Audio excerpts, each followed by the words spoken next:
Uh-oh, I hit the button. What's going on? I just had a bunch of fun audio problems. Had to restart my computer like 50 times. Today we have an Escalade. This is a repeat client, which is super cool. We did his CT6, I believe, all in carbon. And on this one, he is stepping up to ceramic. So we're going to be doing 5% on the front doors, 20% over the factory on the rear, and then we're going to do 35. Good Monday morning. So this is going to be a nice, cool, dark one for sure. Yeah, all my audio stuff has been like really buggy over the last few streams. I don't know, it's dumb. I couldn't like adjust sliders or anything anymore. It was just like half frozen, which is kind of a scary thing. So we can hear the robot. Oh no! Well, apparently it's not all fixed.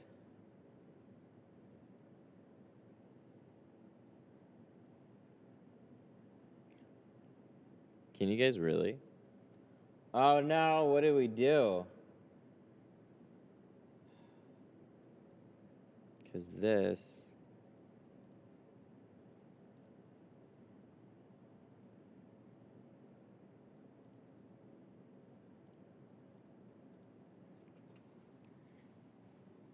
That's never fun. Especially because it doesn't show me. So...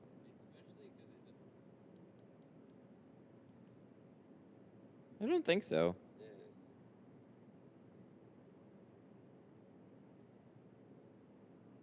You guys can't hear it.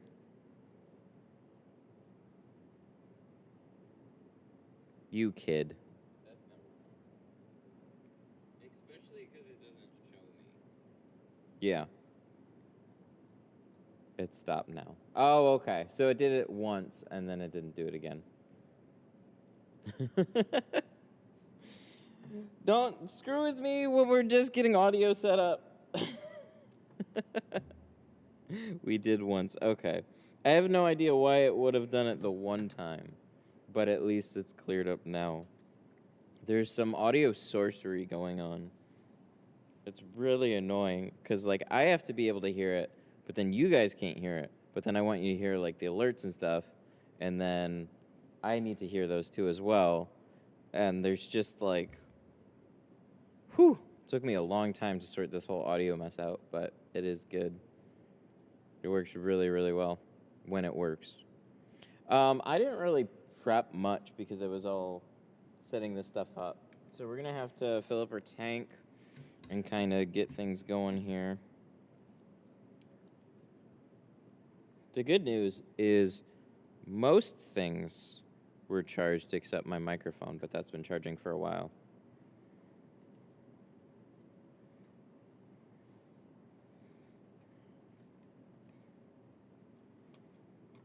What went out yesterday?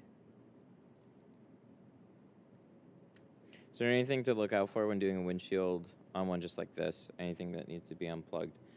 No. No, it's mostly about having things covered up. The only things that you're ever going to unplug is like a mirror, but that's like to just get it out of your way. More often than not, it's just about covering things up. And then if you have, like I said, if you have a mirror, moving it out of the way. If you have to unplug something, then typically something went really wrong.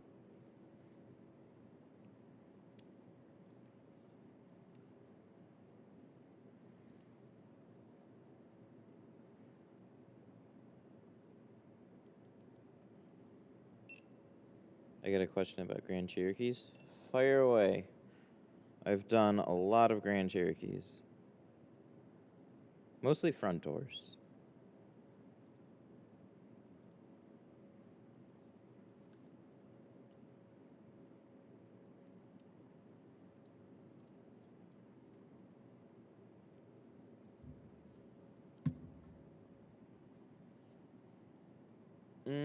What the heck is up with the front windows? There's like a lip in the middle of the glass. I noticed when I cut the top edge. Are you talking, like, so the front doors on the Grand Cherokee, you're talking about the glass itself? It's, from what it sounds like, they're laminated. On quite a few vehicles now, that's the difference between tempered and laminated. Tempered, it's just going to be one piece of glass, and you're just going to see a perfect round. Laminated, it's two pieces of glass with a laminate sandwiched in between, and it usually helps with, like, sound. But you mostly see that only on the front doors. They laminate it just like the windshield. So that's what you're seeing. Yeah, had like a strip of plastic. Yep. Yeah, sometimes that will like spill over on the top. So like when they squish this stuff together, I've seen this on a lot of Fords too, where when you go to cut your top edge, sometimes you'd be like literally cutting through some of it. Yeah, that would be helpful. I always forget to. So I end up like getting halfway through and my blade kind of sticks, and then I have to like, and then just keep going. It would be better just to trim that off ahead of time. Not all of them are going to be like that, though, but you will run into that every once in a while. It's shoddy craftsmanship, I guess, just a little bit. It's not bad, but that's exactly what you're running into.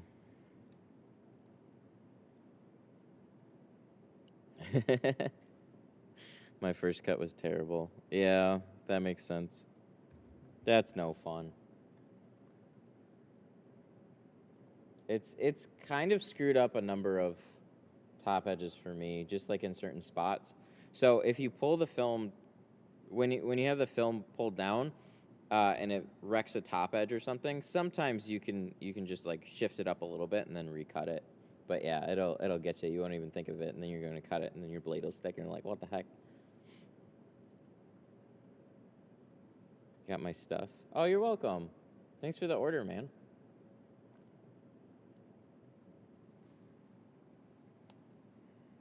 Perfect timing. Hello, Tint Studio. How can I help you? Good. How are you? We're over at 18 a mound.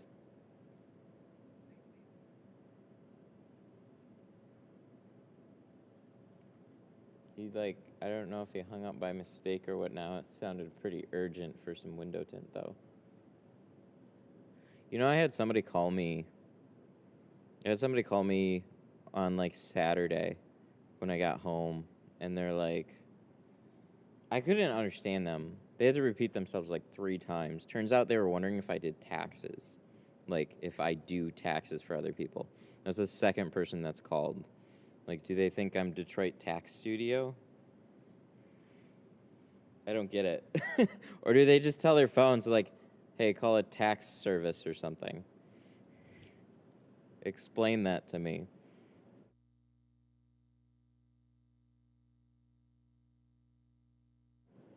Sorry, no audio on this yet. I just realized. I never thought I'd get a call about taxes, though.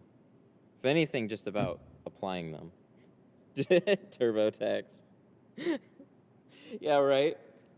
We just have everybody send in their, just like some stuff, and then I just drop it into TurboTax and don't even look at it. Well, that's what it said. Oh my God, I bet places do that. Some really bad CPAs, right? Like, yeah, we just use TurboTax. They just drop it off here. We type in some numbers. We don't know if it's actually accurate or not, but that's how we do it. Oh my God, maybe my tax people do that.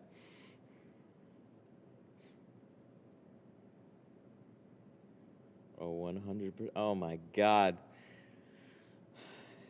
They do that exactly. Son of a bitch. What the hell?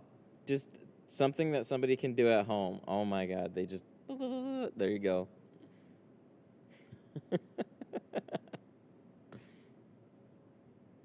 Oh my God. What do you use to get deposits from clients? I have people not showing up at their appointments. It's frustrating. Thanks in advance. You know what's frustrating is the thanks in advance. That is like a weird pet peeve of mine. I don't know. Thanks in advance is always funny to me because it's like, I'm too lazy to say thank you after you answer the question or something. I don't know. I'm sure you didn't mean it that way. I just always find it funny. So I use my website to collect deposits. Mine's off of Wix. So they have a booking calendar, and you can take payments over that. So I have, if you go to my site, I'll show you really quick. I need to fix my site. So if you go to, this is my site, if you go to deposit, there's this little snippet here, appointment deposit, contact before paying a deposit. So it's as simple as clicking book now, picking the time and the day, and then you can leave the deposit. I just take a $40 deposit. It's kind of an arbitrary number.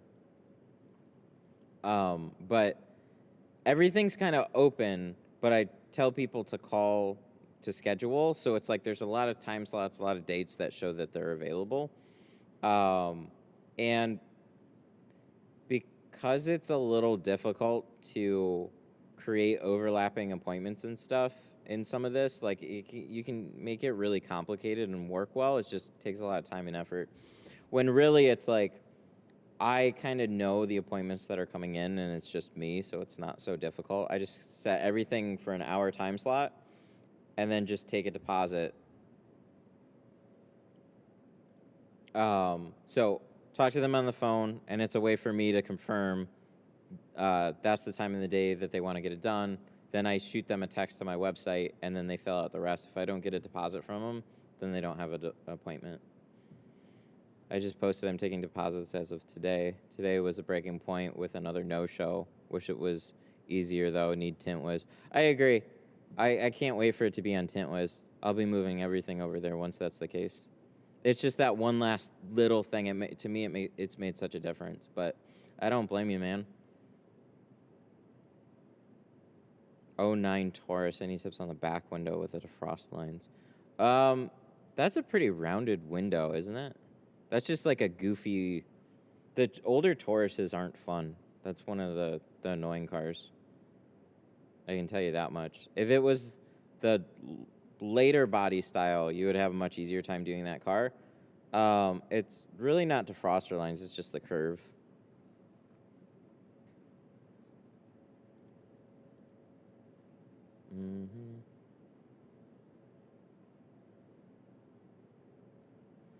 Your video that plays for the stream about the in-person classes still shows the old price. Yeah, I have to literally refilm that. It's annoying because they recorded that like 6 times. Wait, why did that stop working? This is dead. Why is this dead? Shut up. Don't tell me these things didn't charge. That's like the last thing that I need right now. No. Oh, we are going to have a real bad day if that's the case. Is my charger broken? I'm over problems today. All right, hang on. Let me check this one. Hopefully this one's charged.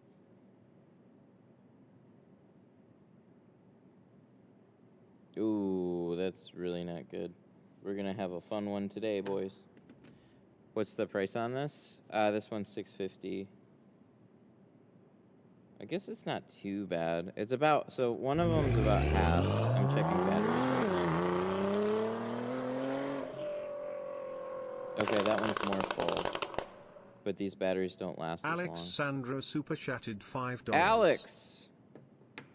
I can't hear my alerts. That's even more fun.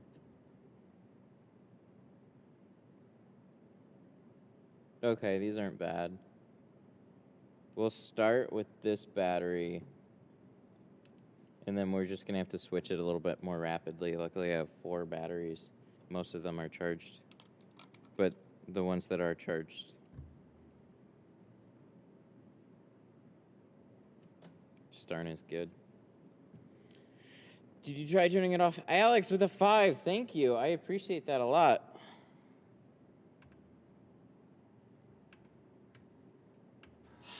Hey! Let's get that going, huh? Thank you, sir. Really appreciate that. Oh.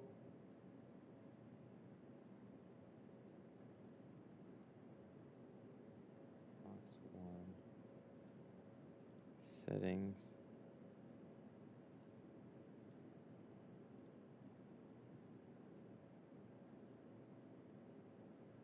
Box 1. Oh.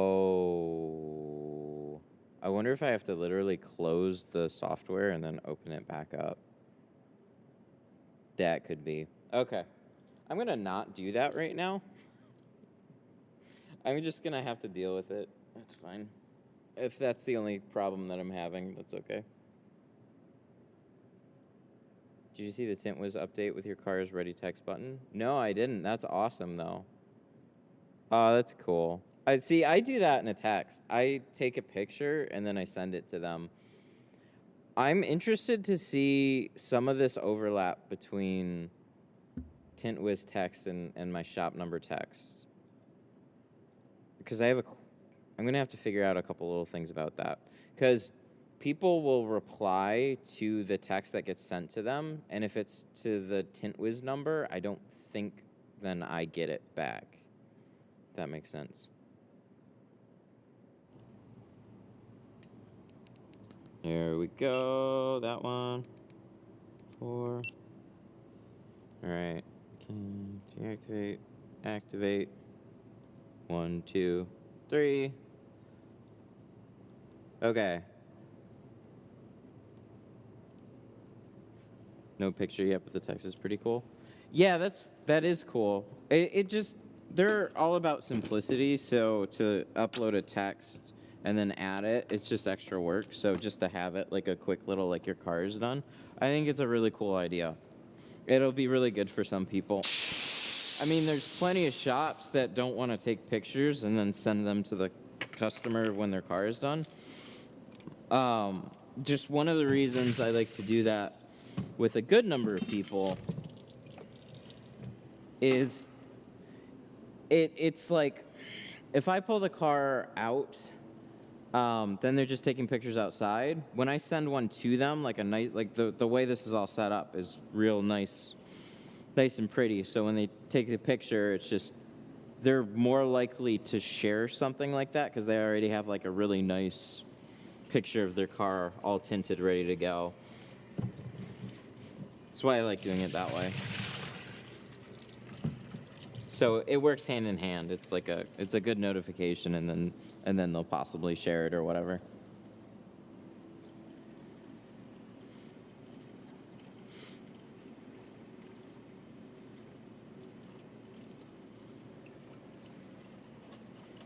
I gotta fill this up. Slow. I actually have a sink though, so that's a good thing.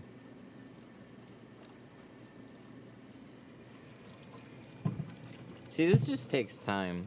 So I usually like to have this all done when I go to stream.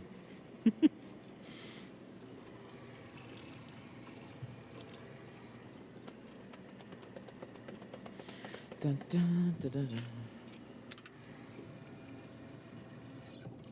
Somebody asked, is Tint Wiz worth it? I think it is. It depends on what you're doing with your business.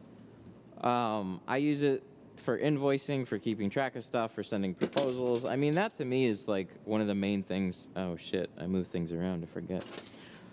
That to me is like one of the main things is the proposals. So if you capture one person off of sending proposals that's much more professional as everybody else, then like that makes it worth it in and of itself. So there's a lot of shops that still just use pen and paper and stuff. It's just, it's a way to have everything on hand, monitor your schedule, proposals, and then do your invoices and stuff. You're not using reverse osmosis. No, I'm not quite that fancy. I did put a carbon filter inline to the sink. Changed it out recently too.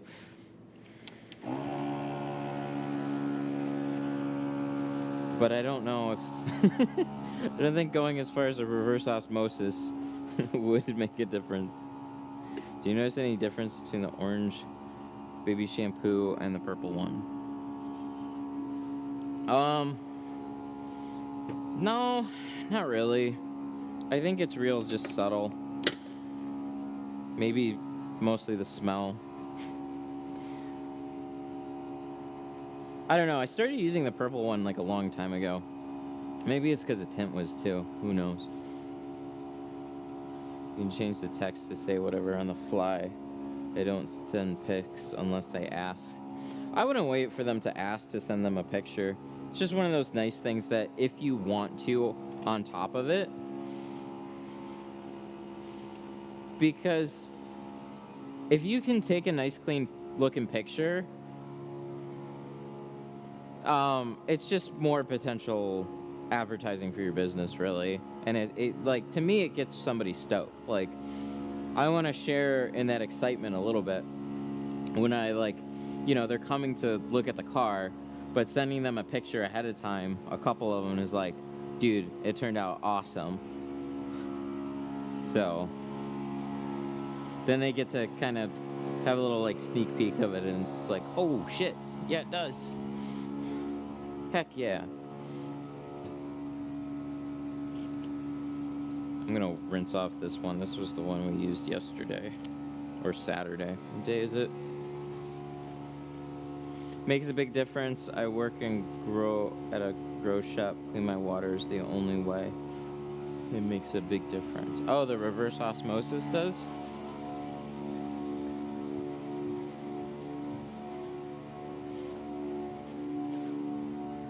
Well, for window tinting, it's really just about keeping the speckles at bay. So a carbon filter and the inline filter in my keg will pretty much catch everything. So on top of that, I don't know. I really haven't thought about investing in a reverse osmosis thingy.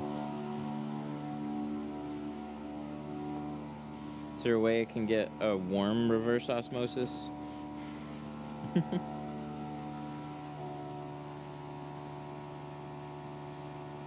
Need the tint was 3,000. Oh, is that their water filter?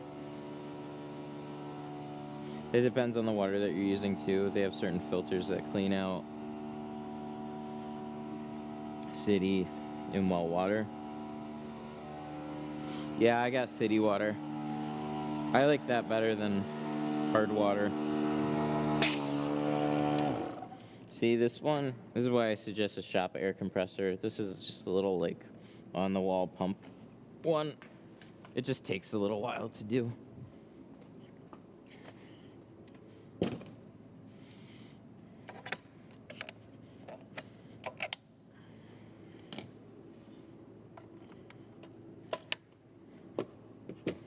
There.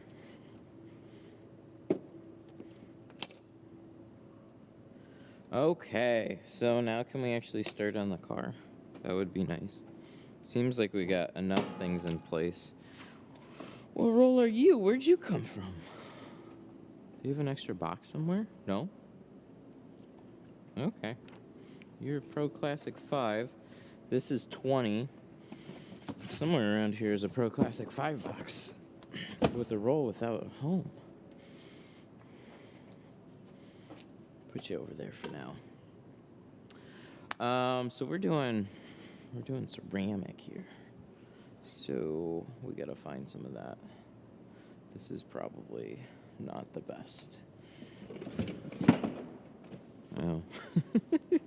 We're having so much fun today.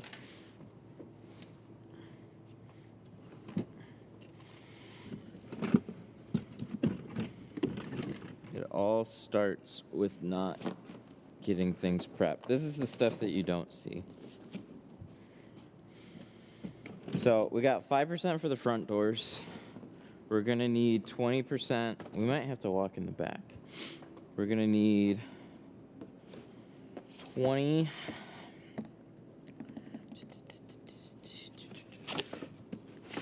No Nano 20. So that's you.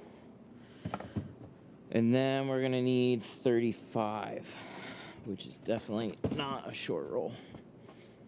That one that fell might have been. No, this one's going to be 35 here. Cool. Let's make sure I got some stuff ready to go. I preferably would have a short roll of 5, and I still might have that somewhere. Oh, wait, no, we're doing... So this is 20. We're going to be doing this on the back. I forget. We're doing dark. We're going real dark. So we need 5 for the front. Do I have a short roll of that?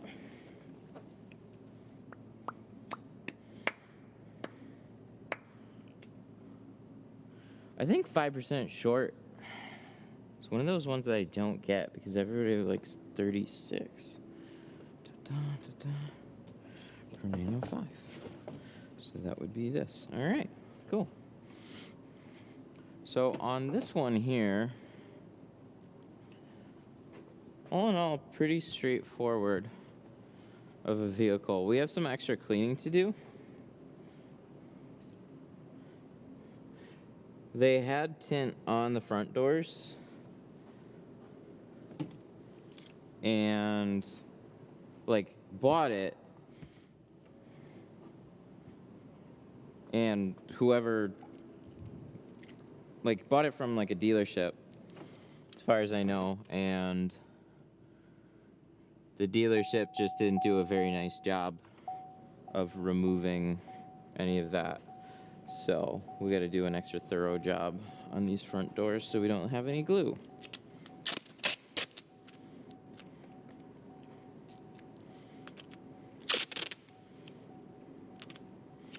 See, this is about the point that we usually start at.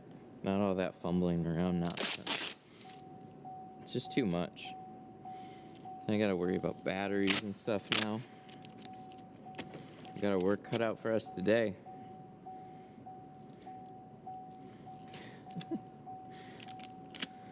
I love when...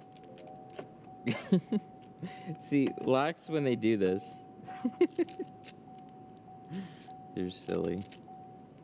Like, no, we want to stay unlocked. I'm like, no, stay out of my way.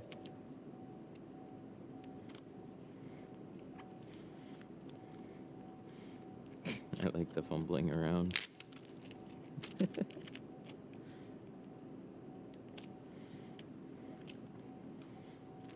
There's a lot of stuff to get ready.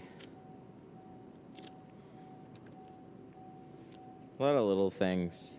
And any one of those little things can kind of throw you off. And it really is silly. Wow. That's weird. I don't know if you guys can really tell, but the coloring in that glass...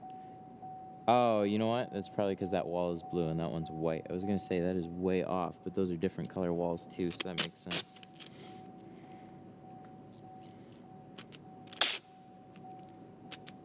But any one of those little things, like you'll be tinting away, you know, like mess up a window and it won't be a big deal, right? And then for whatever reason, there'll be like a snowball effect. And then it'll be in this thing and that thing. So it's like, it might not seem like a big deal now, and hopefully it's not. But audio issues. Then trying to keep track of rolls. Who knows what else is going to happen.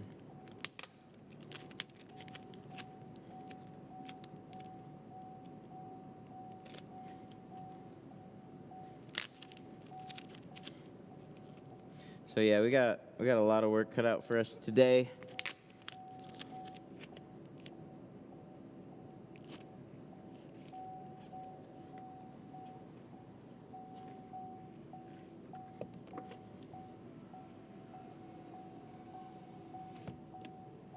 If you layer ceramic, will it block more heat? Yeah, but diminishing returns.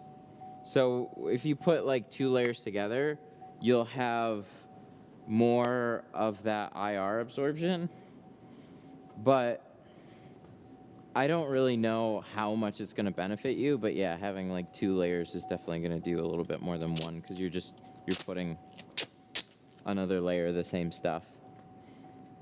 But the first layer, or just your car tinted in ceramic, depending on the ceramic, will get 75 to like 85%.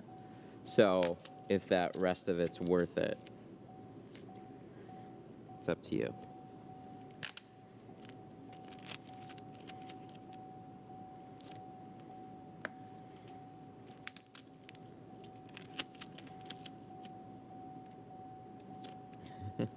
Thinking of getting Apex instead of 2 layers of Pro Nano? I'd probably do that. There's a couple little, or there's one major caveat with getting 2 layers. So like if you're doing them yourself, then you're obviously going to be the one to fix it if anything goes wrong. If you're bringing it to a shop, we just can't warranty stuff that way. I mean, I guess it depends on what the shop's willing to take on, because it's both their own films, but typically it'll be okay. But if one of the windows peels, then you're doing double the work to try and fix it. Ding, ding, ding.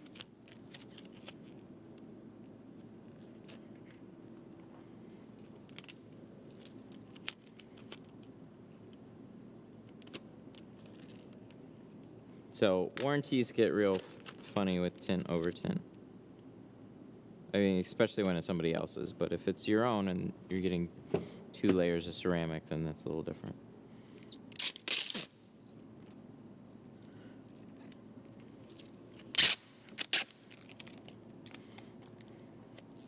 It's actually not a bad video idea, too. More layers of tint, block more heat.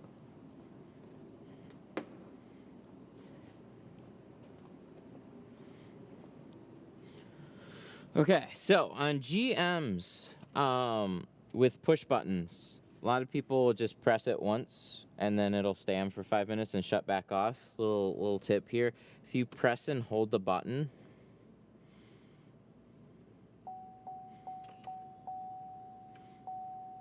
it'll seem like nothing's happening, or sometimes you press and hold it and then you hear like a couple beeps and then it'll go silent.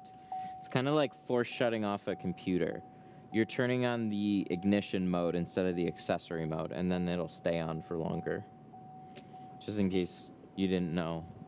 I heard one year at a competition they didn't know, and they brought in Malibus for the competition, and then they kept having to turn them back on. Because they would shut off every 5 minutes. And apparently nobody seemed to know that. But now you guys know, so be smarter. Every car's got some type of an ignition mode. Wow, look at that. That already looks dark, and that's just privacy. Some of these Escalades, they really make them dark. It's great. Did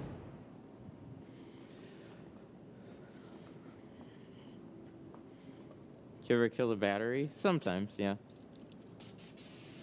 Depends on the car. If they have a nice healthy battery, it's fine. They'll be on for, usually like half an hour or so.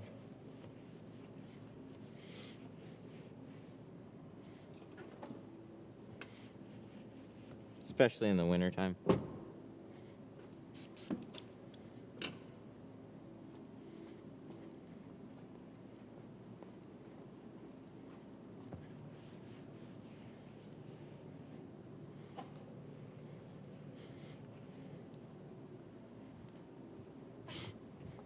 Chrome delete package or chrome wraps. This just looks like factory trim here.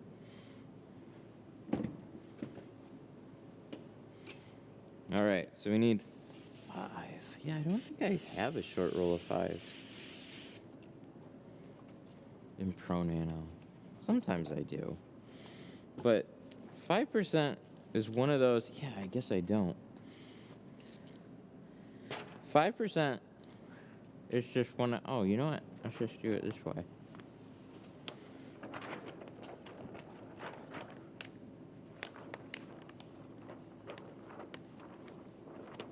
5% is one of those shades that I just don't get often for doors, for front doors on trucks. So usually it'll be 35, 20 if it's ceramic. Typically not just 5. So I guess I need to prepare better next time.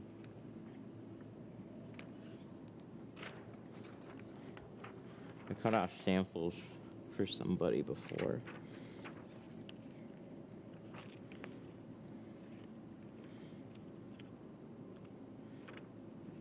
That's why we're doing it this way.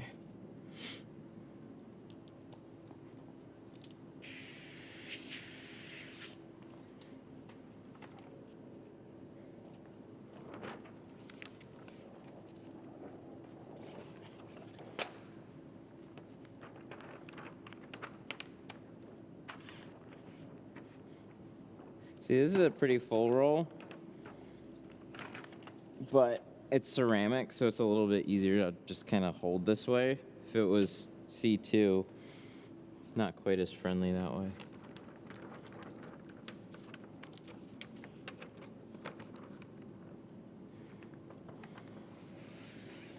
So there was somebody that kind of made a joke, or I didn't know if it was a joke or not, but somebody mentioned World War III in the last stream.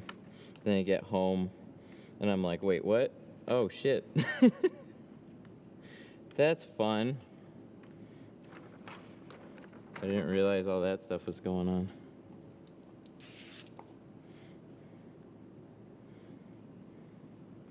Hopefully it doesn't get too much worse.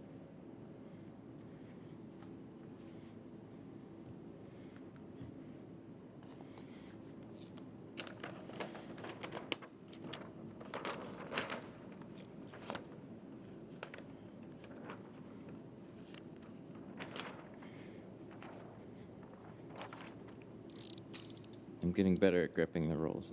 Nice.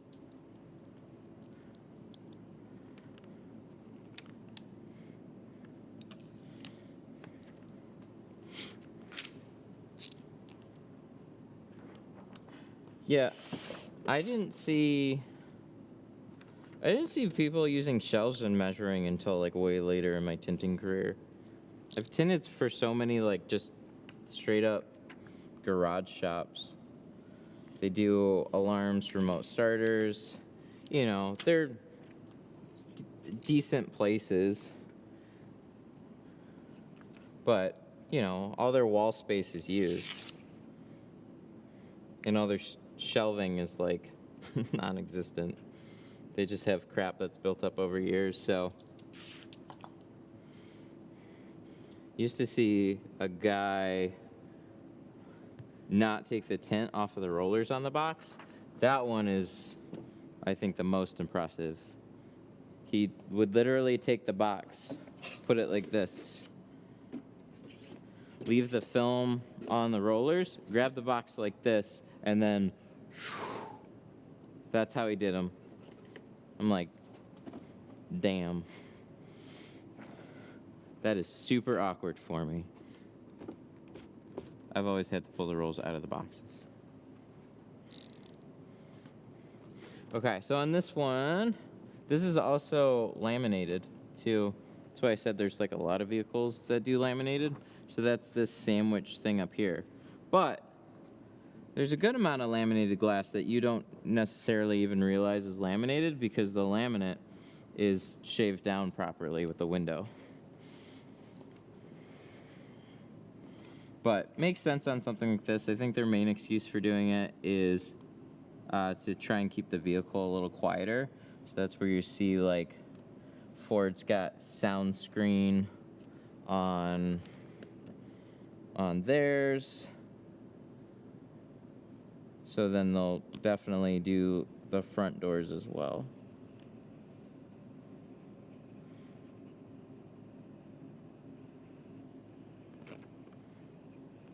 You know, I had this really good idea that is apparently being worked on already by the companies that should work on it. But I had this idea like way late. Oh, it'd be so cool though. So, this is just an idea that came to me way later than it should have. So, noise canceling headphones. But I betcha you can do the exact same thing off of the car speakers and a couple of well-placed microphones. Just do noise canceling enabled in cars. And then I looked it up, and Bose is already working on it with a couple car companies, and I'm like, oh, that makes sense. It's probably in something for all I know, too. But I was like, damn, that is a good idea. I would love to drive around with that.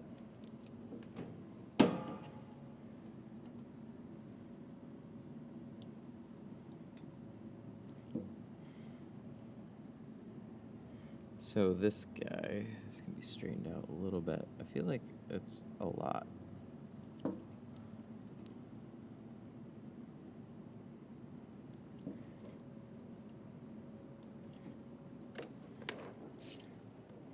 What blades do you use? It changes. For the most part, I use the stainless.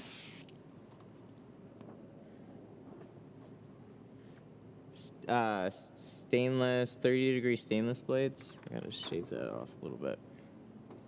Or 60, sorry. 60-degree stainless. No. There's if you have noise canceling headphones, there's two levels. There's the volume level, and then there's ambient sound level. And I can't tell you how nice it is to turn the world down rather than turn your sound up.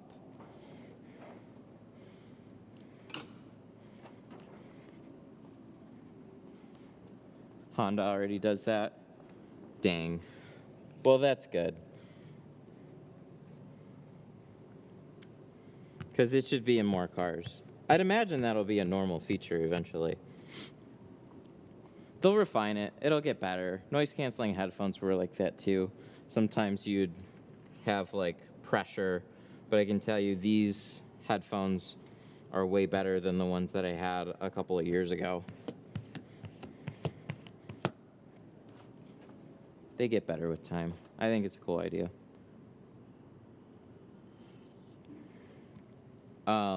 Okay, as for blades.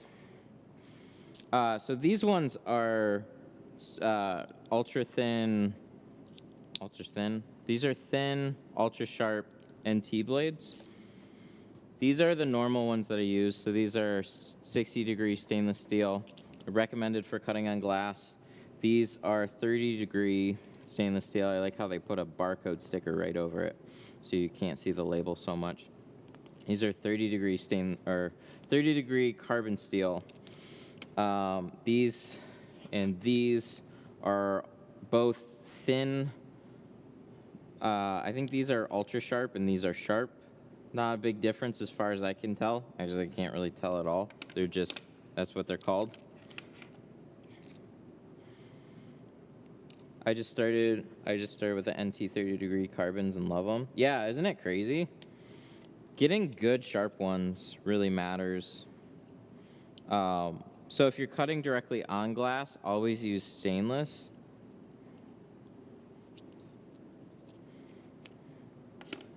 But cutting top edges and select spots, using these ones, see, they're a little thinner. They're really, really solid blades. NT's great. I haven't used Ulfa in a while, but I see a lot of people complaining. I don't know if they've gotten worse, but it seems like people definitely think that they are.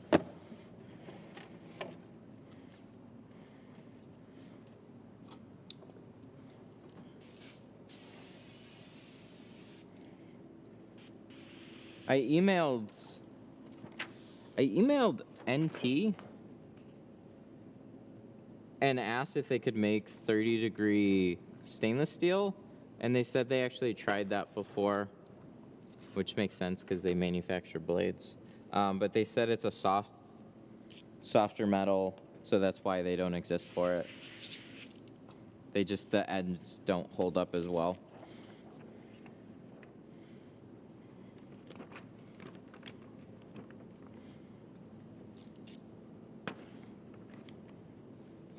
But I've seen some around. They're really expensive, though. They're like $1 a blade.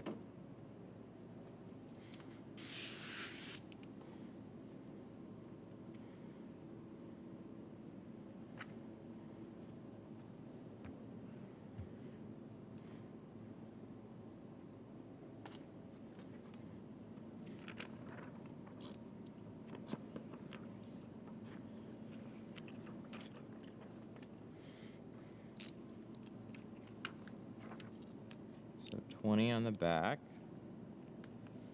I gotta remind myself of that. Because we do 20 on the fronts, or we do 5 all the way around. But being that this is factory tinted, we don't want to go stupid dark in the back. 20 over the factory privacy is great.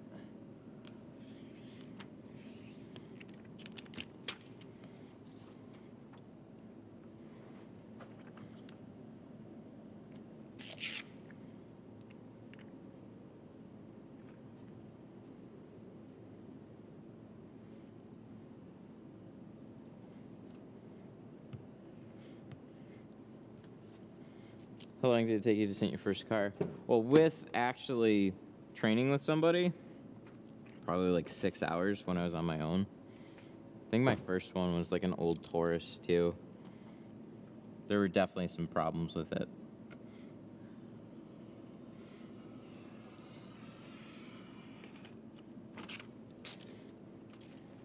It was tough for me in a different way. So I had the benefit of, or I wouldn't be in tinting, really. Like, my dad owned an auto accessories company called Ameristar, and they primarily did lots of auto accessories, but the tint portion of their business really picked up over the years. And they had a super good tinter.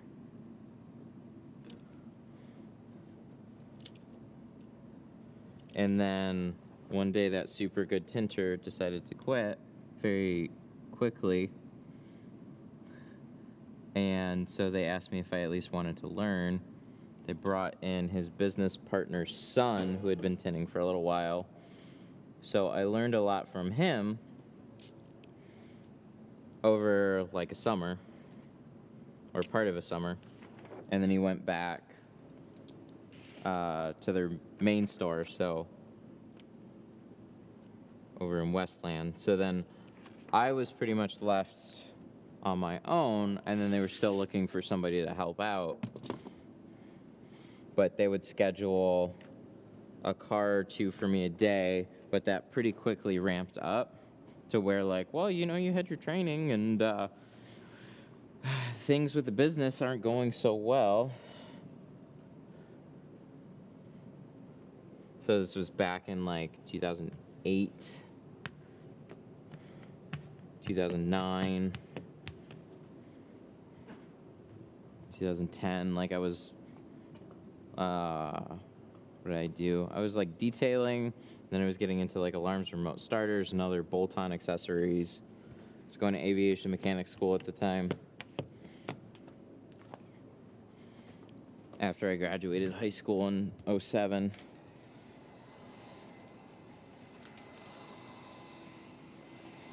So I never intended on doing it as like a full-time career. But so I had some training, and then I was pretty much left on my own as the main tinter for the company. So it went from having a really good tinter where you could do 8 cars in a day, as many as you could pile on for them, to me, I couldn't do near that, let alone at that quality either. So we had a lot of problems, and that was mostly like scheduling problems.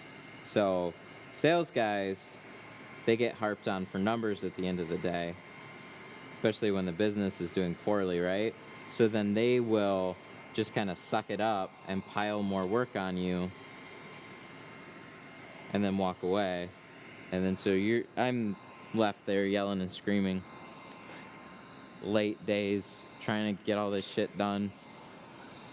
And then somebody comes back with some problems with their tint or doesn't quite like something, and it's like, well, I don't know what you want me to do. I got other stuff I got to do. And I'm still learning.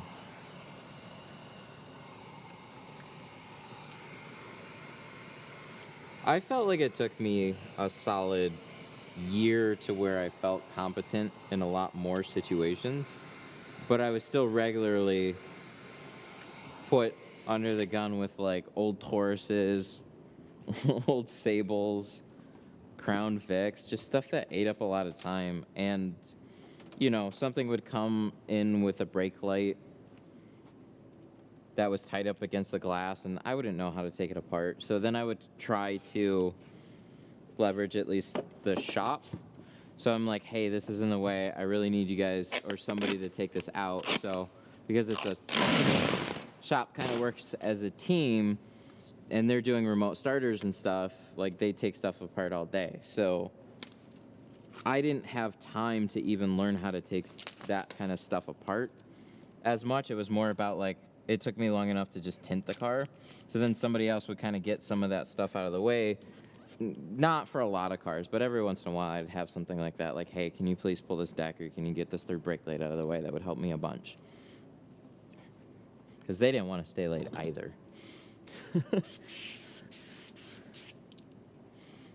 Or they'd at least give me some pointers or something. So, but yeah, I always had that for a while, so that was nice.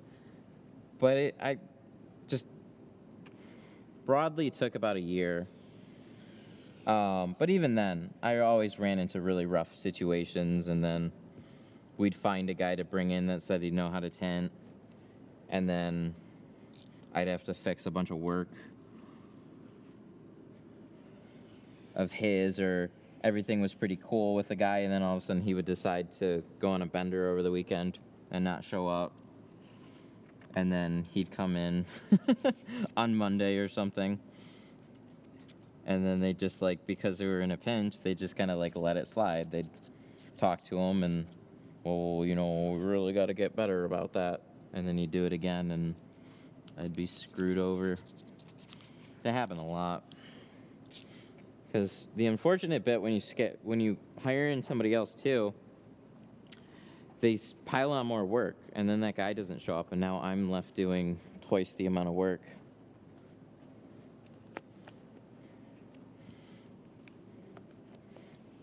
That's why it's unfortunately often better to just train somebody and deal with all those issues rather than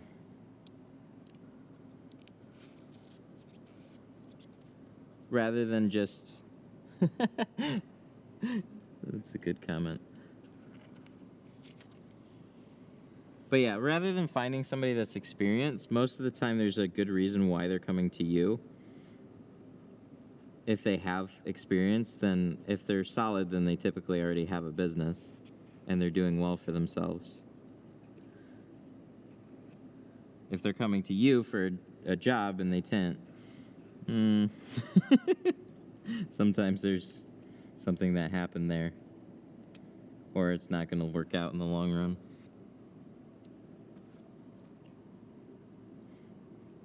Somebody said I used too much water. I asked, did the window turn out well?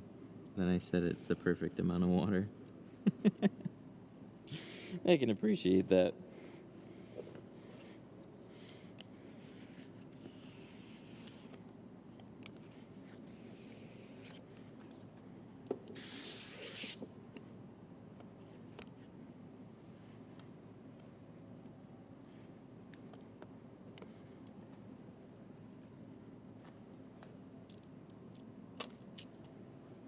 Yeah. Unfortunately, I worked with I always learned stuff from everybody, though. I mean, as painful as it was at the time, you learn what to do, and then you learn what not to do.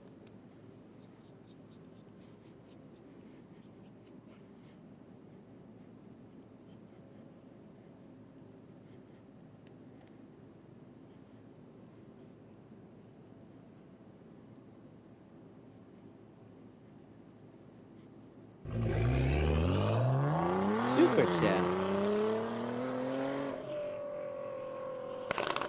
I think if I restart my software, that'll fix me DC not being able Customs to and hear it. Hang Detailing on one super second. chatted $5. Something about an I'm trying LLC. to file my LLC and I And there were noticed no some fog of the machines website either. offer to What the file heck? for IN and license and other don't. Do I need license to operate? That's a tragedy. Canon. Hey, that works. That's cool. DC Customs with a 5. I'm trying to file my LLC, and I noticed some of the website offers to file for EIN and license, and others don't. Do I need a license to operate? Well, as a business, you're supposed to be registered. So, yeah, you should have that kind of stuff.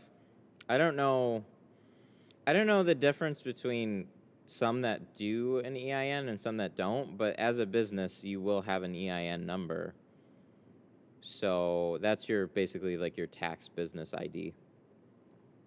So I would just make sure that wherever you file with, that you get that.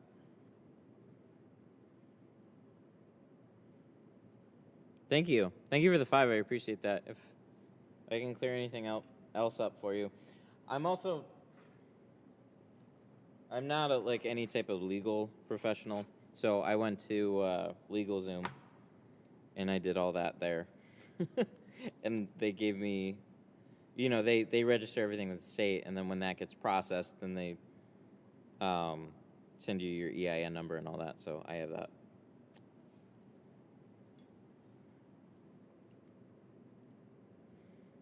I ended up with my position because the business owner got screwed by a couple of people who claimed they could tint. I know I could make more on my own, but I am compensated very well.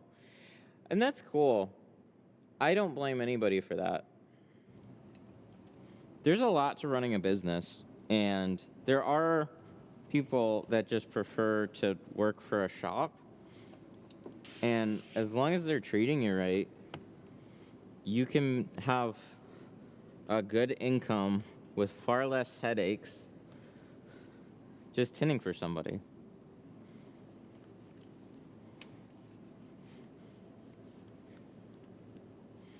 Because when you go on your own, it's like you're going to deal with all the same problems that they're going to deal with.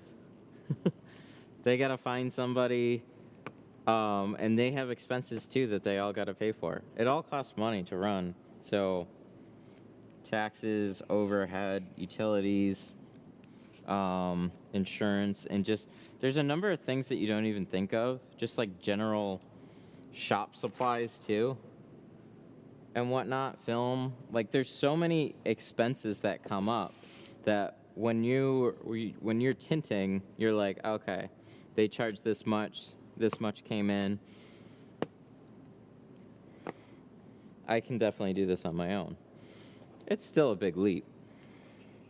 You can, but there's a lot of work ahead of you.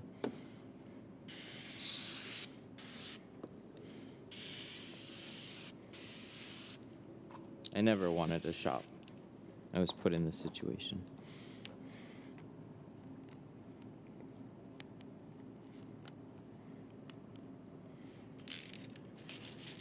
I always thought one of the coolest things would be like having my own studio space corner inside of like another operating shop, because I didn't want to have to do everything else. But turned out that I kind of had to because it was always frustrating trying to work with other companies.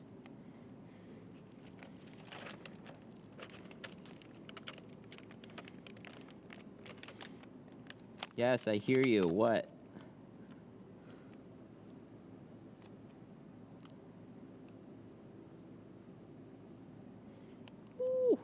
That is nice.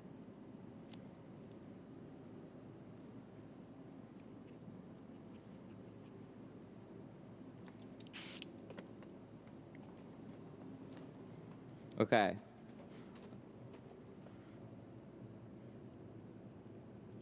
I guess I'll give you one nice warning. Please stop.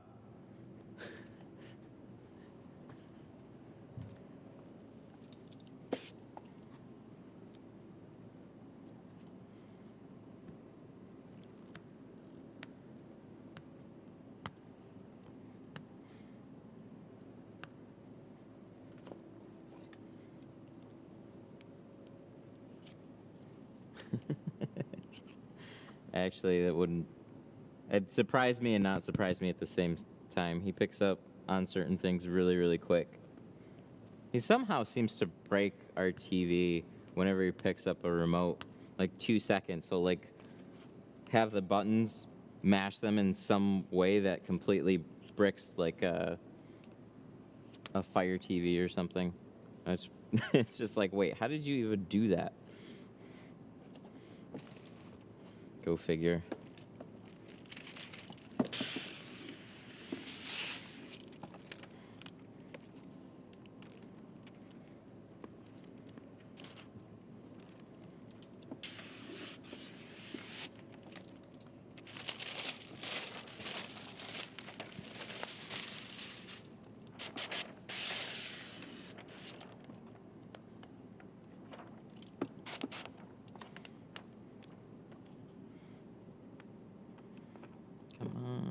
Go. Tuck that little corner in. Go ahead and tuck this one in.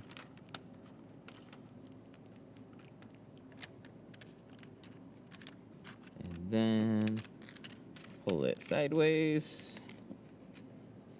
Make sure everything kind of gets past that little lip there. And it should roll right in.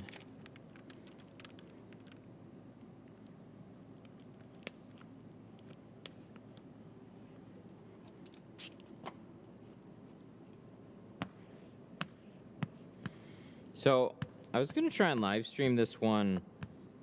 I was going to try and stream this one on TikTok too.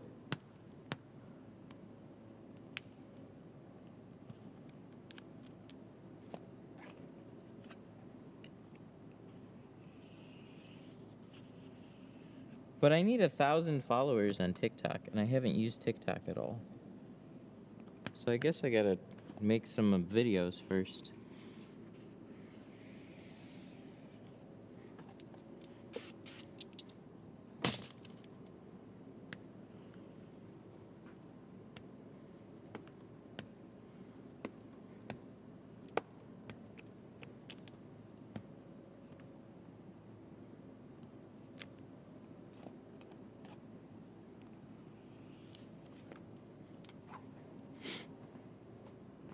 No, don't block me. I love this channel. I watch it every day. Learned a lot from you. Truly appreciate it. Tint guy, by the way, what blades to use. I always see you different kinds. Okay. You'll stay.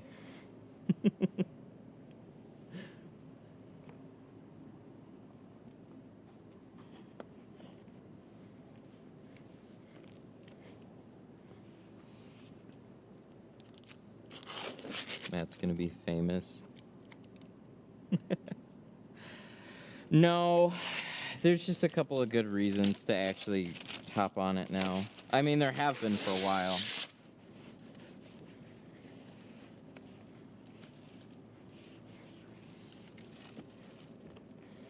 But there's like this window right now with it. It's really interesting. So I'm gonna actually put a little bit of effort into it right now. I thought it, and it actually really was. It was a lot like Instagram for a little while.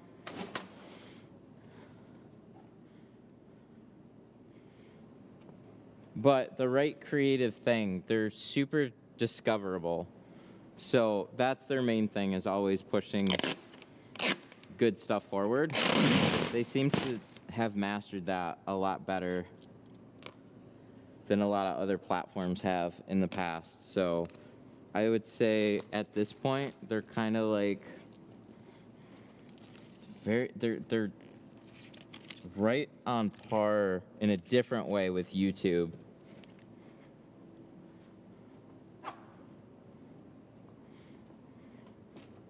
Thanks to TikTok, it helps me. People share my work, I post it, it makes me stand out. That's what's been so interesting about it.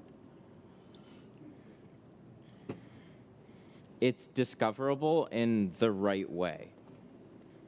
And I didn't think that, okay, so platforms, there's a lot I could say about platforms, but usually the shorter you go, the more catchy everything has to be, and it's still, you need sheer volume of people to make any type of an impression. So like still, 1 million views on TikTok is kind of different from 1 million views on YouTube. And that's not just like ad revenue or something like that. That's like people will sit there and watch your stuff for longer. They'll become more invested.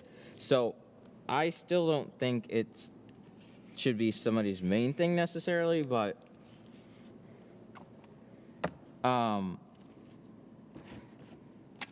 when you post something that's genuinely good, it'll now get shown to people. That is not something you can have on a lot of other platforms.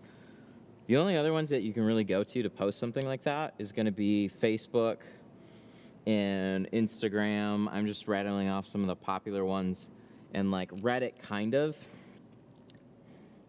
But they still get stifled way more than being able to live on a discoverable platform. When you make something genuinely good on YouTube, it gets shown to more and more people. TikTok is the short version of that. And then they did something really interesting with live streaming.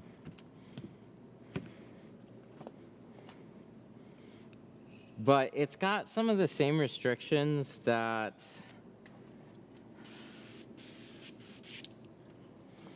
it's got some of the same issues that Instagram has with live. Like a lot of it's just off of your phone. So like, how do you do it in the same way? So I've got some ideas.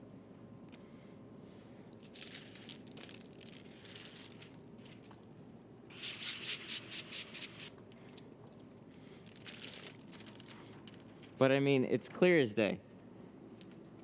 It's definitely been benefiting a lot of people in a really unique way. It's fine. Like it's a breath of fresh air for right now, while it stays majorly discoverable. So they have enough of a broad audience and enough different types of stuff being posted that make people come back. So that's been really, really cool to see.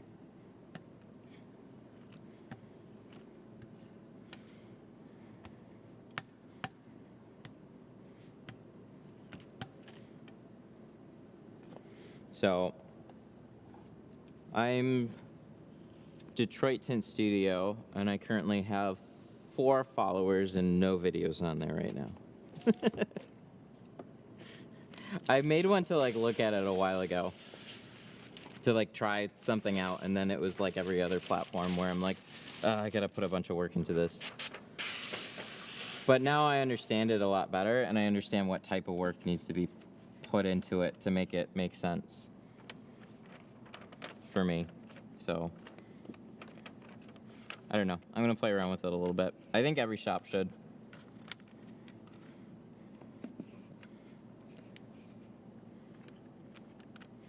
I think at minimum you should have little short videos of your work getting done, or of your vehicles being tinted or something and posted.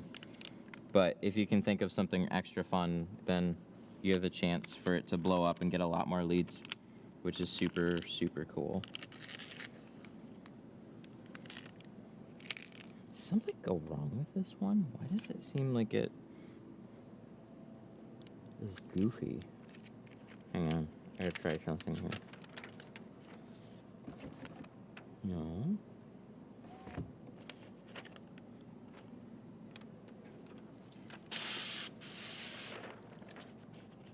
Didn't shift. I think I'm gonna have to recut this.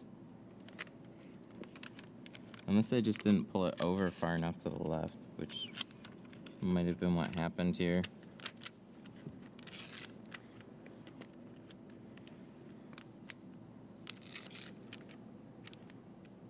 You have 7 followers now. Oh, hey, cool. Thank you.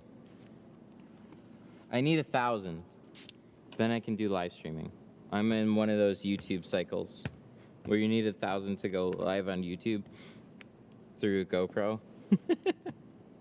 It's like that with TikTok right now. I'm starting from ground zero.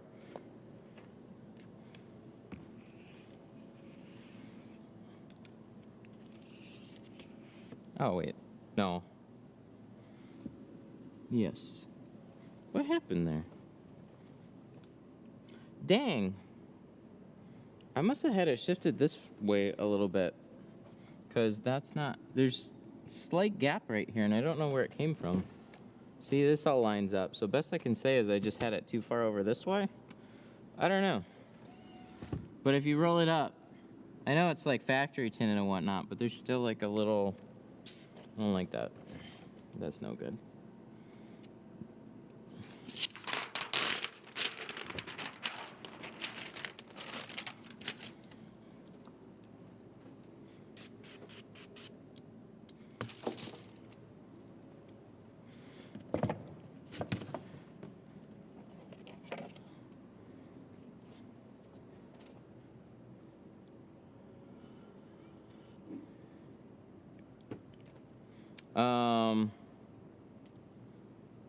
My customers are coming to me about clear ceramic. Crazy.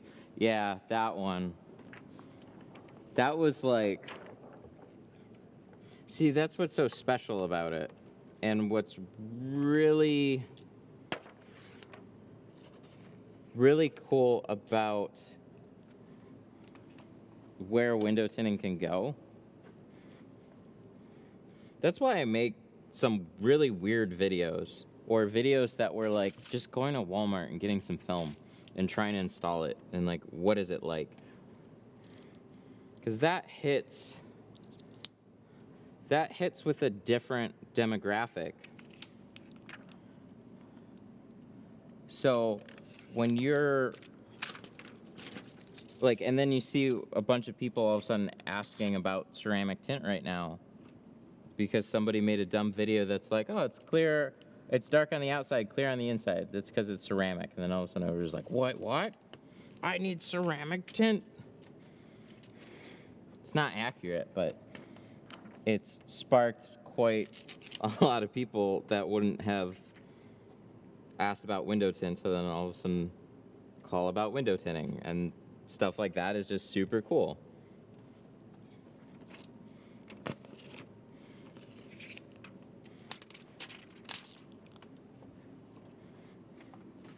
So I don't know exactly how I'm going to use it.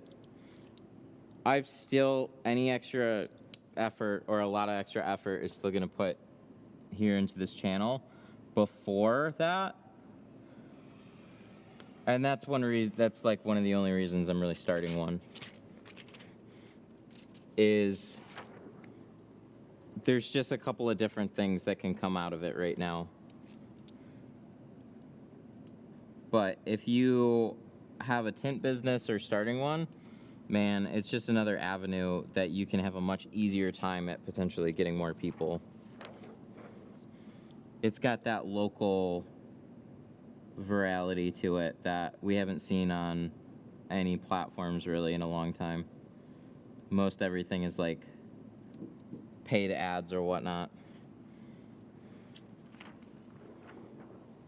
It doesn't have to be anything crazy or good, and it can all be done off of your phone. It's cool.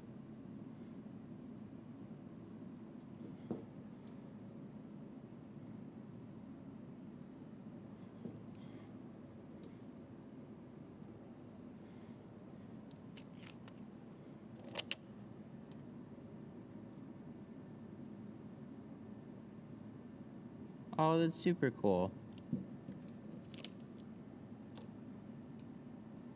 Somebody is getting a shop tomorrow. Heck yeah. Oh, it's a big day. That's an exciting day for sure.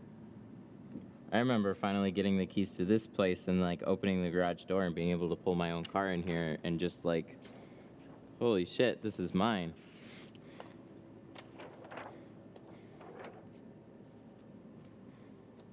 It's really exciting. Congrats, man.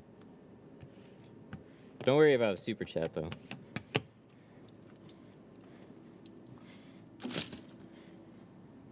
Who is that? Victor. Good luck, man. That's super cool. Congrats.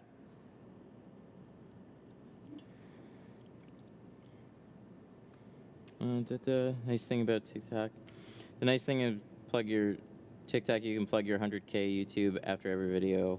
Like to see the full job here. Yeah, I don't know. I don't know what kind of crossover because that's always the question is like what kind of crossover to like.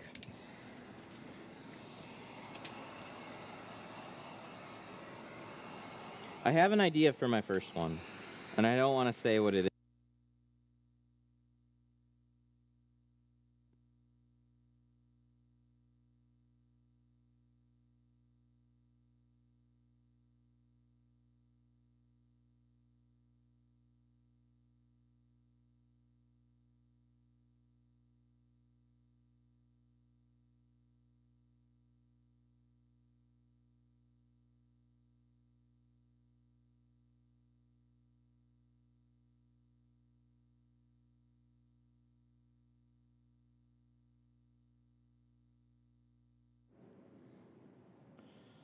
Guys, want some garbage audio? I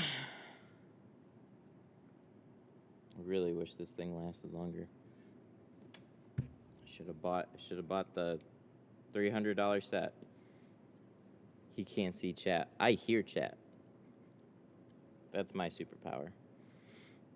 Okay, hang on. I gotta give me 1 second.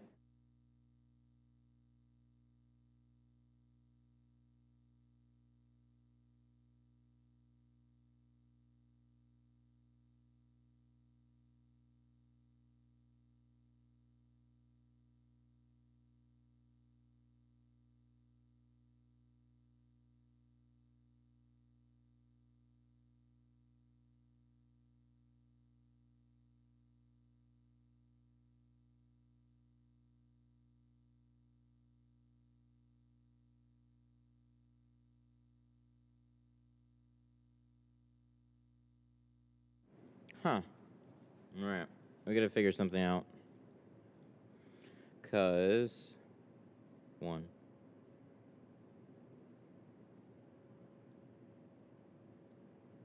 This should be working, but it's not.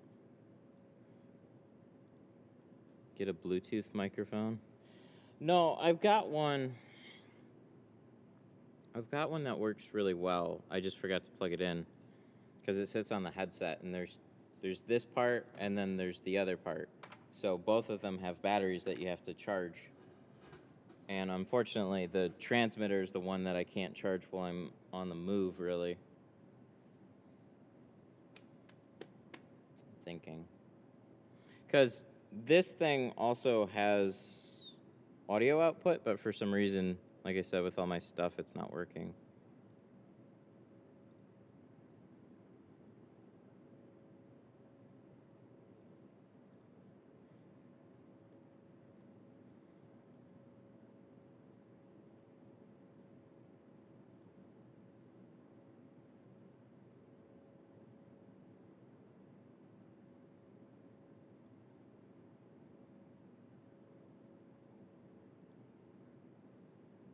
So, not quite sure why that is right now.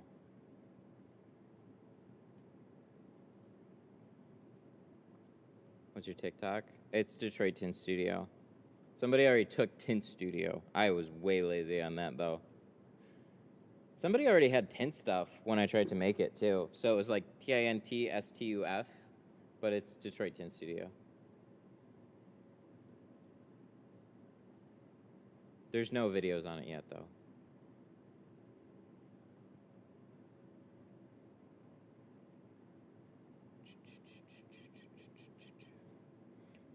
All right.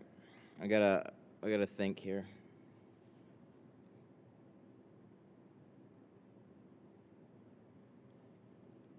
Awesome, thanks following. Dang! We got people following now? I don't even have anything up there.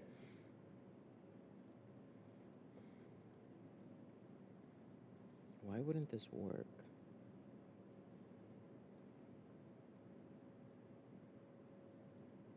It's gotta be some dumb problem. No, I don't want to delete it though and add it back in. Who owns TikTok? The Chinese government, so it's terrible for the US probably. It's not gonna stop anybody though.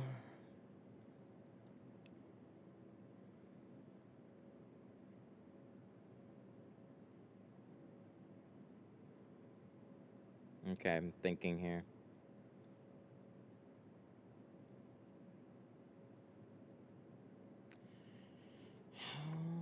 Audio. Properties. Because that should be that. Hello. Hello. No, it's not. You're officially double digits on the TikTok. Woo! It's exciting. I need to get 1,000.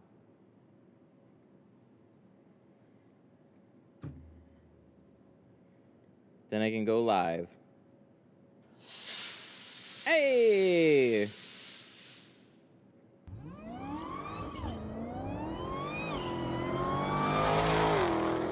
Daniel Reyna. Daniel Reyna super chatted $9.99. Daniel Reyna with a 10. Notification. Hurrah. Here's a good notification. Hurrah. Thanks, man. I really appreciate that a lot. Good to have you.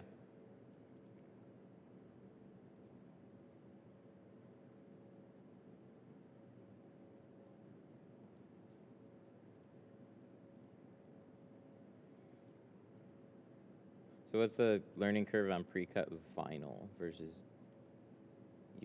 versus cutting the tint from hand? On pre-cut vinyl, I don't know. Everybody bulk rolls vinyl though. Same thing with window tinting. I'll get into plotters. It'll take too long right now. Plotters though, if the patterns work, then you'll be happy with it.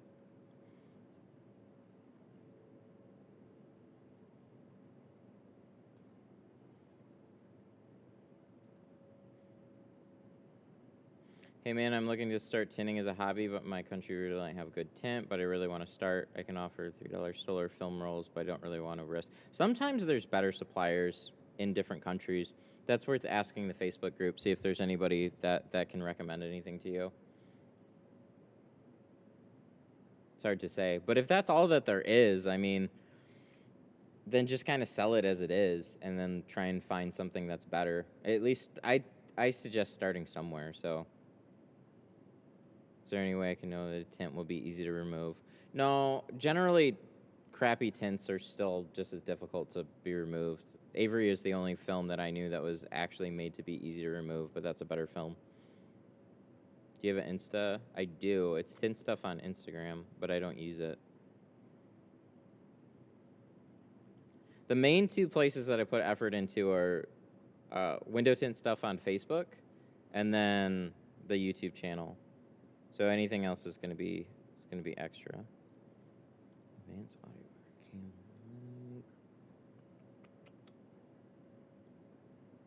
Why isn't it in the list? It should be in the list. Oh, wait, no. Advanced audio properties. Monitor and output. Monitor off. Monitor off. Yeah, I don't know. It's not working. It should be working.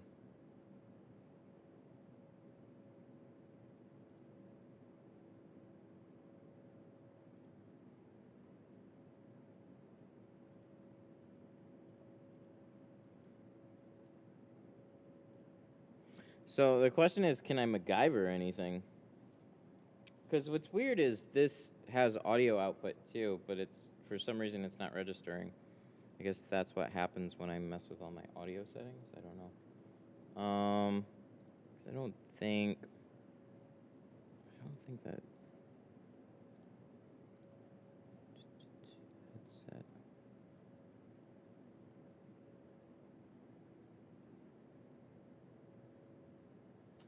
Speakers, wavelength, headphones. Yeah, I don't think this is going to pop up in any device list that I can switch over. I just don't know why it's not even... Why is it giving me video, but with no audio? I'm deactivating and reactivating, but that doesn't fix it. Huh. God, I'm really stuck here. 'Cause I don't think I have a spare microphone at all. Do you have a way to power it? USB-C to USB-C? Maybe. Hang on. Let me try something here.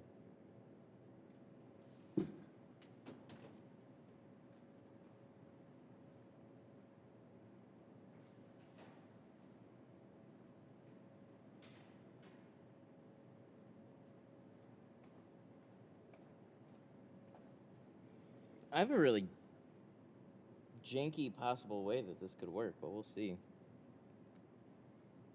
Because I don't know if this thing will, if you can power it, but I have USB-C on my headset thing. And I have a cable. So, a question.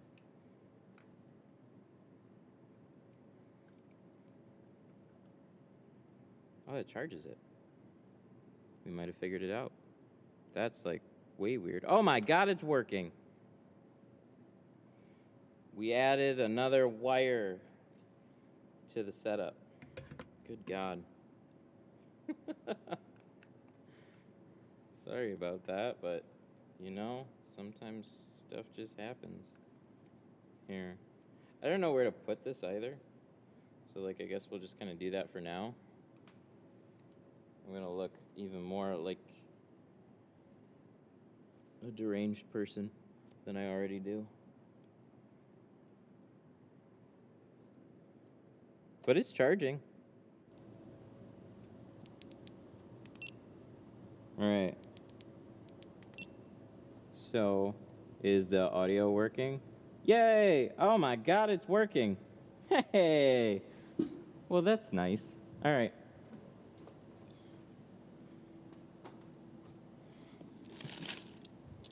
Well, that was fun.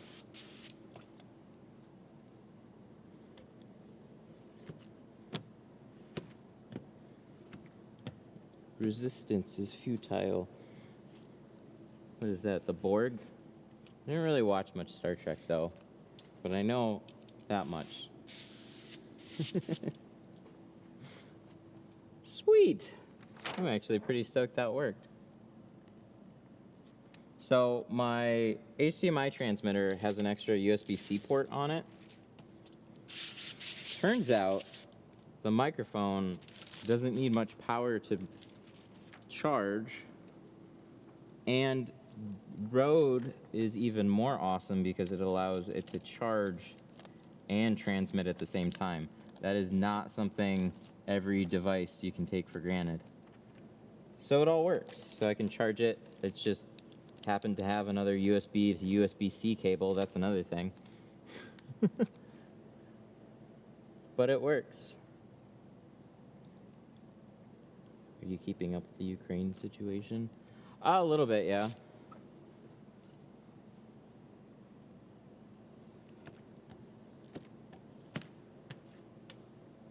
I don't hope it doesn't get any worse than it is right now.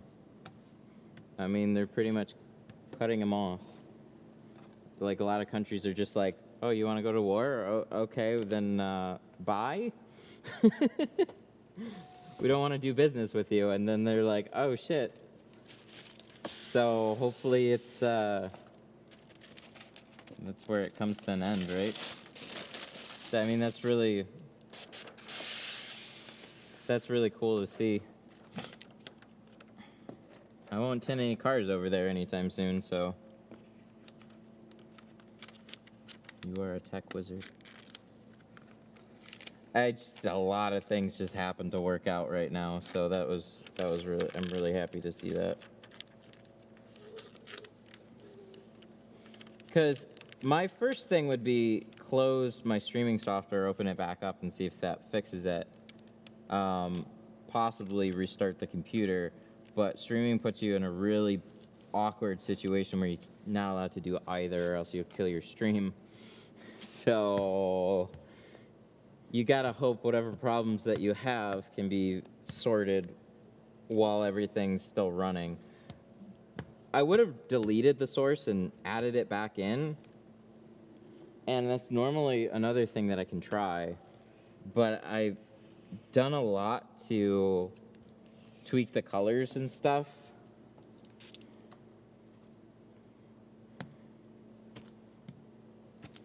So I'd have to, I don't know if I could save those settings and bring them back, but that would have been the other thing. I can't hear alerts right now. I'm pretty sure all I have to do is restart OBS, but again, there goes my streaming software. Yay. Well, this one turned out better, so that's good. Batteries are charging, and looks like everything will be okay enough.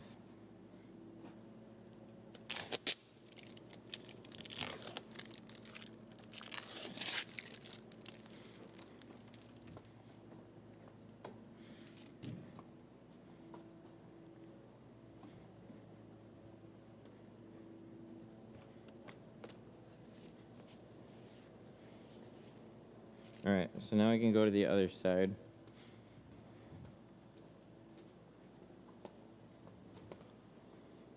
Do the little windows have a black border? Yeah, they got really big black borders too at that. So around the entire thing, including like this much on the bottom, which is crazy. Has busy season hit? No, actually not yet. Things are still coming in waves. I'll like get some people to call, book up a bunch of appointments, and then it'll kind of stifle back down again.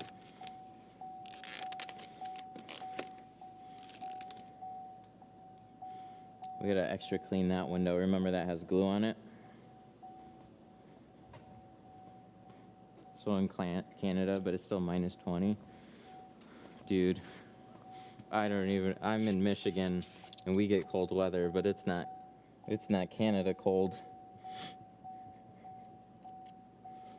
We finally got some good snowstorms, but honestly the snow doesn't hang around all that much anymore. We're getting like warmer days and it melts within, I don't know, 2 or 3 days.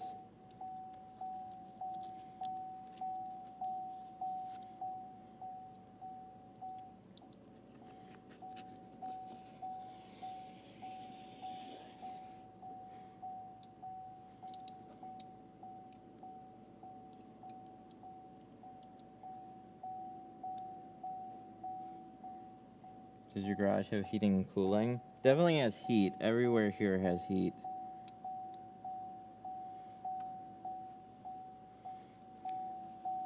If you don't have a heater in your garage, get one of those torpedo heaters. It runs off of propane. They'll last for quite a while before you need to replace a tank. But you can warm up a garage in like 15 minutes. Get it toasty warm. Just make it a lot more comfortable. There's like other types of propane heaters. I like the torpedo. Looks like a jet engine. Those things work awesome, and they don't even cost that much. It's definitely worth it to get it. That's what I was doing in my home garage.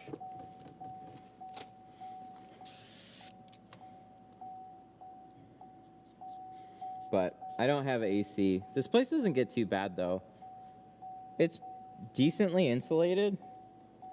So as long as I'm not opening and closing the garage a bunch, I'll walk in here and it'll warm up a lot outside, but in here it doesn't get too bad. Some days will, but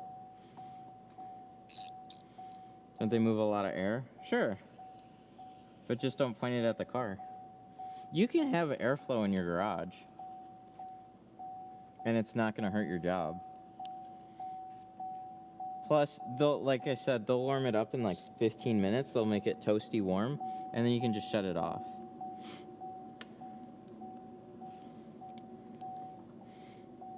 There's probably a lot of misconceptions about how much your environment really impacts your tint job.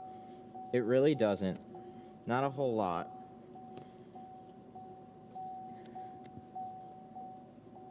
So the main things are to keep airflow down, sure. But what I mean by that is like don't have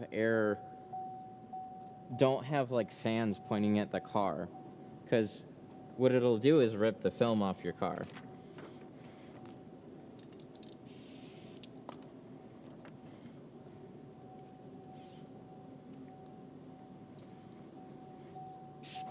But you'll be okay.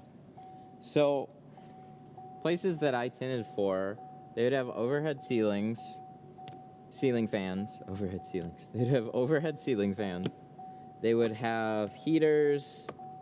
They would have air guns and whatever else. And they would be doing their own thing over in their bay, and then I would be doing my thing in my bay.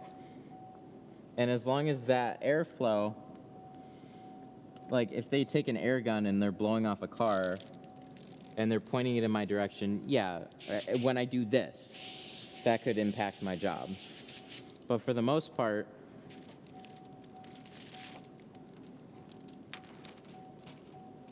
everything will be fine. Most random speckles are going to be from the car that you're tinting, just on the window. You can't see them until it's tints in place.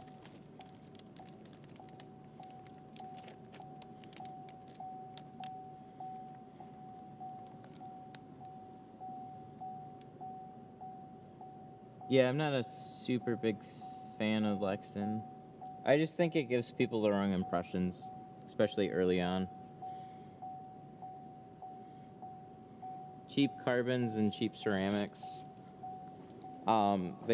they come at a cost of haziness, and when you take that film to a back window and you're trying to shrink it, it's a lot harder to shrink than other films starting out. So you don't have to spend more for like a premium film to have a good experience. You just have to spend it on something else. That's where I get annoyed.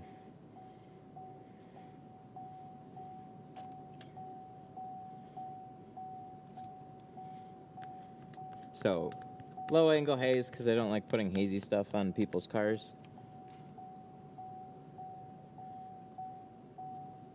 And, like, I could shrink it, but man, you gotta put a lot of heat on it. Compared to, like, some other stuff. It's just, it gives you the... You'll see stuff that happens on stream here. Oh god, the thing just died. Canon.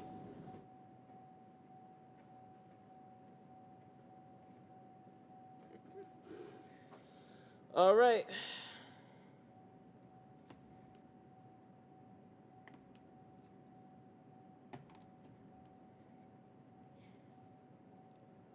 It didn't freeze. It switched to Hollyland, which is a placeholder.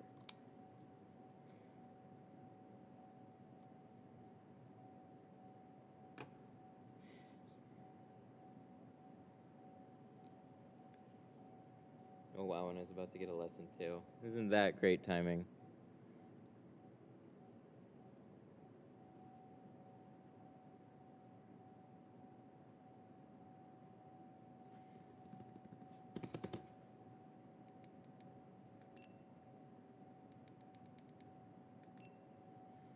There's that. And we're up.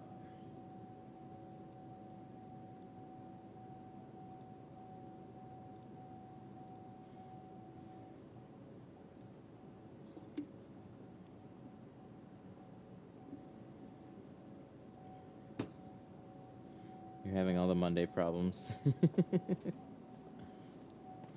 you ever plan on starting a Discord? I have it.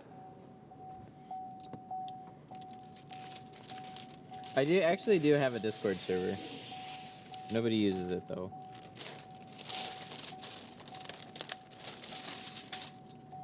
See, there's too many things. Discord is like a different type of helpful.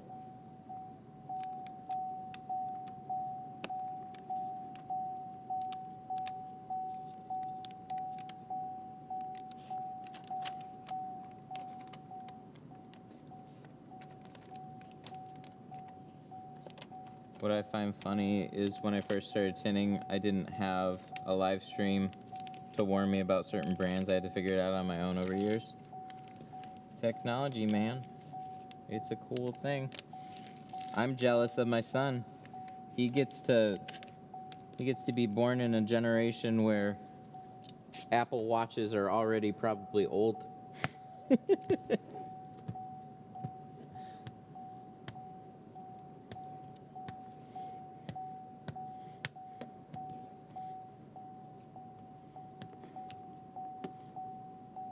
He's gonna grow up and be like, ugh, iPhone 13?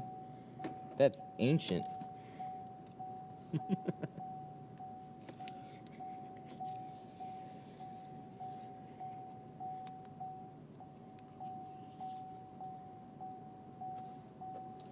What tape are you using on the sides? Lowe's house wrap tape. Sticks really well, pulls off clean, I like it.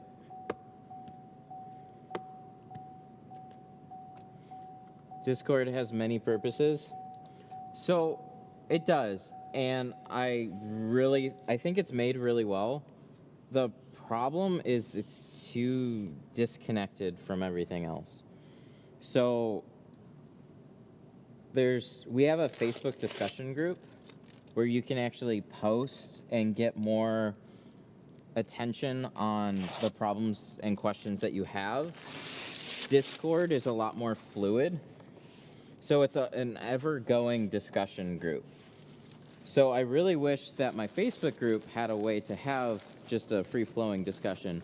But what I hate is having to send people to have a Discord, have a Facebook, have a YouTube.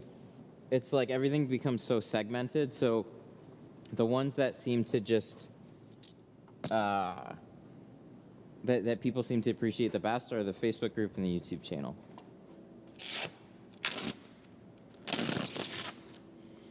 Discord, if I walk away for 5 minutes, the discussion is in a completely different place. So it's just a lot different.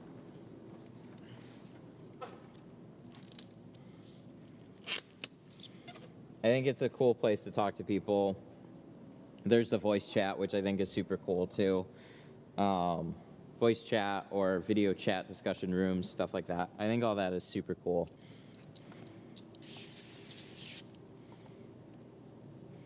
But it needs some sort of organic posting.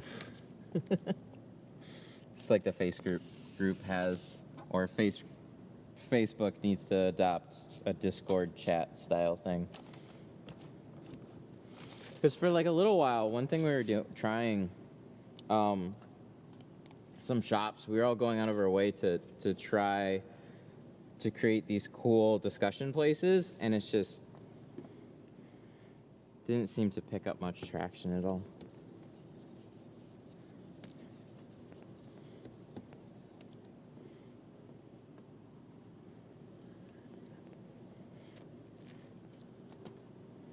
I gotta prep this windshield too.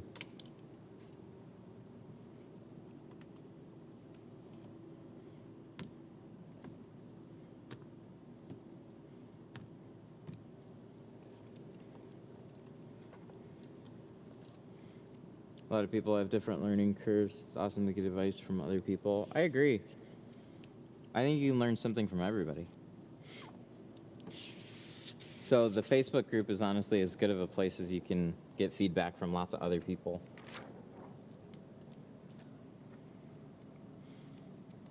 Sometimes too much. I added another guy today. I know you guys are all cool, but man, my group is something else sometimes. People join and they expect it to be a private exclusive for window tinters only, and then somebody that had their windows tinted for $500 had a polite question, and then the occasional person is just like, "Why the hell are you asking that in here?" I don't know, maybe because it's just a general window tint discussion group with a lot of people. Jesus.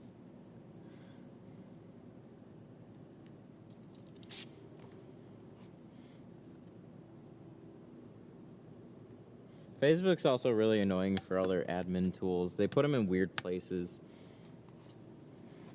So I had this guy, he made a really mean comment to somebody that posted, like, "Hey, this is for window tinters only, blah, blah, blah, blah, blah, blah."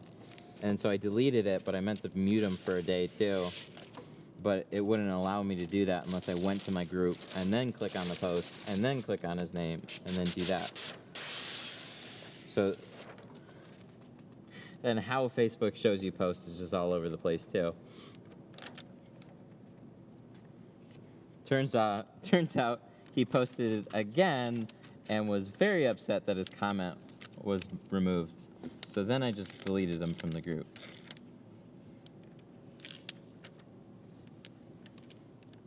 I'm nice. I'll give somebody a mute.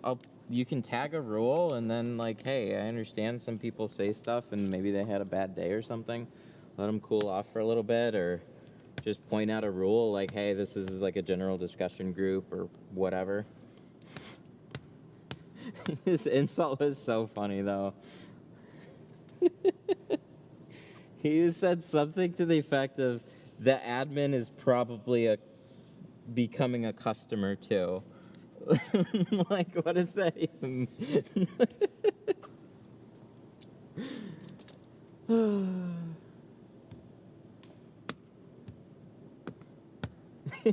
It's just so ridiculous.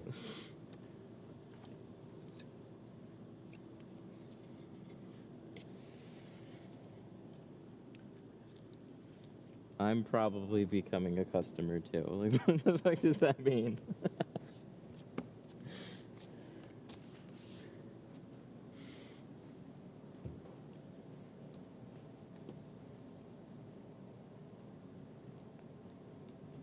All right. Roll down's done. Ding, ding, ding.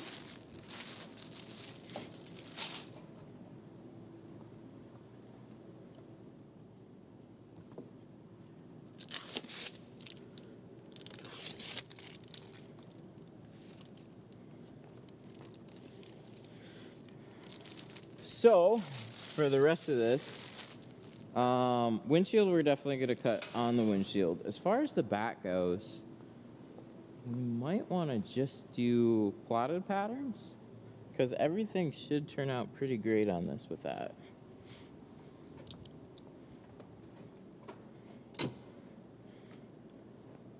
We also got to prep this windshield here pretty soon.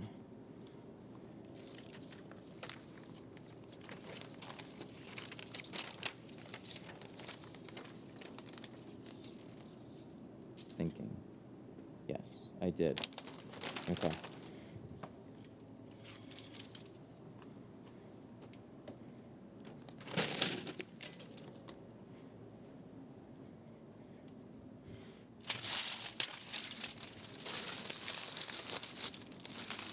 I think he was bitching about consumers and customers in the group and saying he wouldn't be surprised if he met the customers and admins too.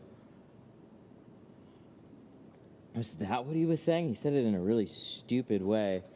That's hilarious. Yes, I'm making consumers admins of the group. Like,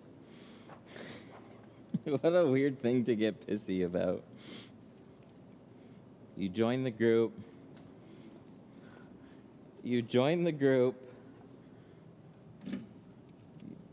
You like pay, like he literally said, "Hey, I paid $500 to get this tinted. I had a question about like the dot matrix area. Should I be concerned about this? Something like that. And it's like, that's a total normal, valid question, right?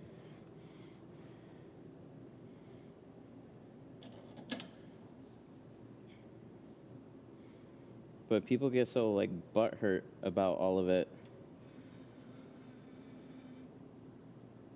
So they can't just like scroll past. They have to put in their 2 cents about how they feel they shouldn't even be in the group. And it's like, okay, well, they are. You don't have to be a dick about it.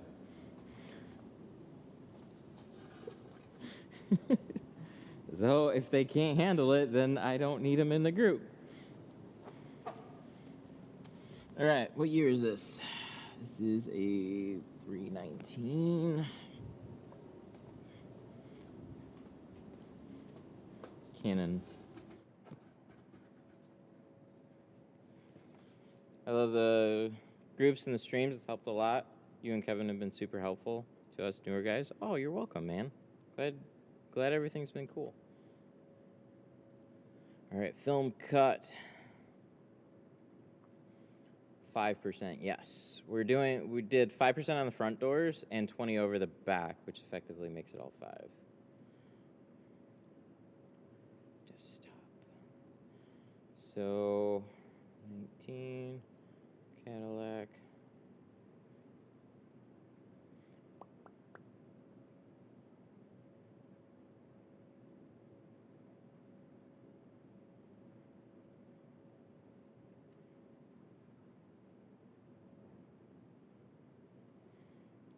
How is the Escalade? Oh, they got lots of quarter windows here.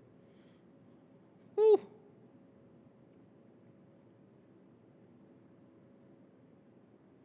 Okay, so these are going to be standard on all of them.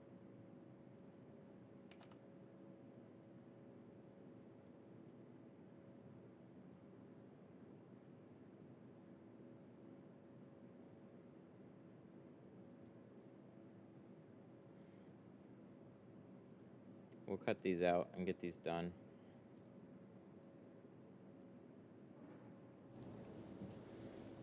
What? What's the advice on how to deal with people being overly helpful while working, specifically spectators? Oh, that's not a question I get every day. I don't know. If you don't want people watching or being helpful or whatever, then just politely ask them, like, just let you do your thing.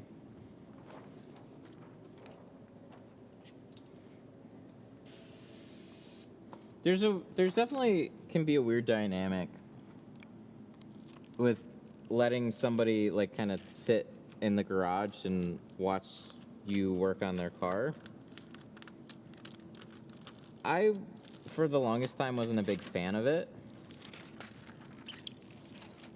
But a really good way to look at it too, is you have a chance to make a even more positive impression on them. So you could just try and embrace it, but I don't know, try and be polite about setting ground rules like, hey, I'm going to work on the car. Just stay out of my way, but say it in the best way possible.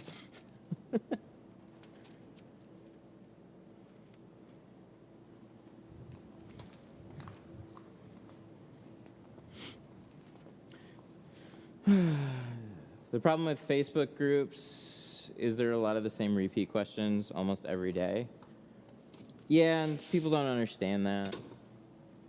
But social media, everything is like a revolving door. New people are coming in, other people are leaving, and what 5,000 people got in their feeds one day, the next day another 5,000 people completely different will get that in their feed.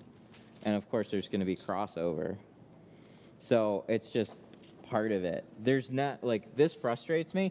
There is no single thing that I can do that'll get everybody's attention and make everybody be on the same page. It just doesn't exist. So when I go to make an announcement in the group, you got to, like, make it an announcement 50 times over the period of a long time for most people to maybe know about it. Really annoying. But that's just the way it is, so. Same thing for here. New people are discovering the channel, the stream all the time, so there's always going to be repeat stuff. Just how it is.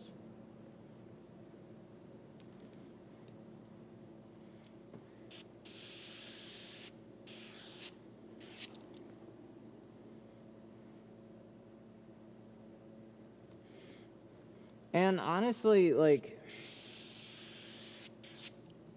to me, like, a room full of a ton of people that are all on the same page, like, it gets boring. There's nothing new to add anymore. So, I mean, eventually with all of this, like, there'll probably only be so many things, and every once in a while a new thing pops up, but without all that new general discussion, the group's just gonna die on its own anyways. So a good, healthy group is just always gonna have those things pop up all the time, and there's just a general churn. So people have asked me to make a private group, and we have one with the membership. But to be honest, there isn't a single thing that you can't get answered in the general group that you would be able to maybe get answered in a professional group. But there's got to be enough traction in the regular group to make it make sense. And I just don't see a lot of benefit in splitting them up other than just to, like, cut out some of that extra noise. But I'm just not going to be able to put the same amount of effort into it.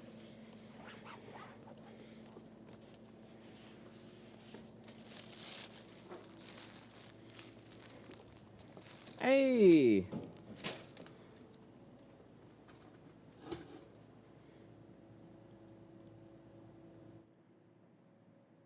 Well, why didn't it work? Hey! Black Swan Auto Styling. Thank you so much for the 5. No message. I appreciate it, bud. Oh, you had one before it. So true. Primarily rap, and our rap groups are the same way 100 times all day. How much vinyl do I need? Yeah. Yeah, the one in my group is always like, hey, I got this car coming in, anything to look out for. That'll drive some people crazy. Anything new to look out for? It's like people are just wondering about a heads up, and so they just see it so many times, so they lose their mind. People like me just found you, so I appreciate you starting at the basics. I wouldn't have tackled this without the site. Thank you, man. GoPro.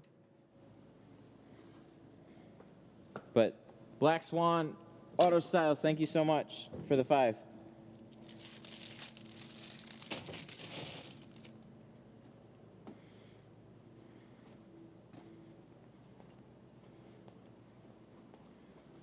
So, as much as I would love for there to be new, interesting things all day, every day, that's just not the way it works.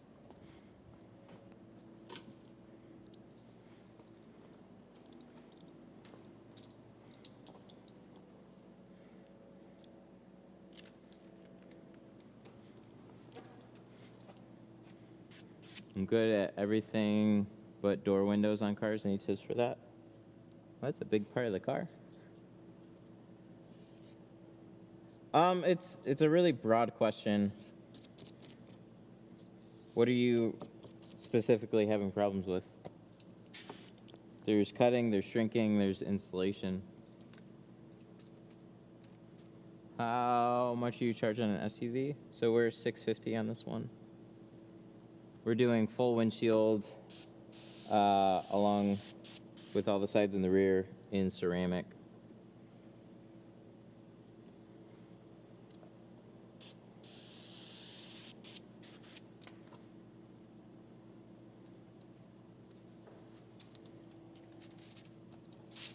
Been watching your stream for months. Great content. Thank you. Installing? That helps. Unfortunately, we're all done.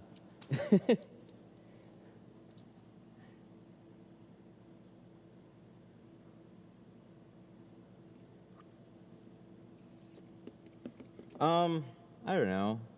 If you're having trouble tucking everything, keeping your sides a little tighter, not having as much bulk film to tuck into the sides and the bottom can help.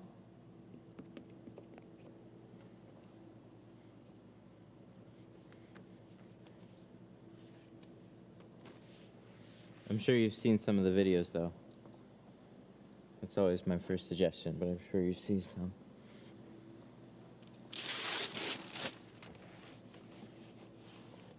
Yeah, if I was a little farther back on this job with the door, I could be a little bit more specific. Ask me next time, and I'll try and be more helpful on that. Where should we buy tints from for the rear end of vehicles? In the same place that you buy them for the sides and the front.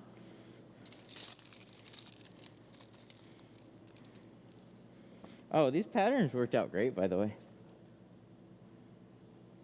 Super good cuts on those.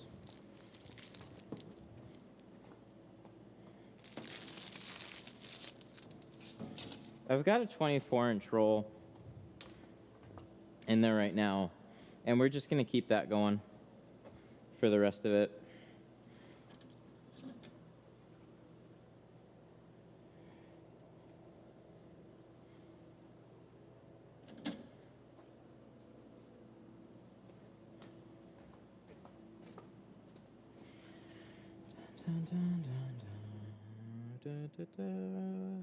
All right.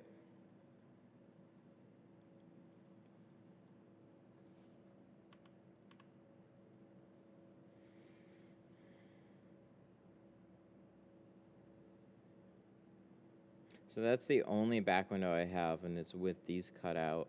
That's usually okay. I don't know what these little dingle dangles are up here. That's goofy. But this, sometimes I like them to not have these cut because they don't always line up well, but hopefully these will. It's always a little bit of a chance because cutting these on the inside is no big deal when the film's already there. So we're just going to go ahead and we'll cut this one out, and then we'll figure out what kind of quarters we're dealing with.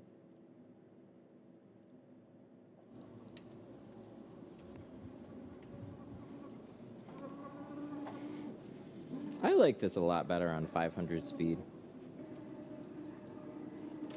It's cool.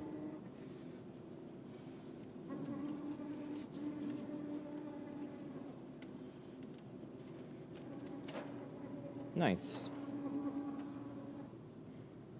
Having it all dialed in makes my life easier. And then those little quirky bits switching back and forth between the menus. When you do this enough, you just get better at it. It's all part of it.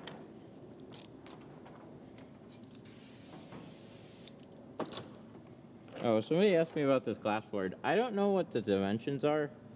It kind of just came free with the shop.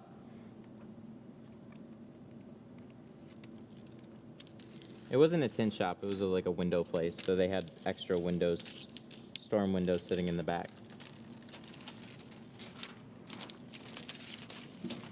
Do you use a 30-degree blade in your plotter? I think it's a, what is it? It's this one. This blade's awesome. So this is Roland compatible blades. You can find it at Plotter Depot, ROLD 25 degree. That's what this is. This blade is awesome.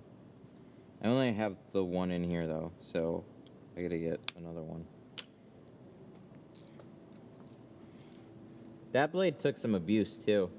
It's still the same blade from the day we set that plotter up. Same cut strip, same plotter blade. When you got it dialed in, you can really just, it's been great for cutting.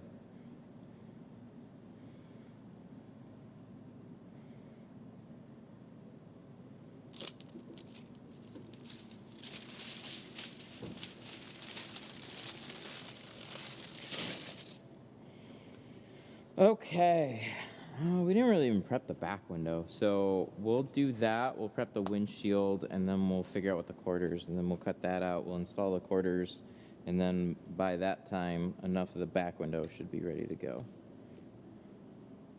I'm gonna throw this one away. We've had quite a few frustrations, but that happens with a lot of plotters. There's always that, like, learning curve part.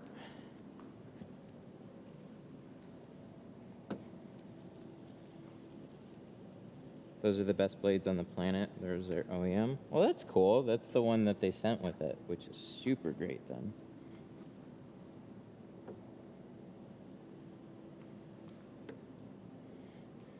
So this is a really straightforward back window. This is essentially another door window or quarter window. A little bit of shrinking, not much. So you could do these completely wet. That's totally fine. And they pop up. Well, they usually do. They usually pop up independent with that button right there. Hopefully it still does.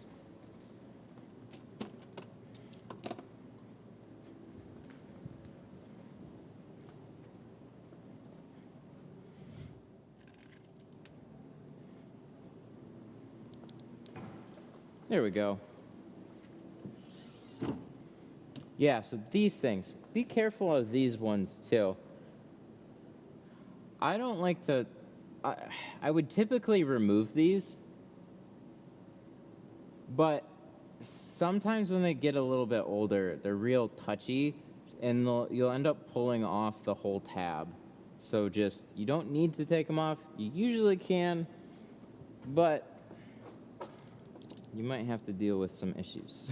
So, what are we gonna do? We're gonna clean this? Yeah, and then we gotta install it. Then why did I open this? I think I just wanted to take a peek in here. So are we gonna wet shrink this or are we gonna dry shrink it? Doesn't really matter. Let's just do it wet. I was gonna do the windshield. Let's just keep the ball rolling. We'll do a wet shrink, but it's on a window that's so small, so it doesn't matter. So everybody's gonna be like, "Why are you wet shrinking?"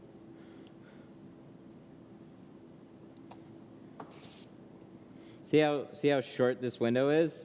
It essentially turns it into just a quarter window.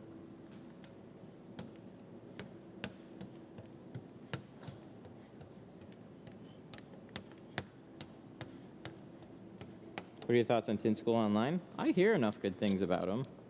I think they're a pretty well organized platform with a lot of good testimonials. So you can actually ask in my Facebook group, and there's been a lot of people that have been saying that they like them.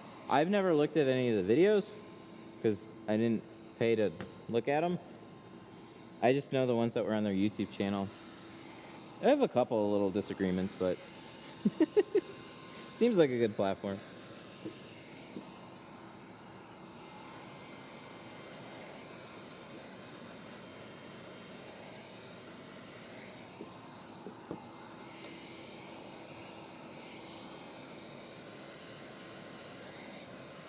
So the biggest thing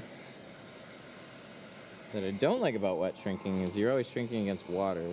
You kind of have to just move things around a lot, dry it out, and try and get it to balloon up.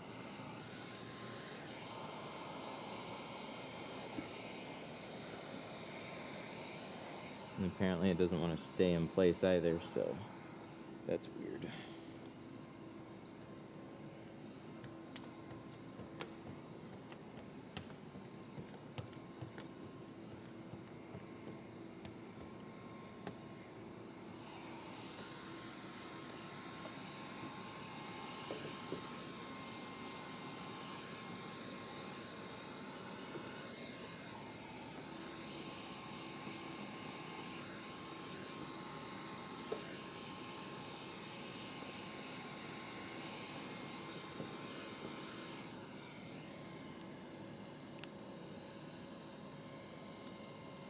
How do you know when to wet shrink?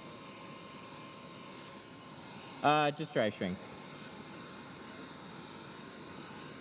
There isn't any particular time where you need to wet shrink.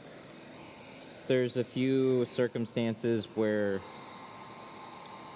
you know, it can be helpful if you need to readjust the pattern a couple of times or something. On the vast majority of back windows, you're pretty much always going to dry shrink it. And the only reason I'm not dry shrinking this one is because I'm lazy. Doesn't mean it's going to turn out any differently.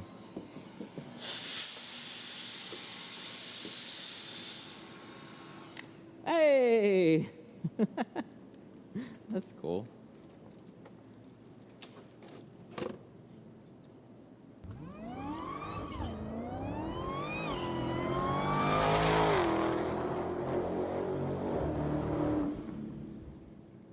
Too much Birds free Fab information. Shop super chatted $5. Well, that's what we Too specialize much free in. information. Birds Fab Shop. Thank you for the 5. I appreciate that. Oh, is that because we give out too much free information? That's why you're super chatting a 5? Thank you.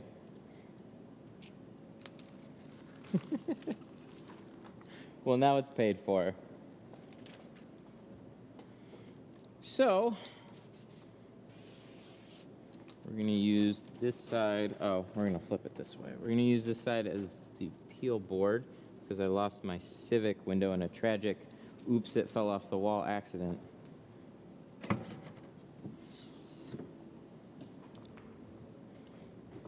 It was so sad. We're all cheap asses. I am too, to some regard. It depends on what it is, though. There's always things that I'll just spend the minimum amount of money for and, you know, see what's out there.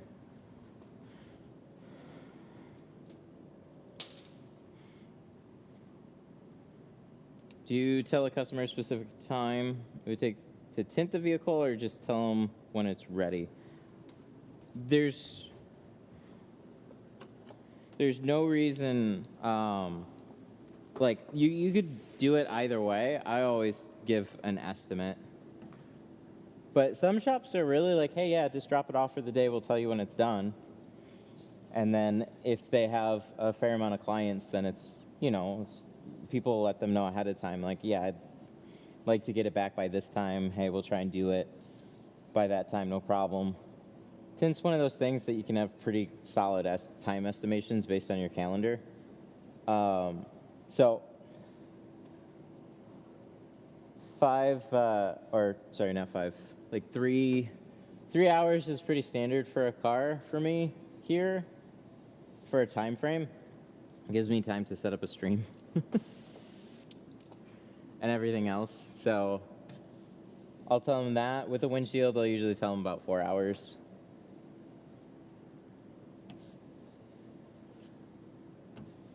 But good amount of people that have seen the channel or just appreciate quality work. They're not in any type of rush.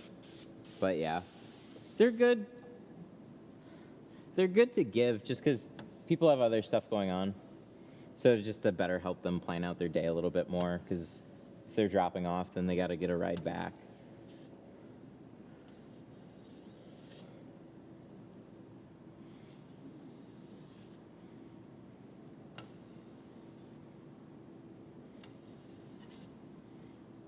Always give yourself a little bit more time than less time, though. Because car might take you a couple hours, and that's all well and good until the time that somebody's coming to pick it up, and then you mess up a window, and then you got to redo something, and then they're waiting in your showroom for half an hour longer than they need to be. So they'll always appreciate you telling them it's done sooner. So if you tell them 3 hours and you get it done in 2, they appreciate that more. Getting it done in 4 hours and telling them it'll only take 3, though, that always raises a couple questions. Does it work? Does the cutout work? Oh my gosh. That's interesting. Okay, so that's one. How's this other one line up? And then this even? Oh, dang.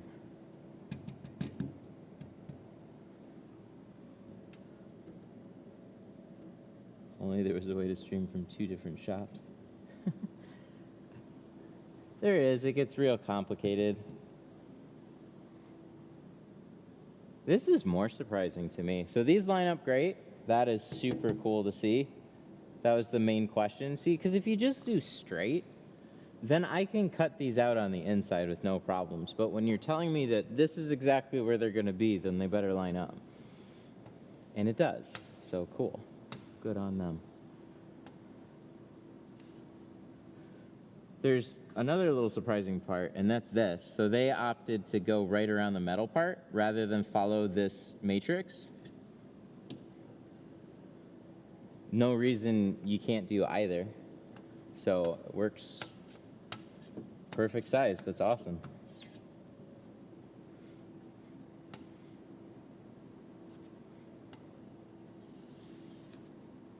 Nice.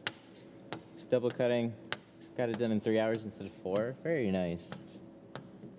Double cutting is one of those... Double cutting is just one of those things that you can immediately do to help speed up your full car time. I had been tinting off of plotters for like a little bit of time at my dad's shop, and then went back to hand cutting, mobile, no problem, right? Oh, my first car took me like double the amount of time I thought. And I was like, oh shoot, what? Part of that was just being in a different spot, but then double cutting was easily one of those things where it's like, oh, I thought I could tint a car by hand way faster than this. What's taking me so long?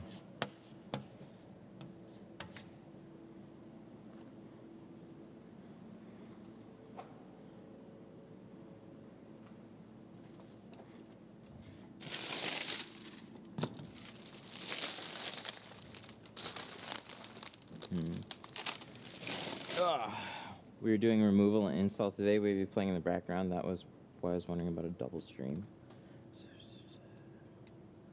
What was that other question? There's a double stream from 2 different shops. Yeah, so that idea was like, I thought it was really cool too. There's me, Extreme Shades, Tint Pro, and a couple of other ones. Like, we were really interested in making something like that happen. It's complicated, man, and it gets messy. There's only so much screen real estate.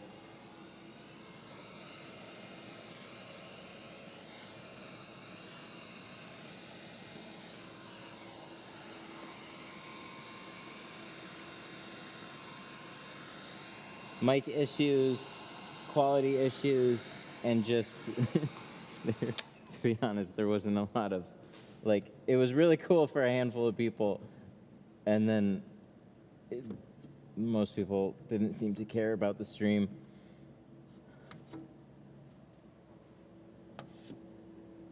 Unfortunately.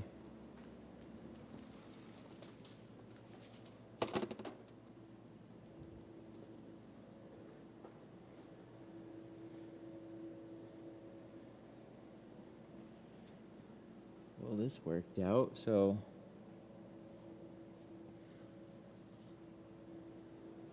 will you be getting the Workhorse 2 plotter? Oh, what's that? It's sitting back there. We gotta do a video on it. They told me to wait a little bit because they were like basically out of stock, so they didn't want me to post a video when they were almost out of stock. They said they were getting a shipment soon, so we'll be going over it soon. Okay, so back window is on. We got quarter windows to cut out. Oh, okay. I'm gonna get some prep on this windshield. Have you tried tint tack? Yeah, I never liked it. It always seemed like no matter how much I added to my bottle, it didn't get any better.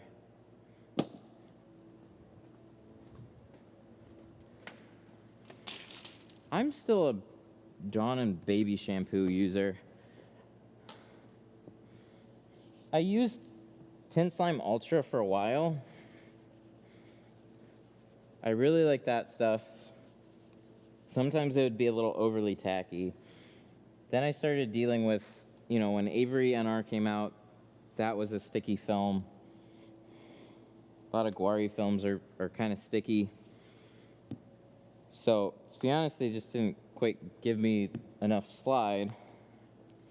And then there were also consistency issues, so.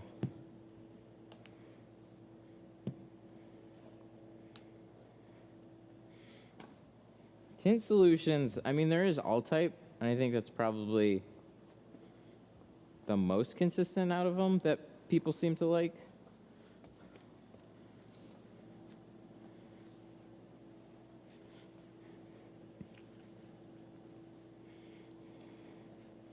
But slip solutions, they seem to be personal preference. So there's guys that like them to be tacky.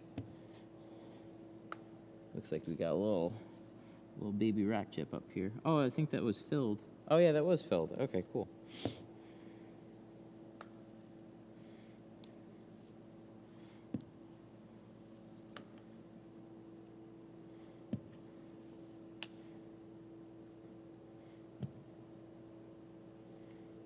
But slip solutions are very much a personal preference thing.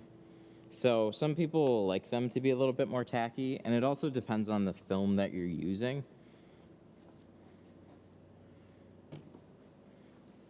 I always like to try and slide my patterns around into place. Some people will like them to stick a little bit more, and they'll bump them into the sides. So I think all type, if you're going to use like a tint solution. But I pretty much have stuck with baby shampoo forever. Ultra was really cool because it would dry a lot cleaner, and it would dry a little faster too for some things. Like, it was really cool. Just had a really nice clean look about it.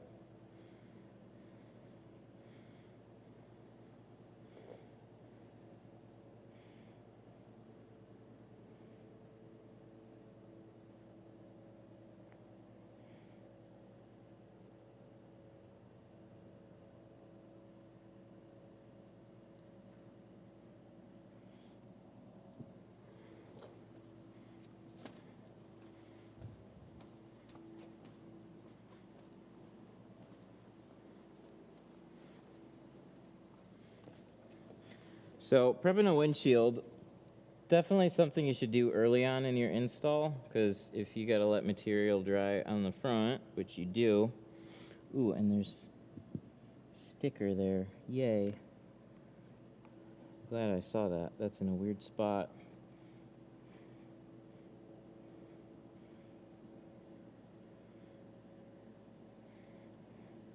Anything that you can just let happen with time, get done ahead of time. So dry your sheets, dry your shrink prep, you gotta let it dry for a little bit. You don't wanna go to do your windshield, apply that stuff, and then sit there for a couple minutes waiting. Get other stuff done. Always do something. Any way to limit micro bubbles when they're still visible after a few days? Typically, no. Whatever micro bubbles that you're dealing with is typically dirt. Even if there's air left behind, there's very little that you can do to ever fix them. You can sometimes take like a gator blade or a chiseler and try and push them down, but they usually pop back up. Or you'll always see a spot where you try to like crush it down. So some films will kind of fix a little bit easier than others. But that's one reason window tinting is difficult, is trying to keep everything clean along with getting it installed and all your cuts right. So creases, little dots, dirt specks, anything like that. And it's pretty much, it's a very rigid, unforgiving material. It's not quite like vinyl, where it's soft and you can warm it up, pull it back and whatnot. Window tints, like, once you're there, that's it. Do you have problems with glass aid peeling from the corners? Yeah, I've had that, and that is a really annoying thing that can happen. So that's one reason I'll always scrub a window and then squeegee it, because just wiping it off with a towel will typically leave a little grease behind. That's where you're going to see it peeling around the edges a lot more. I found having like a stupid, clean, streak-free surface is the best way to get it to stick. So, I wish it was like a little bit more tacky, but there's this trade-off between tackiness and then also being able to like peel it back off without leaving a lot of glue behind. Stuff like that. It's kind of like the best of, or at least for now, the best of everything. Got to be able to like round corners so you can even like apply it and stuff. So you can also warm it up. So when you squeegee off your window, you apply it. If you want to put a little bit of extra heat, you can actually fix it down a lot better with just like a heat gun and like tacking those corners in. They'll hold a lot better. Especially if you put it around some of these like tight corners. Quarters. Okay, I remember what they are. Canon. So if we go to our software here.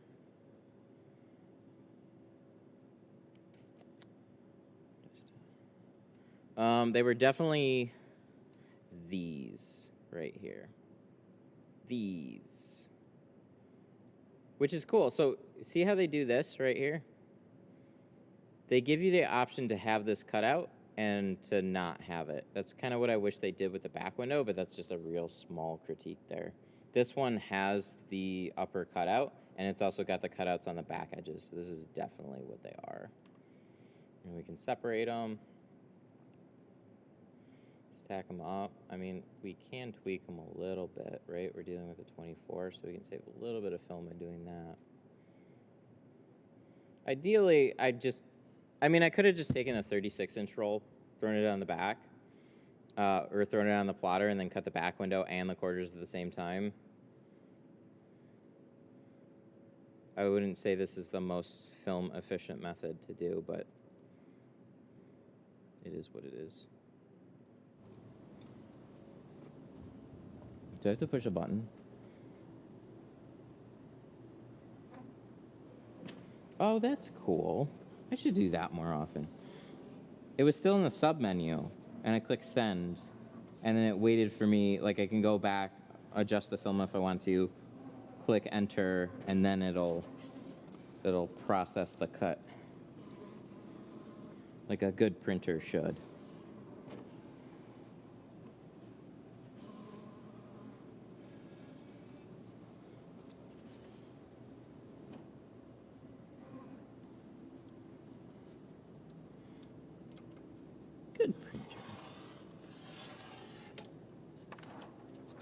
See, and I should get in the habit of just doing this, but and enter. Now it's ready to cut again. So windshield is prepping.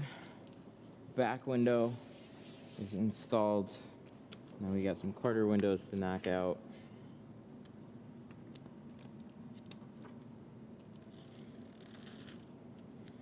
So if we're going to shrink these, we can still shrink them along this edge, but it'll be a little slanted from where it was.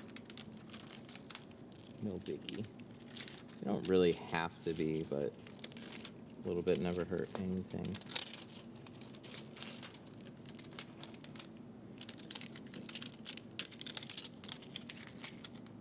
Well, the other cuts were buttery smooth.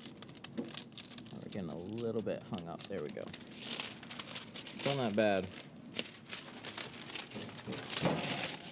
Probably have to make one little tweak.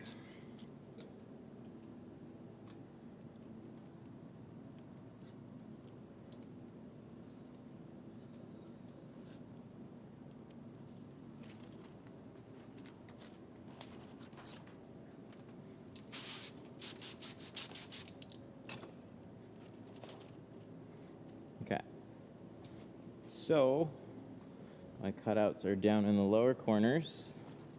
Just pop that guy right there.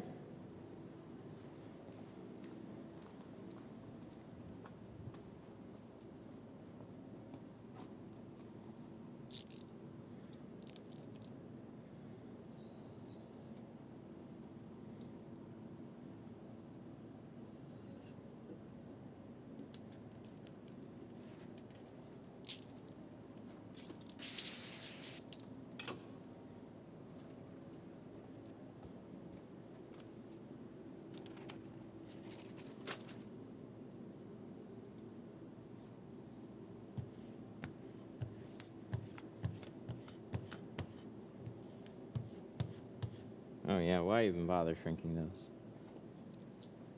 That's fine.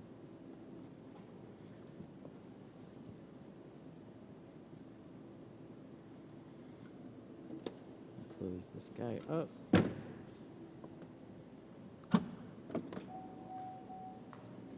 Dun, dun, dun.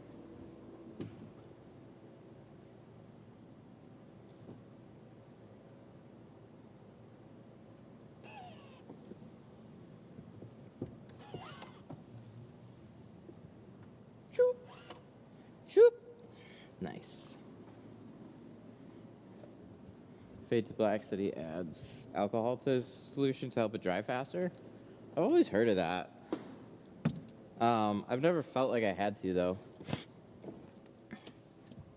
He's in Wisconsin from what I know, so I think they get even colder than we do.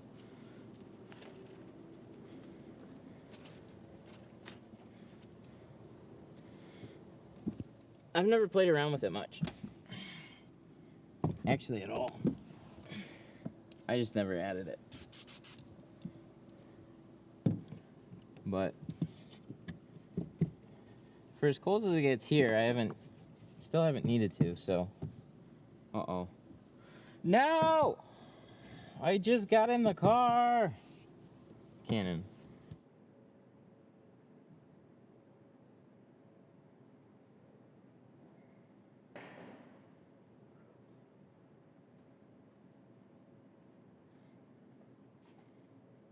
Battery again.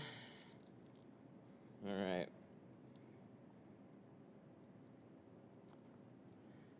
So that's this one, right? Yes. This one should be fully charged. This was one of those new batteries that I bought that said that they had bigger capacity.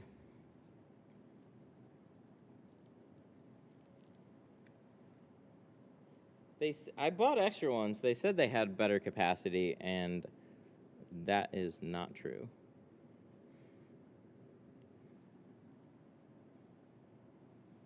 So this one, is this one all charged too? 2, 3, 4. Yep.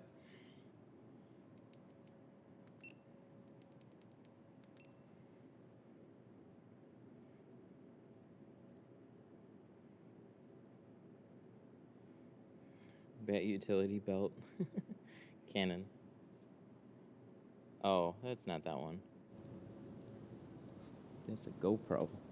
It's not a Canon. All right. Like when it does it right when I get into the car. Knowing this front one, it'll Sorry, I'm still not knowing the windshield, the battery will die at the same time I go to install the windshield.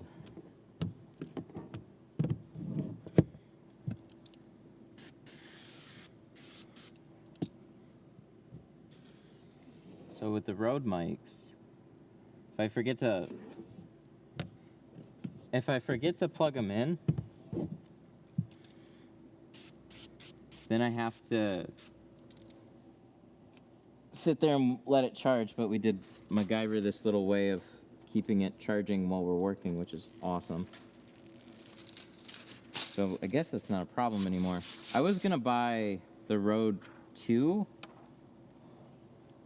but it's essentially like gonna be like the same type of quality, It'll just give me a backup. I wanted to buy another receiver, but I can't buy or another transmitter, but I can't buy just another transmitter.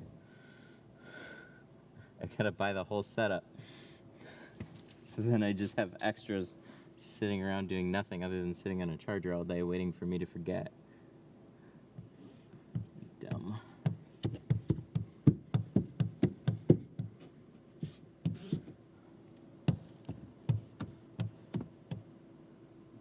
Cutouts are on point with this one. That's awesome. See, when it makes my life easy, it's great.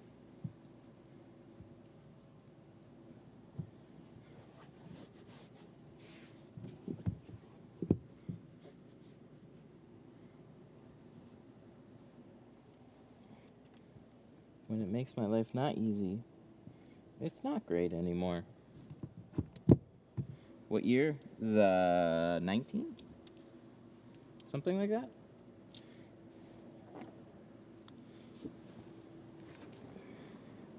Yeah, I'm just a little too far away that other side. Is that a defroster and antenna? There's both. Looks like there's a defroster point and an antenna. Well, this is a bad idea with the coffee there. Shut up. I'm gonna have to put that back on the ground. What's the monthly average income for window tinting? I don't know. What is the average? It varies greatly based on your situation. There isn't, it's such a, it can pay really well, but you can window tint and still not get paid very well depending on the company that you're tinting for and whatever your setup is. So I don't think any of that would be super accurate, but I'd expect to at least 50 to 60 a year.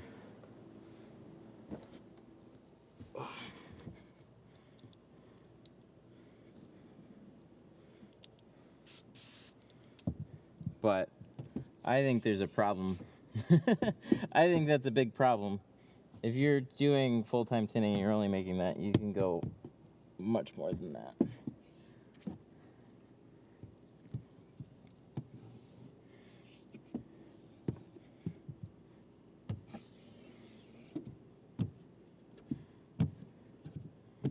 I think when I was doing mobile, my highest in 1 year was like 90, 95.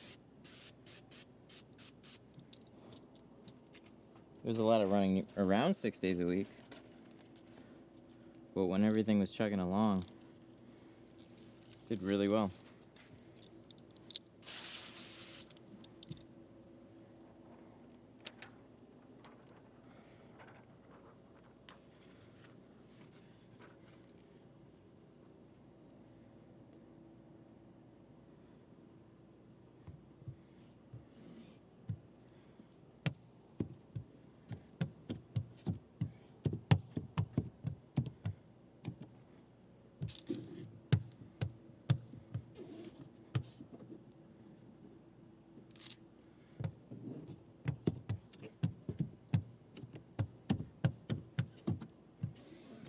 I like it.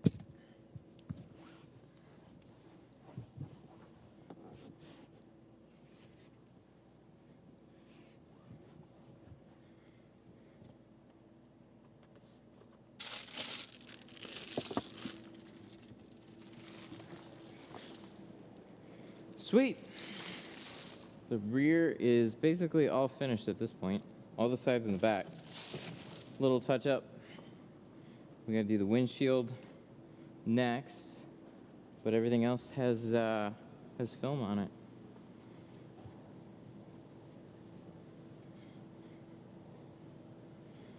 So that's cool.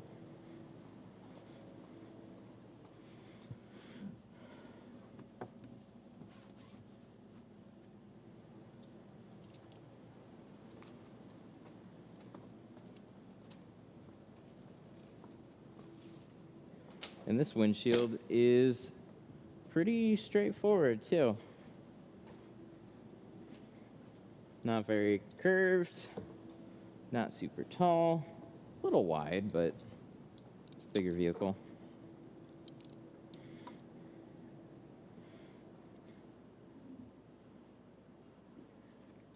We should have some coffee, though. I gotta get some water.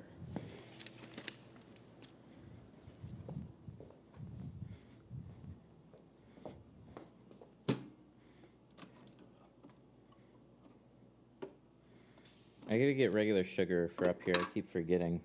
I also need a battery for my thermostat.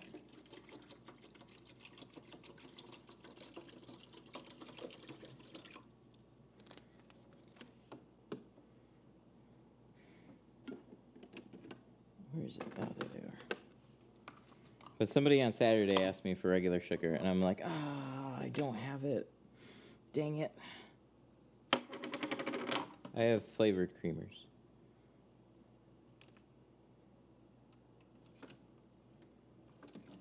There we go. Pop that on. That goes there. We'll come back. Come back to some coffee.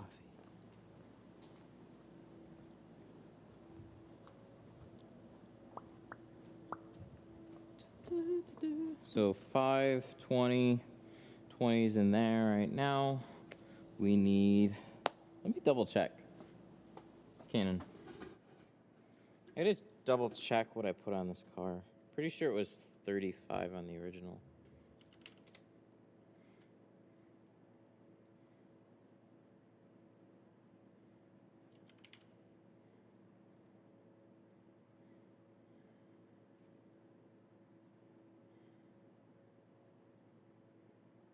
Yes.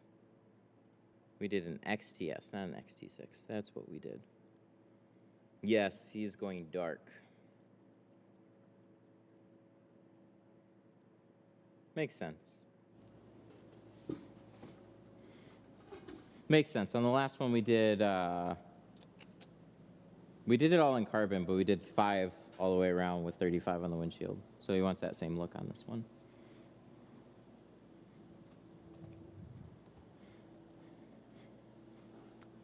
So that's this one right here. 35.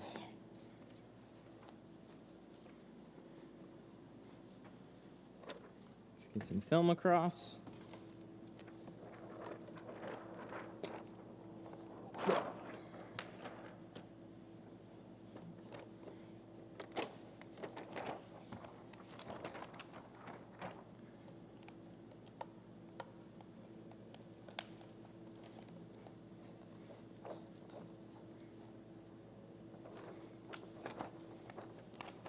Back when you cut with a light, what light did you use? I could do so much with a little stick light, but it had to be a bright stick light.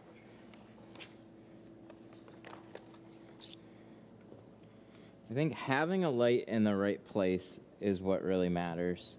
So, wasn't the greatest for placement everywhere, so sometimes it was tricky to get it in the right spot.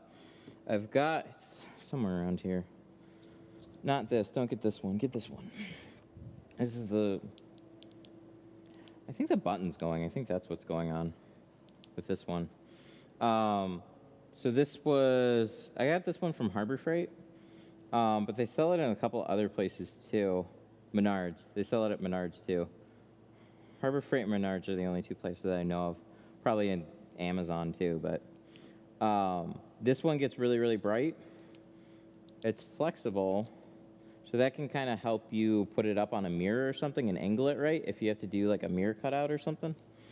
And for the most part, you can just arrange it in the right spot. But one of the things that I would do really often with a light, before I was using glass aid, let me get this set up and I'll show you.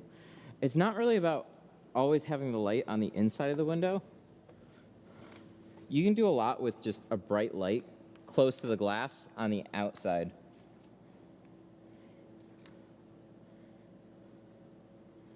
Button cutouts. Those can be a little tricky, yeah. If it's like a button cutout on a rear SUV glass, then having just a big bright light is kind of helpful.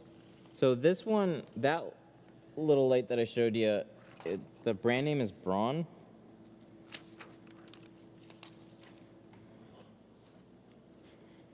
So this doesn't always work, and this is why I like Glass 8 a little bit better for a lot of situations. But when you're doing like a 20, even a 5%, sometimes you can get the right angle on the paneling, shine it through the outside, and it reflects that edge just enough so you can see it and get it cut out. That's why a real bright stick light, you need to just make that little contrast area. It's not about having the brightest, biggest light. It's about having a bright enough light in the right spot. Just make that edge glow. Also, if you have control over the shop lights, you could turn those down and then see the inside a lot better. Okay. I can't get that light in Canada. Well, anything like it. So this was the latest of, like, and I've been using this for a number of years now. These were always getting better, but the same concept. If you can find like a slim stick light, that's what you're looking for. Turn it on. And what I would do, so you have pillars, and then you have deck lid, right? So I would shine this thing through on the outside, get it real close to wherever I'm trying to look. I have my blade here, and then I'm just going around the whole thing. And then wherever I couldn't quite see well, I would then put that light really close, like that. But a slim stick light, so on this one, yeah, you're gonna be moving this one around a bunch of times if you can't get it in the right spot. But for the most part, this is like what I would do on 100% of my vehicles. Cable, cable, cable. Oh, we're charging a battery. That's probably smart.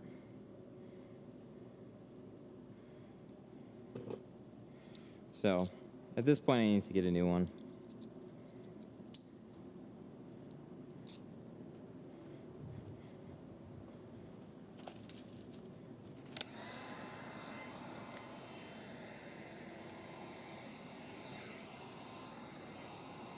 Yo, I'm back. Welcome back.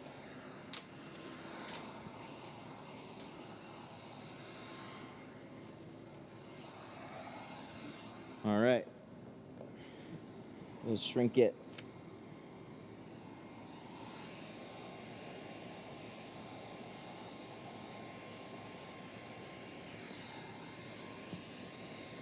So I say this many, many times. Shrinking is about letting the heat gun do the work and the shrinking. And if you're using a glove or a card or a felt card, that's just there to help organize and direct everything. So I'm looking for everything to either be ballooned up or fingers that are kind of going this way. The ones that start going this way, you're going to start shrinking them sideways, and that's going to mess everything up.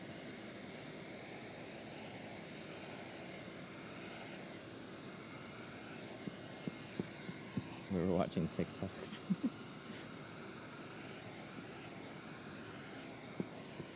I think I can make my TikTok today.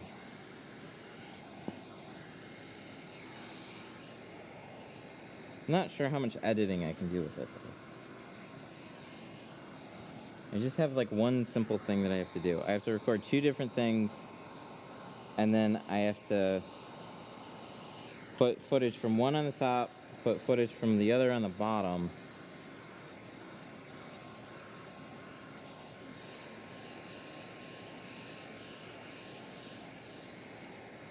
And you'll see a direct comparison between the two. That's right, it's going to be a before and after of me dancing.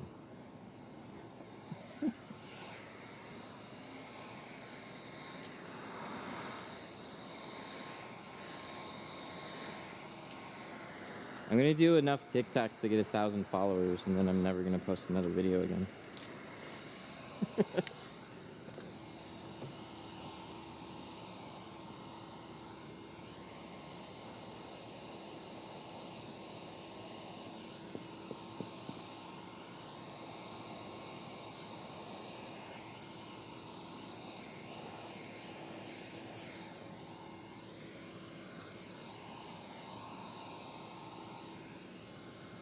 I'm still waiting on my play button. YouTube's has recognized my channel has over 100,000 subscribers. So now I'm just waiting on them they have to do some sort of like manual review to make sure that I'm not some sort of spam channel.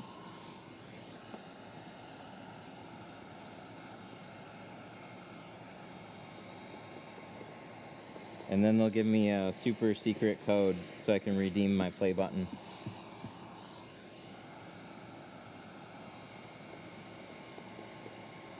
And then I don't know. I don't know what's next after that. Probably nothing. In 60 years, we might get 1 million.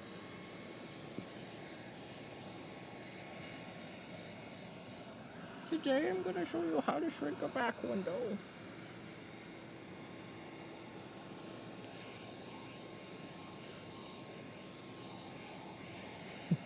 Will you tint or wrap the play button? I don't know. I mean, it makes sense to tint it, right? I'm going to do 5% ceramic, so then you can't see it, and it's also ceramic. It'll just be a black picture frame sitting on the wall.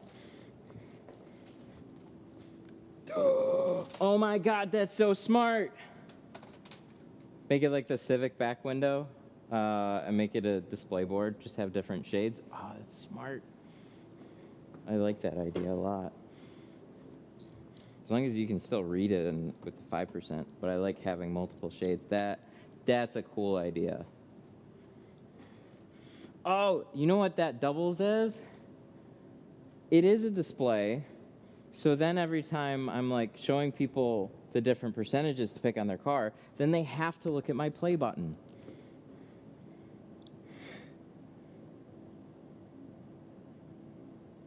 Then I can like, look, did you know I had 100,000 subscribers? Look at my play button.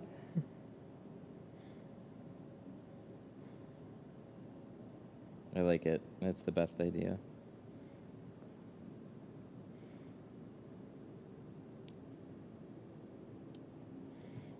Then they'll make a TikTok. And they'll say, this trashy YouTuber thinks he has a lot of followers. Clown face. He doesn't even have any followers on TikTok. They'll do it in that TikTok voice. OMG, what a millennial loser. RGBs in the case. That'd be interesting too.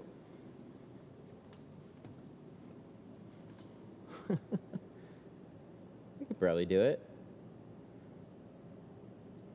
I gotta see the frame that it comes in. I watched Linus's video again of them putting the PC in their 10 million play button. That was really cool. They had that whole thing CNC'd out.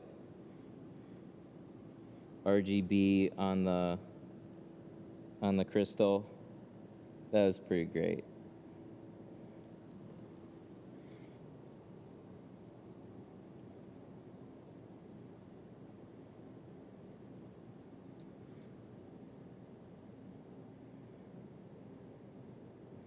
I just watched that last week. I did too.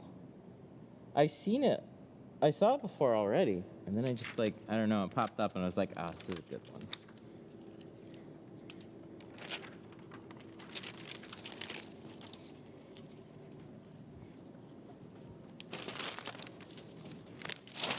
You should stream it. Oh, for sure. That's something special that we would then. I don't know how far I'll go with it for like RGB lighting. I like the idea though. But then, I don't know. They don't have to carry it around. I was going to say if a customer wants to carry it around. Because it's display, right? Yeah, if you want to go look at the shades on your car. I was kidding. I love LTT, been following him for years. Yeah, same here. I watch pretty much every one of their videos that pops up. It's just like one of those go-to channels. They post daily. They usually have something interesting.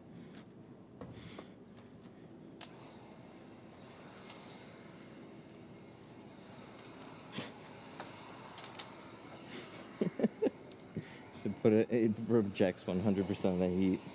That's true.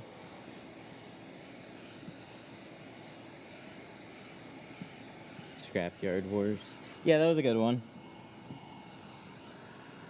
They said they can't do that series again. They're played out, and the used market is so destroyed now that they don't even know how they do another one. I always listen to their Wan Show podcast every week. It's been really cool to hear some of his the LTT store stuff behind the scenes. They're always adding like interesting stuff now to their store. It's cool. I bought their ABC kids book, the gaming one.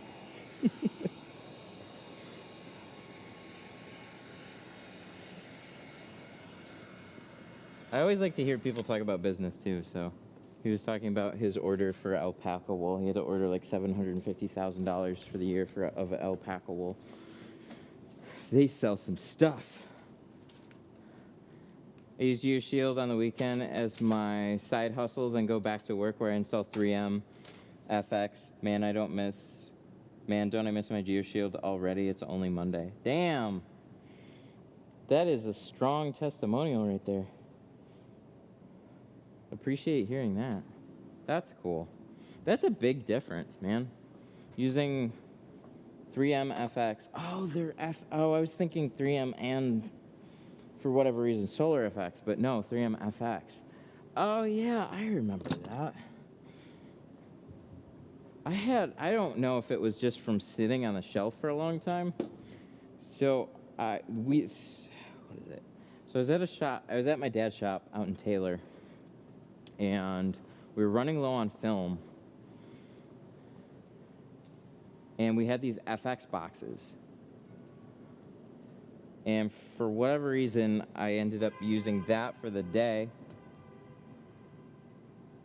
What the hell? What was that?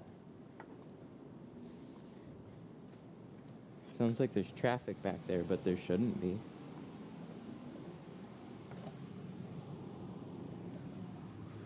Okay.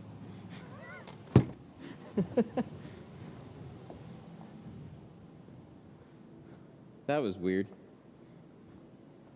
Anyways, so for whatever reason, the FX, this stuff just rolled off the glass. It was fine in the garage. Should I do the towel first? I should do the towel first. So, I keep getting sidetracked.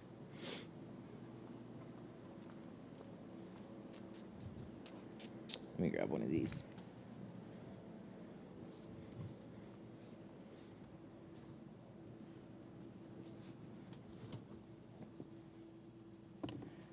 So I installed 3M FX on a couple of cars that day, and then it was okay, pulled it outside, and then it rolled off the glass on the back, like out to here. It was really weird. Stream snipers. I'm guessing somebody almost got hit moving a car or something out there and then went around a corner. I have no idea. That was weird.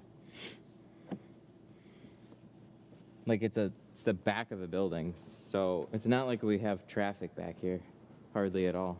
Just the people that bring in trucks and stuff.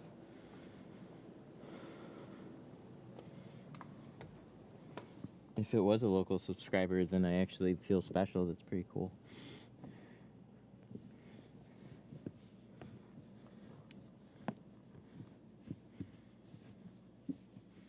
Actually, I don't even know if we'll need the rope. Probably not. There's still some sticky there that I have to remove, so we'll get everything on here. And we'll fix it. It's actually pretty damn good right there.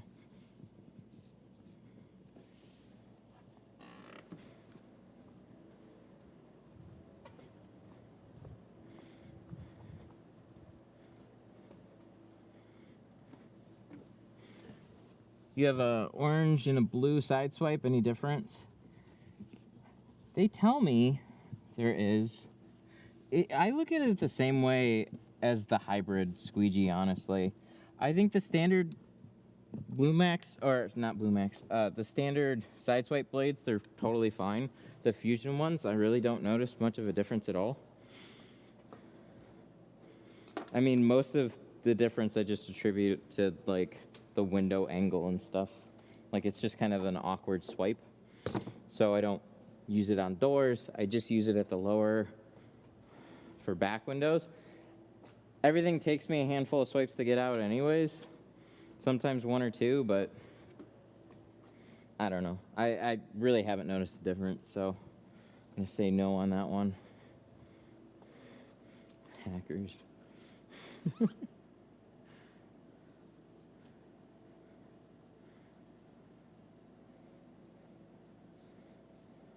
I spent £100 to try and tint my Peugeot 307 convertible. I don't fix. 2 more times to try it. Good luck. Oh yeah, somebody asked a little earlier about kits. I forgot to respond.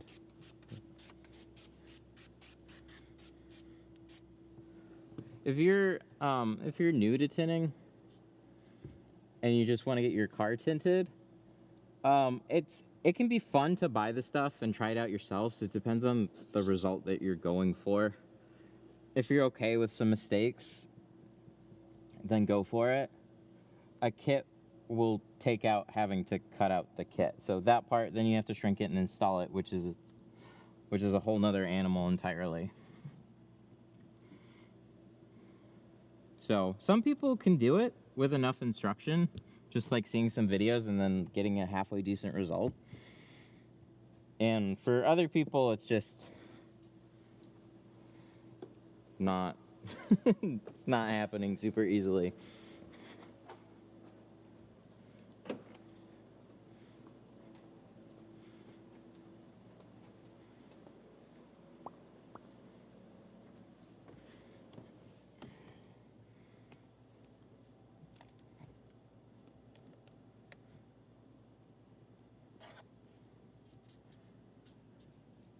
So there's probably some type of inspection or car wash sticker.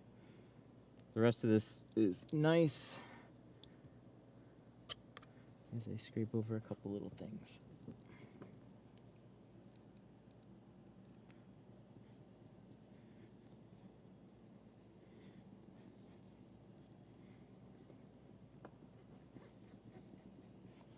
Oh, I forgot about my coffee up front.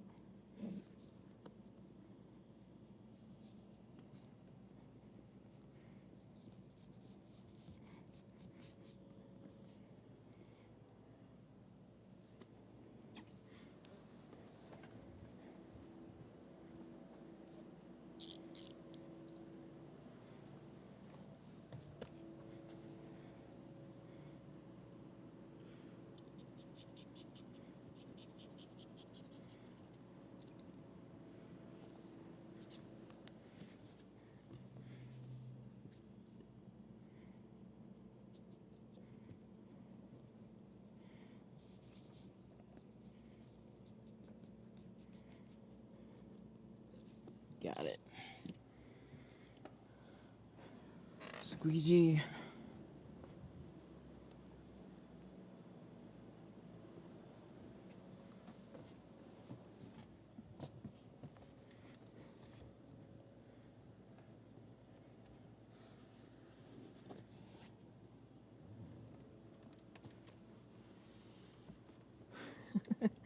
Catching another live.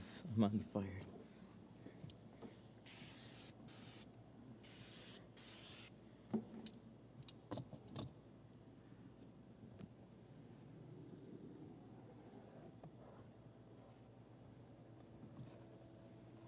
Yeah, so as far as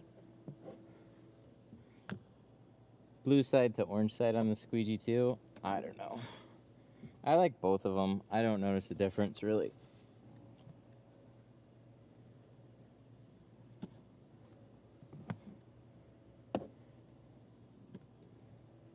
I know the orange side is definitely not the same as the orange crush Squeegee. Might be the same hardness, but it's not the same material. The hybrid has a really smooth material. How much for a 2021 Blazer? Nice. I got a Blazer too, sitting out front. What do you need tinted? As far as windows go, sides and rear, front too, and windshield. Whole thing with the windshield.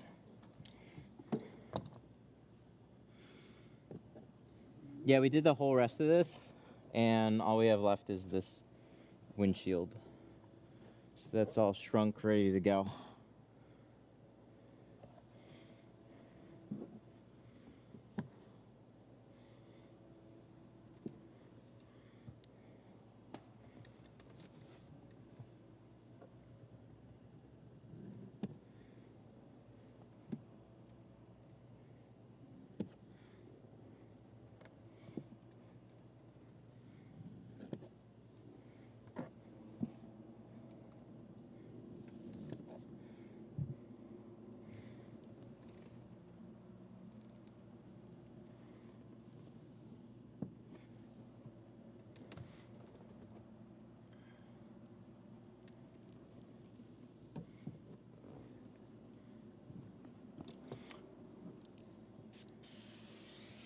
All ready to go.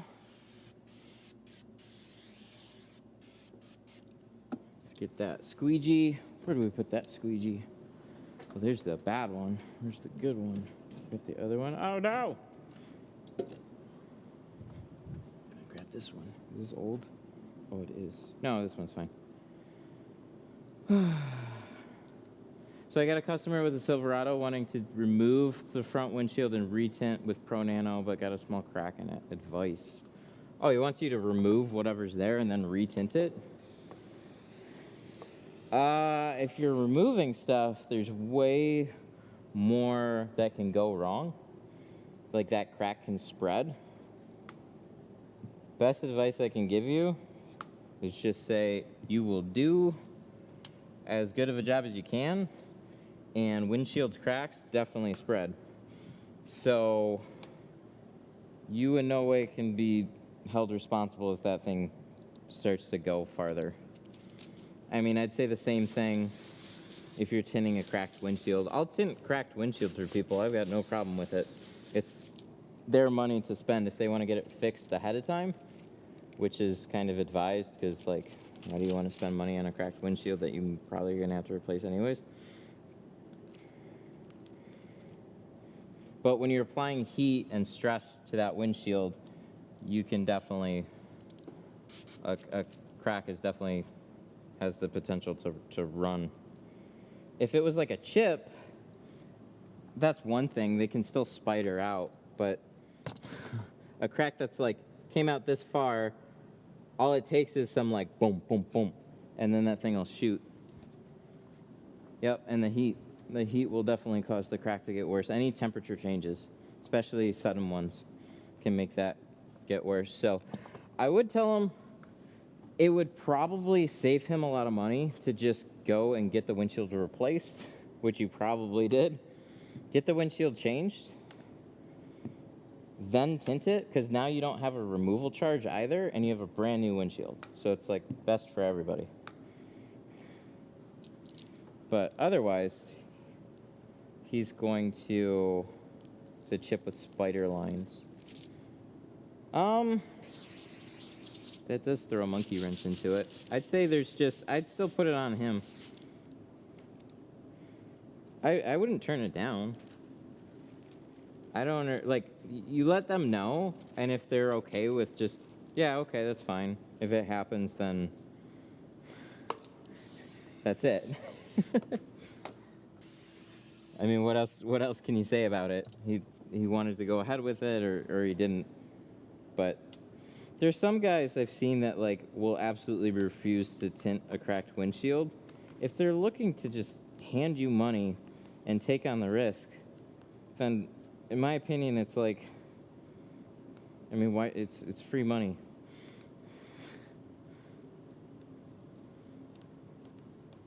Might as well just take it and do the best you can because they know all the risks.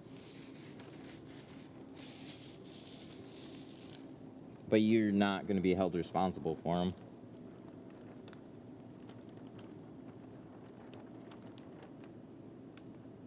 Some people gotta have it, and they gotta have it now.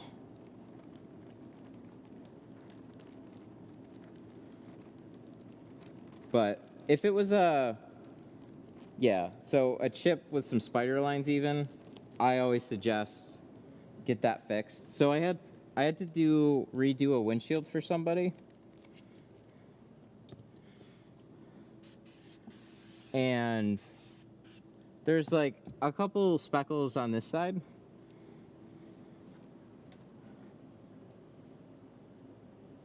And so we scheduled him for an appointment to get that redone. And the day before his appointment, he gets a chip in the windshield. But he didn't tell me about it, and then the appointment time comes around, and it looked like a pretty nasty chip. So I told him,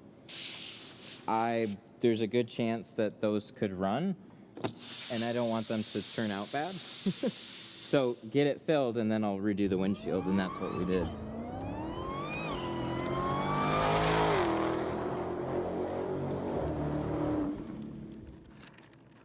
Cash at Top Thank Tire. you. Com super chatted $4.99. Matt being a straight shooter, advise guru. I couldn't hear the super chat, but it's something about being a straight shooter and advice guru. Thank you. I appreciate it. I mean, to me, it's just, that's what can happen. I would never just take in the vehicle and then, like, because it doesn't make sense. There's no room for mistakes. If you just like, yeah, that's fine, I can tint it, and then it cracks farther, well, what do you think their reaction is going to be when they pick up their car? But if ahead of time you're like, hey, dude, this can spread farther, so I can still tint it, but long run, you're better off just getting this thing replaced before I even touch it. Well, then you're just putting it in their court. The job might walk away and then come back later, or just might walk away entirely, but it's not worth saying, yeah, okay, and then something happens, and then they feel then you're responsible, and then you start arguing, well, there was a crack in your windshield, and then they'll be like, well, you didn't tell me about it. I didn't know that was a problem, because in reality, it's just people don't know. When they see window tint getting installed, the number one reaction is typically, it goes on the inside. And it's like, I know, it's getting there. Or I thought it goes on the inside. Like, yeah, it's just, oh, I didn't know you cut it on the outside, and then blah, blah. It's just people don't know. That's why they're paying you.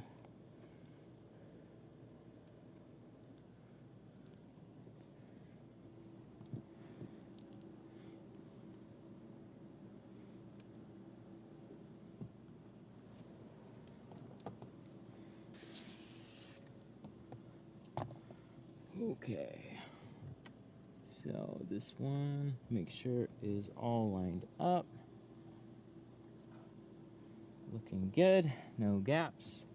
Sweet.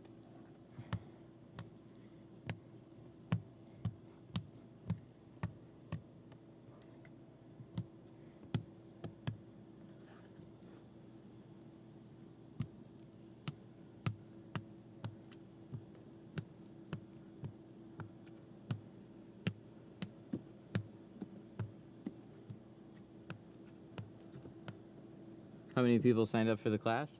I got 3 people coming to the March class now, which is super cool. And somebody else signed up for the class in May. So, we're gonna have some people. It's happening. You think with all the stuff happening with the Ukraine, there's going to be an increase in prices? It's hard to say what's already been taken into account for. I mean, obviously, like, nobody really knew there was going to be any type of a war.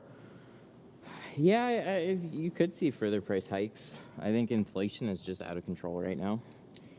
So, did this shift on me? Son of a bitch. It's shifted just a little bit. We gotta fix that. Just peel this back a little bit. Rinse it down.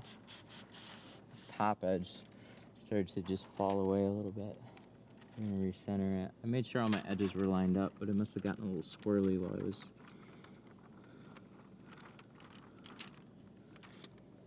moving it around.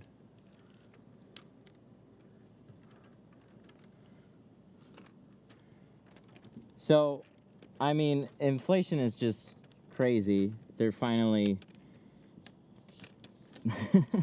acknowledging it, acknowledging that it's been a thing for a while.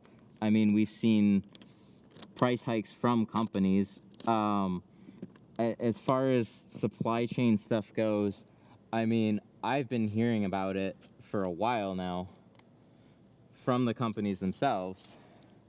So, like, it's not a new thing at this point.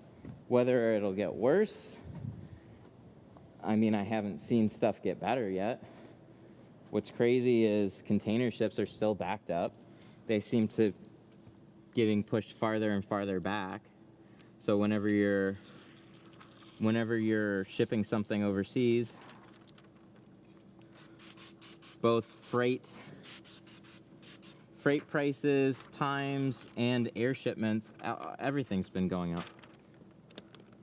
And it changes every day.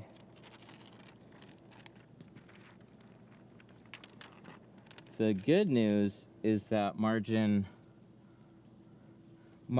on film for shops is pretty dang good. So when, like, this was a little conversation I had with Rick the other day, when a film company has a 20% increase, which I guess Avery, just rather than feathering it, they just like, yep, 20% more expensive now. It's like, whoa, that's real sudden. Where you were seeing a lot of regular price increases with, I heard from Expel last year, like people are getting regular 5% price increases. The thing is, you don't have to hike your prices up by that much per job when you get that percentage. It's really only a handful of dollars, because you take that roll, you spread it out over 8 cars. Like, so if you're doing a 36, take that price, divide it by 8, and that's what your cost to do that car on average is going to be.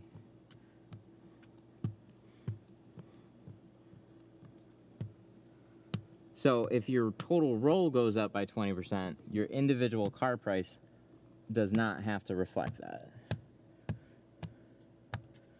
Is it fun? No. No, definitely not. But that's just part of it. So don't panic. Just adjust accordingly, really. But yeah, I had that conversation with him the other day, because somebody was had that concern. They're getting a 20% increase, and they're like, I can't, my customers won't adapt to a 20% increase. And it's like, whoa, hang on. That's not exactly what you need to do. So, but every year you really should, I mean, at least every year you should take your pricing into account and realize that inflation is a thing. So what you charged 2 or 3 years ago to grow with the economy, it really needs to adjust alongside it. So one good way to feather that is, like, from what I've seen some shops do, is they'll do like a 10% or a $10 price increase every year, so it kind of is gradual, and then if there's any sudden upticks, like, they were on top of it already.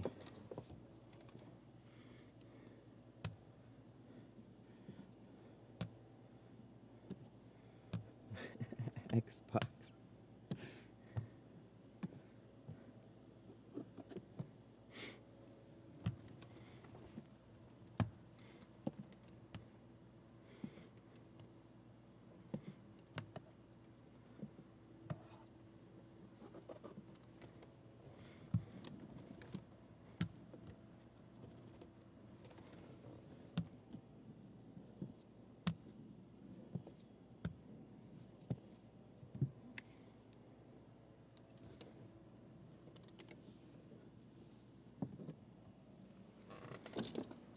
What is BO3? I actually don't know that one.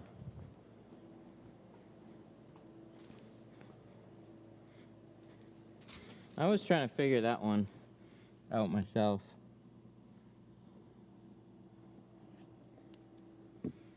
Oh, Black Ops.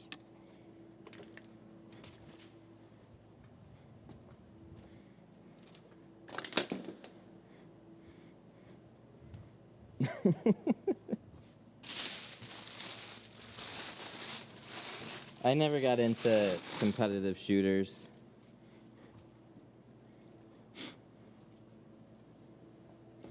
The most competitive that I got with games was like Smash with like my brothers.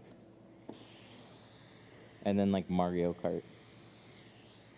But as far as like the shooters went, they were fun to play, but mostly single player with lots of like cheat codes. So like, I mean, this is throwing way back, but like GoldenEye with unlimited ammo and invisibility. I'd take that over into some other games. So like I'd play like some random PC games. I'm trying to think of what the last thing I played. It's been a little bit. I played, there's that Star Wars game that I ended up playing, but of course I had to enable cheat codes for that one.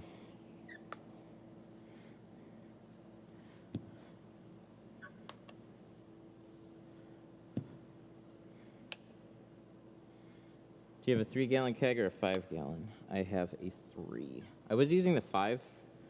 I like the 3 the best. So I thought there might be a chance that I'd like a 5-gallon here because I'm not hauling it with me.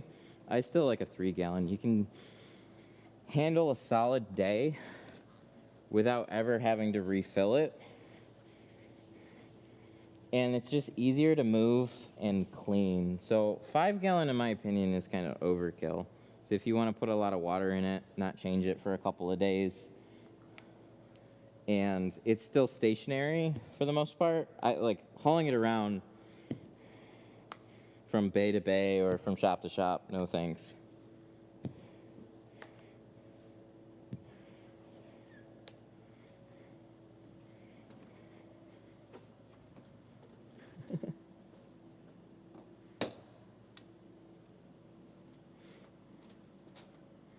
Kids take over every TV in the house, so I don't play as much as I used to. I have like other stuff that always needs to get done, so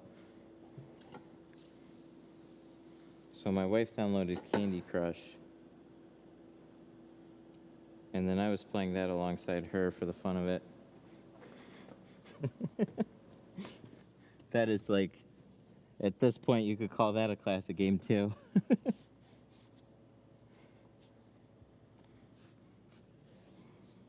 But I used to play just big, wide open adventure games. So like Skyrim or Breath of the Wild, those were my favorites. Stuff like that. But I don't have as much time for stuff like that anymore, and there really haven't been any ones quite like it since. Borderlands. Borderlands was good. Borderlands was a really fun shooter. I like that it was a team shooter, too.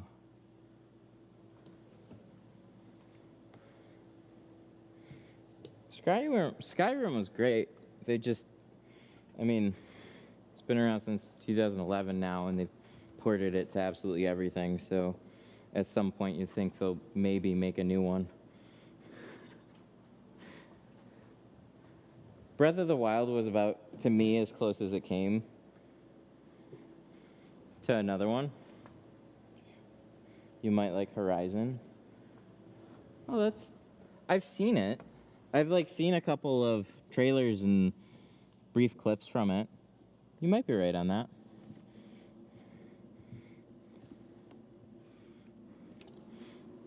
I was trying to...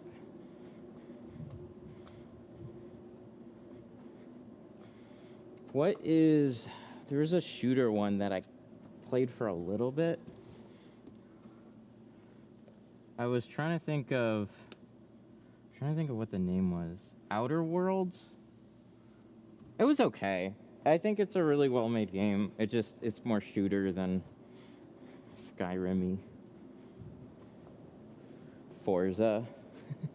I've never really been big into car games. An interesting one, though, was... so, you guys have... Who's it? Nick. He helped with the scheduling here. We would play car tag in one of the Forza games. And that was pretty funny. So that was... car tag was literally what it sounds like. You just load up a multiplayer map, and you just keep hammering each other's cars until one of them doesn't work anymore. So essentially just a demolition derby. Uncharted. I haven't given that one a chance yet. I played No.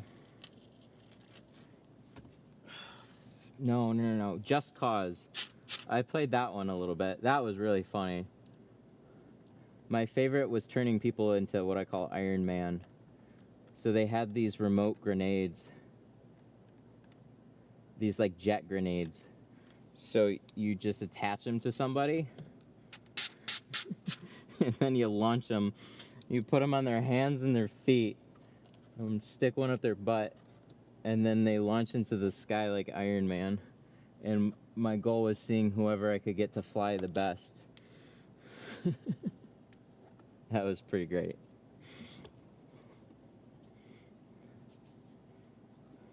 But that was always my favorite thing to try and do with games, was not always play the story, but play it and kind of like follow it along, but play in a way that was more fun for me. That usually was unlimited ammo, invisibility, and just like causing some mayhem and having some fun.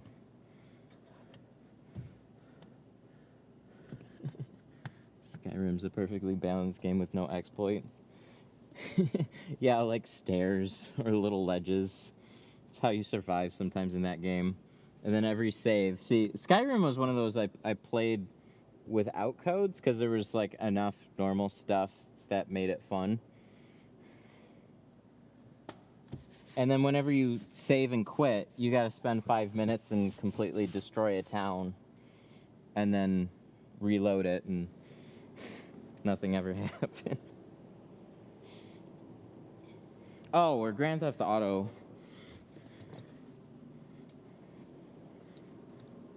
Grand Theft Auto 5 was a pretty solid one, too. That was fun.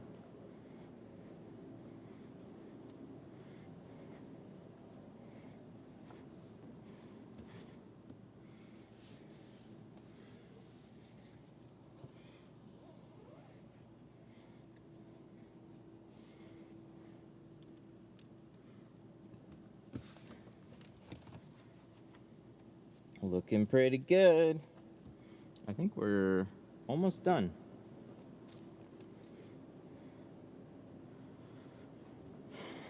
It just works.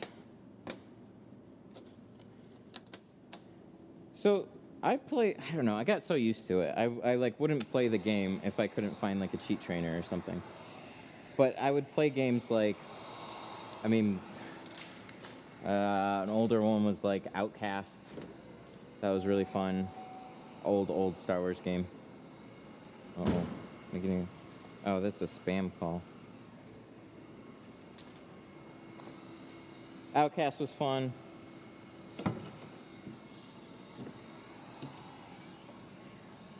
But that's an old game.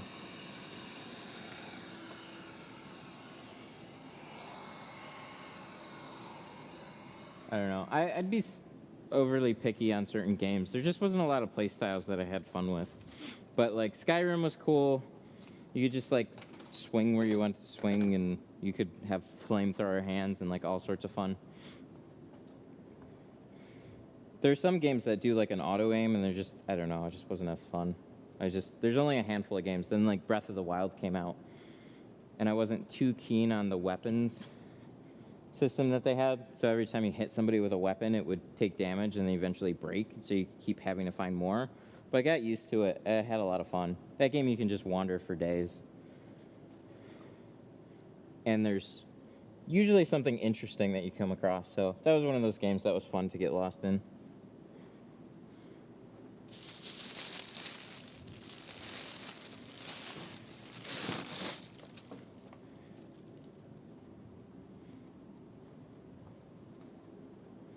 But more like hiking simulator. Yeah, and it had enough so you could fast travel.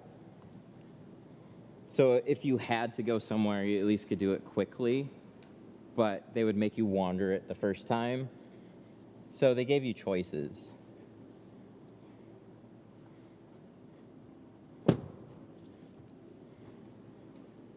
And then I think one of the coolest things about that game was like getting lost in completely new story campaigns and stuff.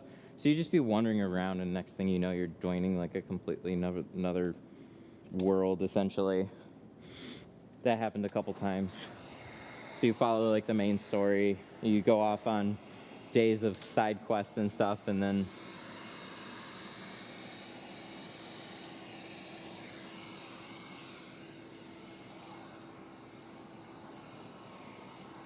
online zombie survival.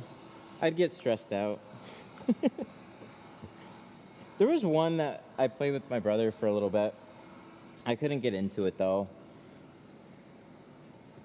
It was like Call of Duty Zombies or something. So what I liked is at least you play with people, not against them.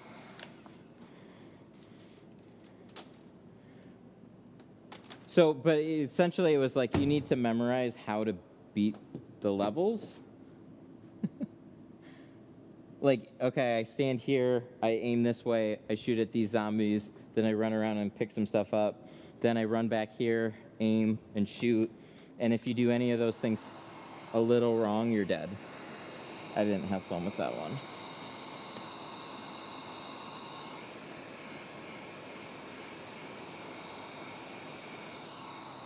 What was that? Overwatch? I played Overwatch for a little while, and that's competitive, but that was a little different, being team competitive, but in a unique way. But that one got to the point where it's like, you're either on a fun team or you're on a shitty team. And it seemed like there wasn't much in between.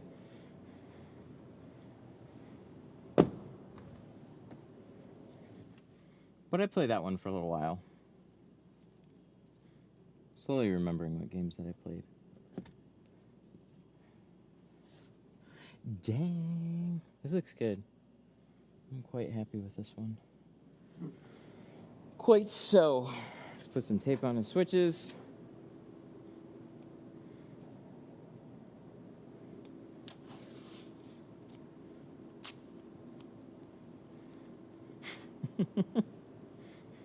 What?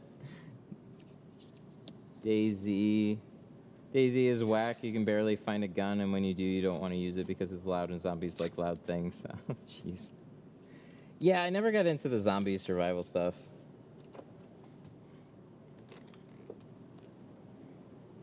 I know that was like super popular for a while though. Then all the battle royales with Fortnite, and everybody had a battle royale version. That just way too much stress for me. See, the longer you play those games, the more you know kind of like where to sit. good spots to kind of like hide out and kind of work your way up. But I just never had that much time for those ones. Never was interested that much. Red Dead 2 is the best. Red Dead seemed pretty interesting. I don't think I ever tried it. For whatever reason, I liked Grand Theft Auto a little bit more than Red Dead, but I can definitely appreciate what Red Dead was. All right. So I think we're done. Look at this. 35 in the windshield, 5 on the front doors, so I can't see anything through there. Guys, can I make my TikTok on this one too? This is ceramic. This is that super dark on the outside ceramic and then clear on the inside, right? Oh shit, we gotta take advantage of this. This isn't gonna be my first TikTok, but I'll probably record a couple videos of this one.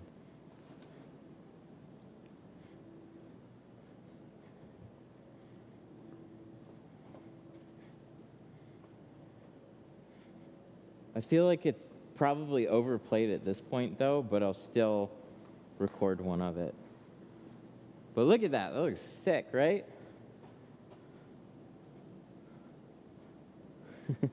Turned out really, really nice.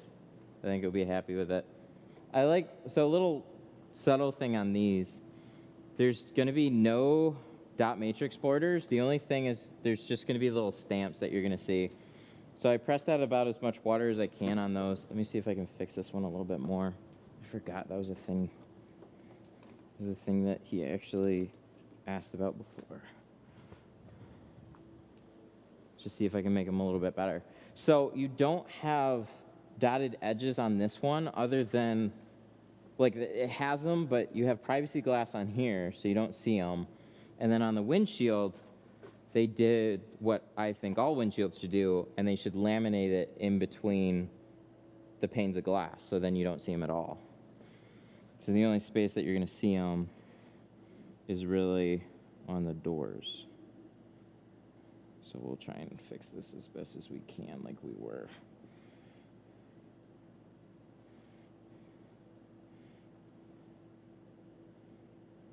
But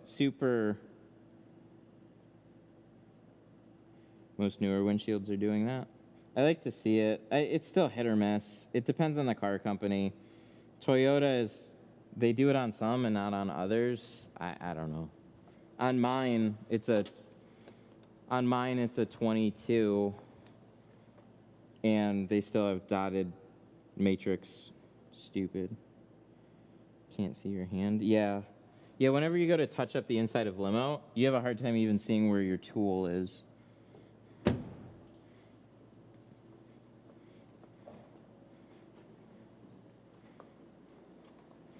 Dang!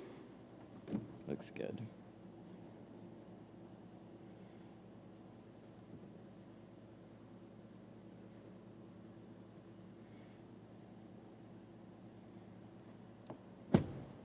Woo! I like it. Coffee. Don't burp. What was that? Oh, key's right there. Okay, just making sure. Coffee. Coffee. This has been sitting here open. It's probably colder now. That makes me sad.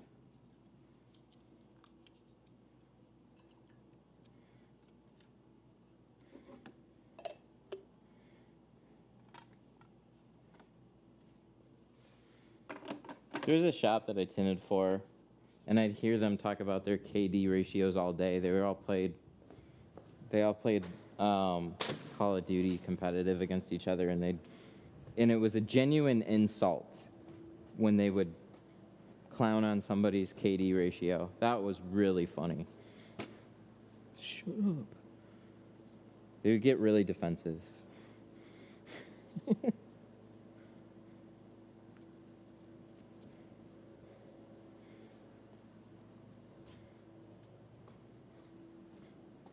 I swear I have chronic hiccups. That's no good. Hot or iced? Warm as blah. Cannon. Cannon. I agree. It's either hot or iced. But the thing is, I can still deal with a lukewarm cup of coffee. It's on the warmer side, though. What drives me crazy is I need more mugs that are not metal. So then I can just pop it in a microwave and at least warm it up for a little bit. Because that is a problem. What are we doing?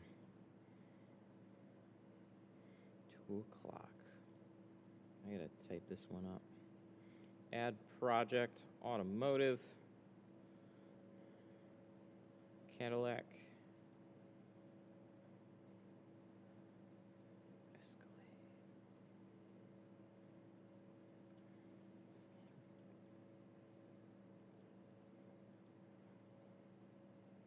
World's second best tinter mug. I like that. I can appreciate that a lot. Actually, I came in second. Let's not spill on ourselves again. I came in second at a local Lumar competition. So, I guess not worlds, but second best. But then I got knocked out faster the next year, so. So it was Pro Nano.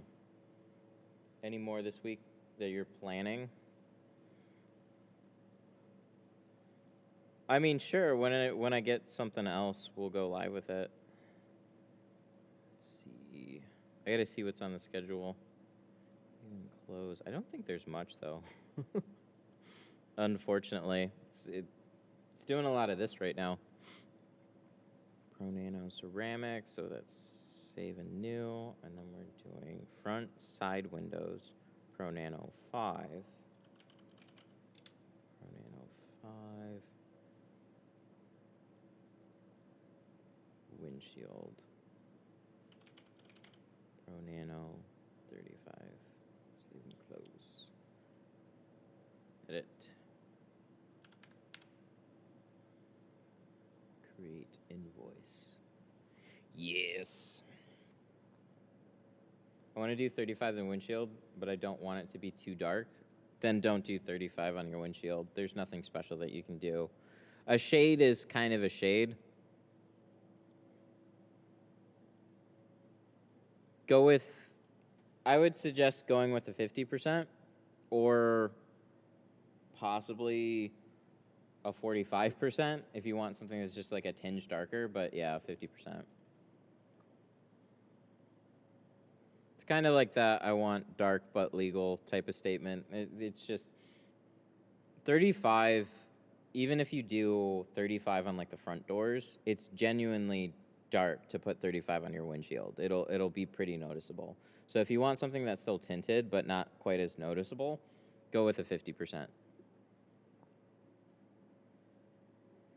So on my minivan, I got 35 on the front, 50 on the windshield. On my Blazer, for demo purposes too, I also do 35 and 50. It's what I get asked the most about. Is either somebody wants to do this to their windshield, which would be 35, or they want to go lighter, but they want a good example of what 50 looks like, because they're kind of on the fence with like their windshield in general. They want like a light tint, but they still don't want it to stand out a ton. And then 35, I think, is a really good example for here for the front doors as well, because then you have 35 and you have contrast with 20, and those are the two most popular ones alongside of 5. So then it's just, okay, if you don't want people to see in your car anymore, then just step down to 5. So it's a really good gauge for a demo car. So I've accepted it. My favorite look was always like, I think driving around with 20 on the front doors and then 35 on the windshield. I think that's my absolute favorite. But around here, you always, when you pass a cop, you're always a little bit like, don't pull me over. Not for that. Look at that. That looks good. I'm glad I fixed that Plotter Depot banner, too. I think that's a good spot. I didn't realize the blue and the white would kind of be pretty bright, though. I think they should have outlined it in black. I'll have to tell them that. I gotta fix this other banner up here. I gotta cut this banner down or something. How do you warranty illegal tint jobs with a Geo? Oh, you just let them know. They don't not warranty them. That's kind of like a meme from companies that don't want to warranty work. I had a windshield that I tinted. I actually called them. It was like I did 50 or 35 on a windshield, and it actually rolled back. And I didn't quite know why it happened, other than I just didn't tack it down as much as I thought I did. I don't know, but I had a problem with the windshield, and he was just like, "Yeah, if you want to, like, I'll credit you if you want." I was like, "No, that's fine." I was just wondering if there was any other issues. I just didn't make sure it was quite down, so I ended up redoing it. This is the only time it's ever happened, though. The other side stayed fine, but yeah, I had one issue with it. But they'll just take care of you. They don't care whether it's technically state legal or not. They just want to take care of their customers. So this is one of those things that you'll find with, I mean, not to harp on cheaper film companies, but they don't have the money to either. So when you're buying a roll of film, like, that money's got to come from somewhere.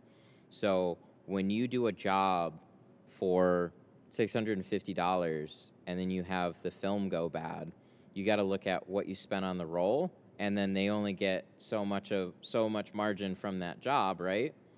And then if they had to then warranty 8 jobs that were all $650 each, that far surpasses whatever money that they made on that roll. So they obviously want to give you as good of a film as they can, because they're just putting out more liability there.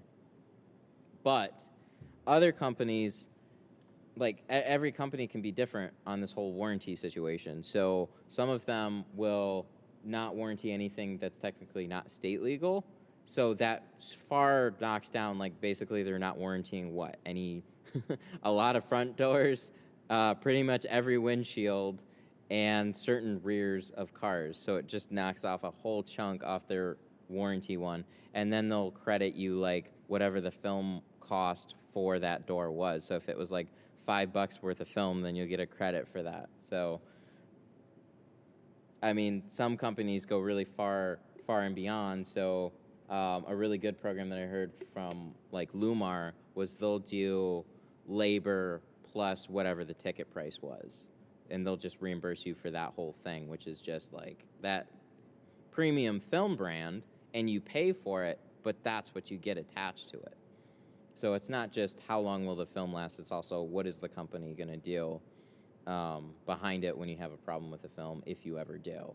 So you want those things that are in place. That allows you, at least as a company, to take more of a risk with a new film brand if you're a little bit unsure. You look into their history a little bit. You try and figure out maybe where it comes from, whether they have good customer service or not. All those things play into it. But when you cheap out on film price even farther, the film brands, they don't have the money to have some sort of stellar warranty program. So something with Lexan will only cost you like $100 to get a roll of film. Well, and if you charge $200 for the car, like, they're not going to give you $200 to redo that car. So then they'll put things in place that they don't even have to deal with you. Or then they'll not get back to you on emails or something. I don't know.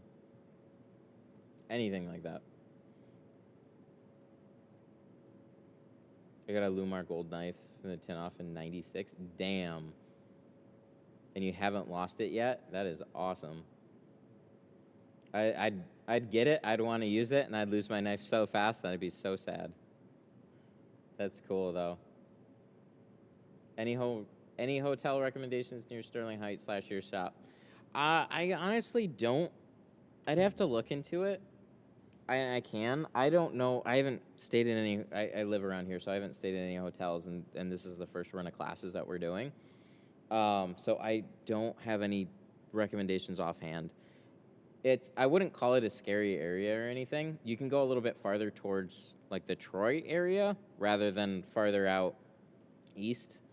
and you'll be a little bit better off, or you can go a little bit north towards like Rochester and stuff.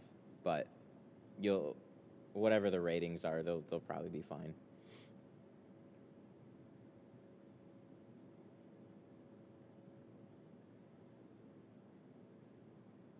I was reading the fine print, and I thought Geo did not warranty any illegal tint jobs. No, they'll take care of you.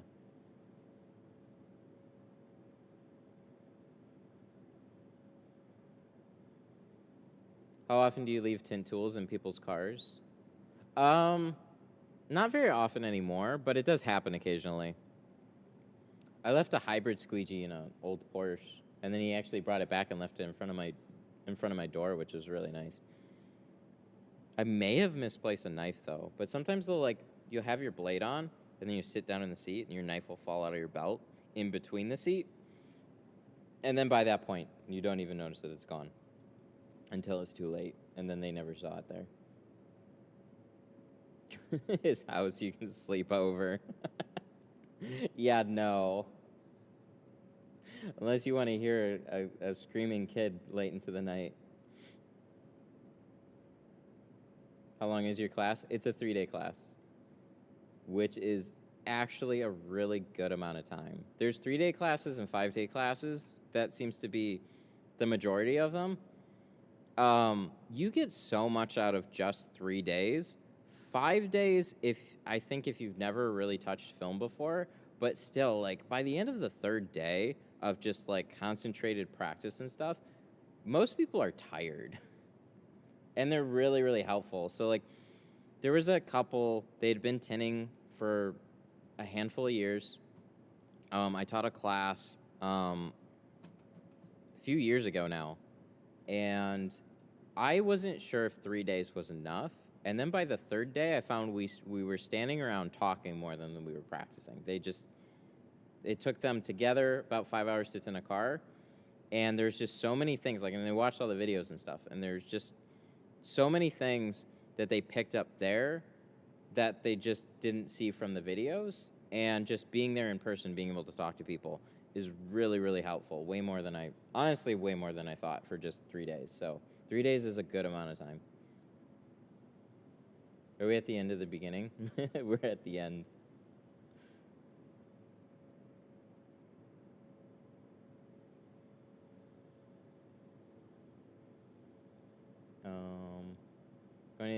Going to tint my cars. I ordered some tools off your website. It's very cool to see you use your own tools. Can't wait to get them. Oh, thanks, man. I appreciate it. Yeah, I have got stuff that I really, really like to use. And what's been really cool is being able to give it like a Detroit Tint Studio spin. So green, the Detroit Tint Studio logos on some of them, like it's really fun for me. It's nice to be able to use that kind of stuff. I guess it's more what my merch would be. So, or what my merch is, really, because I don't have t-shirts and stuff. But it's like, I like it because it's something that I can use on stream, and then when you buy it, it helps support the stream too. So it's got that cool crossover.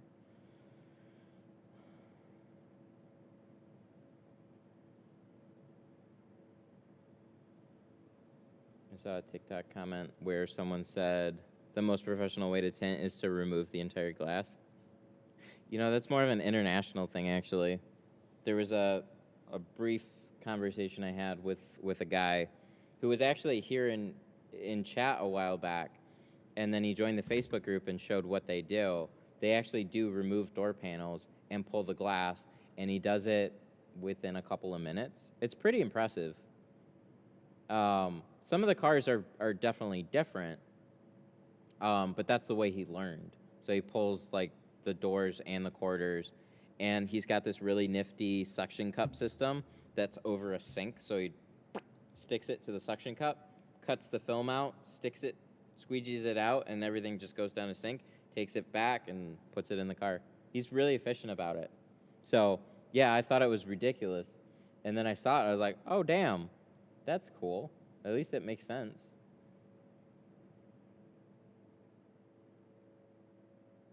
You should make some jackets. I don't think they'd sell. Maybe one. I wanted to have like cool zip hoodies with like the logo on them, and I could do printing on the back. But most of it would be done through like a print on demand service, and then you gotta adjust shipping. So things start to get a little bit confusing, but I did have it for a little while and just nothing happened. So there were people that at the time they said I should, and then I did, and then nothing really happened. So maybe at this point, I don't know. It's just another thing. The stuff that I think is honestly the most fun is the tools. No contour on your website? No, I don't use them. The website is pretty much a reflection of what I like to use.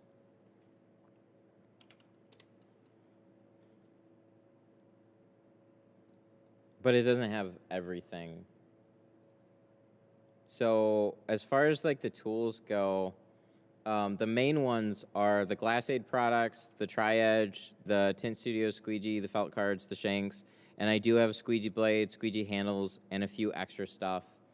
But I carry pretty much the main basics, and then from there, all like there's more to it with some of the tool companies. So companies like Sun Distributing, if you want a lot of variety and stuff, you're gonna go pick up stuff from here. They carry far more SKUs, and it's just a lot more to manage. So like every Tri-Edge, Fusion Squeegees,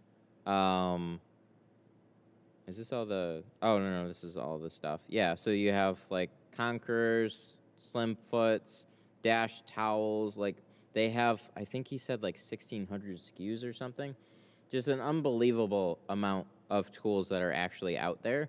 So I pretty much carry the essentials, but there's stuff that just doesn't make sense for me to ship. So that also includes like the keg sprayers, bottle sprayers, bigger stuff. The store was really made as a way to help support what I do here. And so the more of this that I start to do, the more work that I'm creating for myself, that is just going to take up too much time from here. So I don't want to be a full-blown tool store. Just like I don't want to be a full-blown shop necessarily. But if you want anything and everything, they got it. They got you covered there.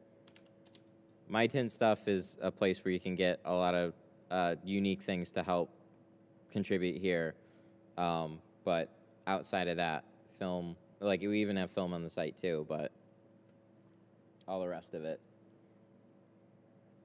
is on there, like handed off to the tool companies. That's what they specialize in. They can also get that stuff out faster. It'd be a whole operation. I could go down that road, and maybe we will one day. But I don't really want to just be a tool company just to compete with other tool companies, I guess. So if I were to become just a tool company, then I would do it as a way to just compete with everybody else. But I don't really know what I would bring to the table other than like what you see here on the stream. So rather than try to just start a whole nother business, I do this stuff, and it helps support everything. I see films on your site. You sell the film too? Yeah. So everything is actually. It was cool. So I've been working with GeoShield for a while, and they ended up getting a site. Desktop. They ended up getting a site quite later on. So they were doing all their film sales over the phone, and then they finally started their own store, which is through Shopify. And I've had my Shopify store for a while. So I was just curious, and I asked them, I was like, hey, is there any way that we can drop ship film? And then we worked out a little deal. So I drop ship GeoShield through them. So it all gets cut, packed, and shipped through them. It's just you can also order it through my site too. But same prices, same ship times. If you want to order it right from them, by all means, go ahead. If you want to order it through me, that's cool too. It helps support the stream here, but you'll be paying the same prices across the board. So same prices, same ship times and stuff, because I would probably fall behind with all that stuff. Film is not something you ever want. They get rid of film like you wouldn't believe. When you put it in order, like within hours, you got a tracking code and it is out the door. Especially if you order before 1 o'clock, it is like boom, out the door. They get your money. They want that film gone. They are stupid good with customer service. I got one of almost everything on your site. Aw, I appreciate that. That helps out a lot, actually. That really does genuinely help everything out that I do here. Did you add a scrubber to your list? To like the tint, the toolkit list? I didn't, because I've got the tri-edge scrubber. So there's going to be like probably a few things. I don't know. When's the last time I've used a scrubber? I'm trying to think when's the last time I've even used it. There's probably going to be a few tools that people I saw mention that it's like I either have something that's real close to it that I'm not going to quite add. Scrubber, I think, is a helpful thing to pick up, but you definitely don't need it for most cars. Not unless you're doing like a full removal, and then you need like adhesive remover and a steamer and stuff, and we're not going to put a steamer in there.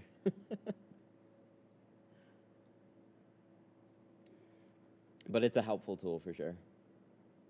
For those stubborn. I actually put a tri-edge scrub pad on my scrubber when I go to do the removals. So. Do you need to scrub every window? In a sense, you need to kind of go over it and clean it. So what I would do a lot of times for back windows is I would just wipe it with my hand. I would check for any gook or sticky bits. For the most part, back windows are generally, like, especially on cars, back windows are really clean. They just have like a general layer of scuzz that's built up over time. People aren't putting sticky fingers all over back windows and stuff like that. They just kind of generally form a layer of crud. But I'll either use tri-edge scrub it, or I'll use a clay bar. Those are both helpful things.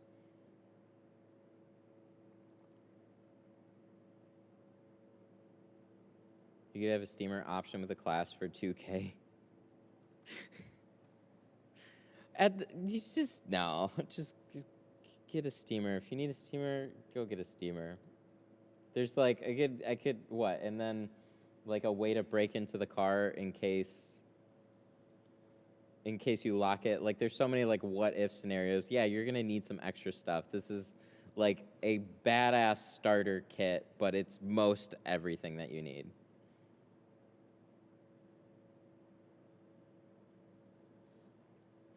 Glass safe scrub you can buy at a local store. Blue Scotch Bright. These.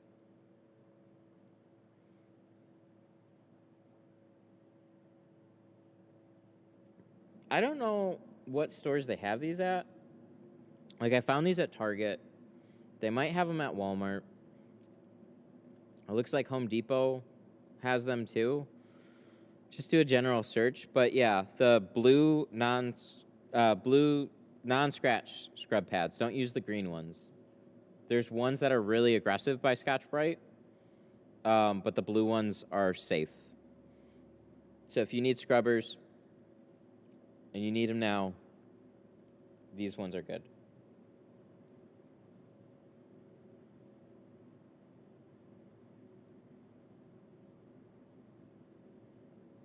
Your tool deal saves a ton with film shipping costs. Yeah, I just anything over $50 is free shipping for tools. So they ship separately, but I eat the cost of shipping.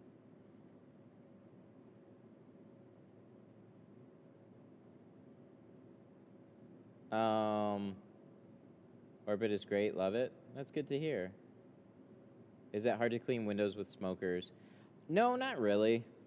A good scrub pad or a razor blade, and you'll clean all that crap off. Heavy buildup over years can be a little grimy to remove. Your hands all that shit will drip on your hands, so you might want to wear gloves or something. But really not that bad. The worst is stickers. So any type of stickers that leave like paper and glue behind, those are, you know, an old tint. Those are always the hardest to remove. A lot of just general buildup can be taken off really quickly. Can you include a RAM BCM in case we ever destroy one? Yes, sure, exactly. With the class, we're also including a RAM BCM.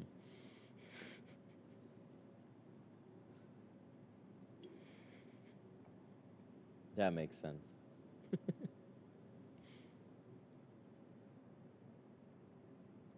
Alrighty.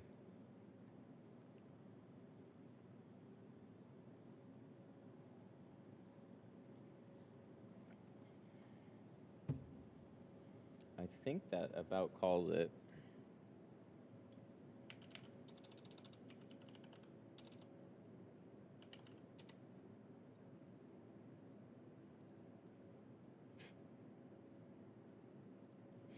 Include fog machines. Fog machines.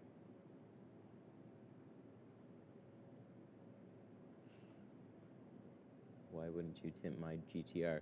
Oh, you troll, you.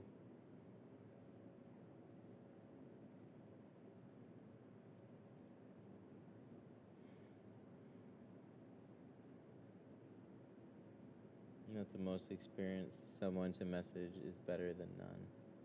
Oh, yeah. Any type of support is really helpful. I'm sorry for trolling. Oh, my God.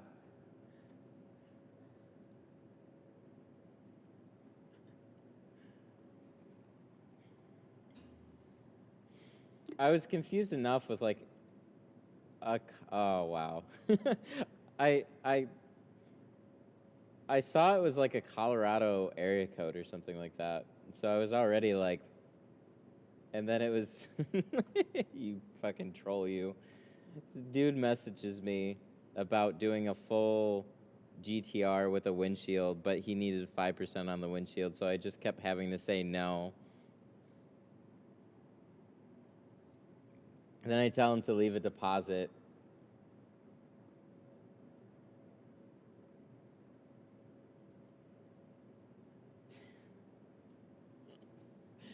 Wow, now we know.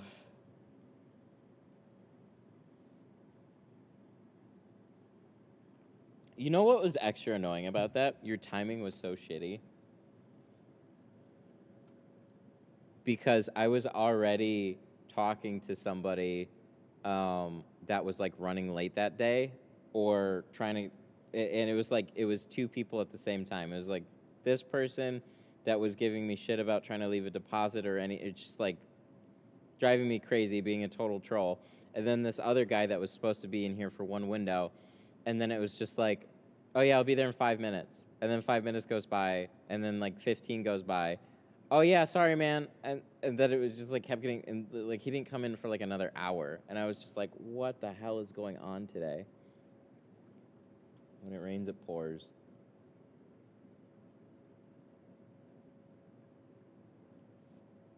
All right, we're gonna shout out some stuff, some peeps. Big shout out to Cash. Cash, you were the one that gave me that super chat. Thank you. I was in the middle of the windshield. I forgot to check it. Cash, thank you so much for the 5. Matt being a straight shooter advice guru. I appreciate it. Bird's Fab Shop, Black Swan Auto Styling, Daniel Reyna, DC Customs and Detailing, Alex Sandro. Thank you guys so much for the support today. I really appreciate it. I gotta figure out what's still going wrong with my audio. I think I have to close OBS and reopen it, and then everything should work. But I can't do that. If I do that, the stream dies. We found that out too late, but at least most of the other stuff worked.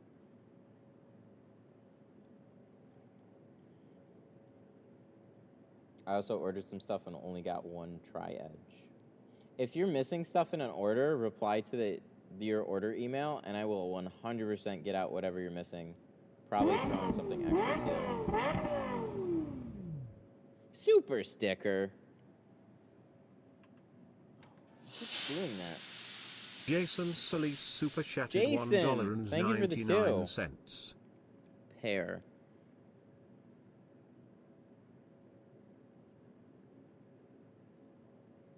Where's the...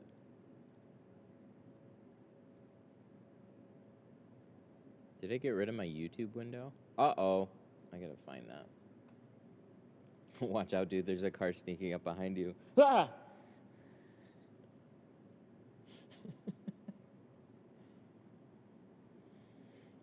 When's the next stream? I'm not 100% sure yet.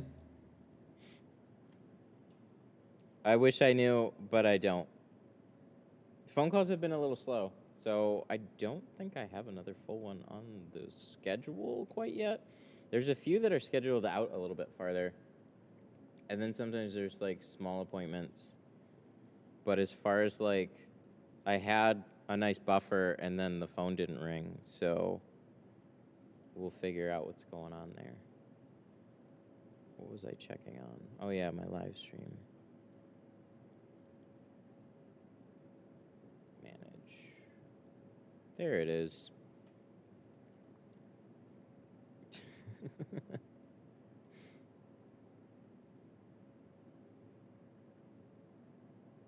But yeah, if you ordered stuff, yeah, definitely respond to the order email. And if there's any problems with it, I will definitely fix those.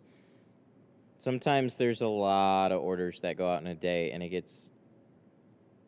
things get jumbled up. But yeah, I always rush ship everything that I mess up. Oops.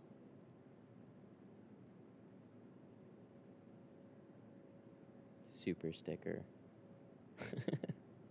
Super stickers are silly. I always thought it was funny that they were a thing. I didn't think anybody used them, but some people do. Thank you. I appreciate that. Thank you, Jason. That's my brother's name.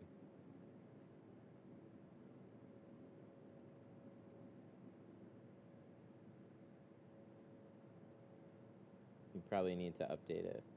What do I need to update? Can you show the windshield? I want 35 on mine. Yes. Real quick. We'll do one more quick walk around. I think I still got battery on this thing. Surprisingly, how do I have battery on it now? The battery died like 4 times, and it's been sitting here.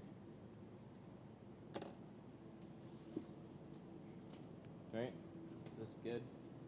Yeah! So 35 is one of those shades where it's gonna look darker than it really is, but it blocks out 65% of the light. So on the side doors, it's considered a little bit of a lighter shade because you're so used to seeing 20 on the back, which gives you more silhouettes and stuff. But 35,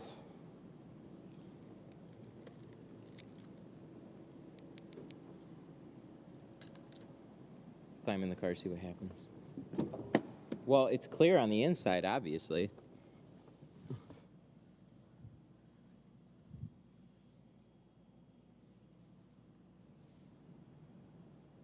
So 35 on a windshield, though, like I said, it's a lighter shade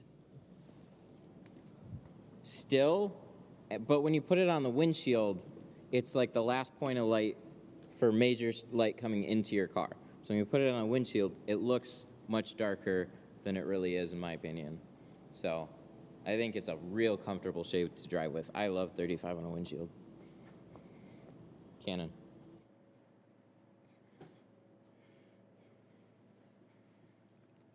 Yeah, we gotta make a TikTok video about clear ceramic film, right?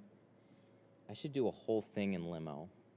That way it all looks even. I'm probably overthinking it. I should shoot the video on the inside before I even tint it, and then show the outside, and then like do a wash over when I go into the inside. I'm overcomplicating it. What's your thought on me completely turning down any and all jobs that require removal of old tint? I don't blame you at all. There's 2 ways to do it. You either charge more, or you just turn them away because not even worth your time. It's one of those things that some are fine, and I've done quite a few removals just as part of my day, and like you just kind of deal with them. There'll be a little bit of extra work, but you can get them done alongside of whatever else needs to be done. But some removals do take a lot of time. So especially the ones that are showing signs of like being flaky, bubbled up. Those usually are key signs that this is going to be some thinner stuff, or it's just going to peel apart a lot more, especially if you're further down south or something like that. But I don't blame you at all. I typically charge my entry price for all the sides and the back to tint, to remove the whole thing, and then you got to pay that on top of getting it tinted. So there's a lot of people that just, they hear that and they're just like, yeah, no thanks. Hey! Oh, we got another one. Super stickers. Super stickers are the shortcut to getting the fog machines to go off every time, apparently.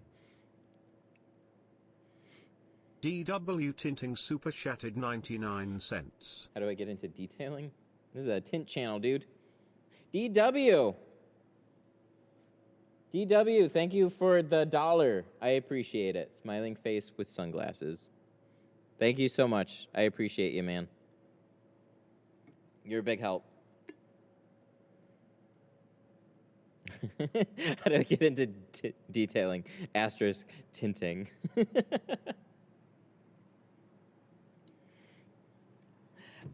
Best way is to just get some film and some tools. Oh God, here we go. It's all good. DW tinting super shattered 99 cents. Here, I'll show you a couple of solid options here.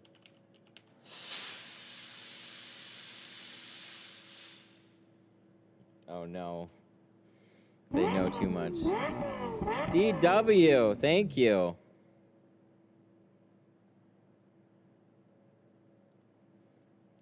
Okay, so if you're looking into getting, if you're looking to get into tinting, I'll throw a couple links, but I'll show you first.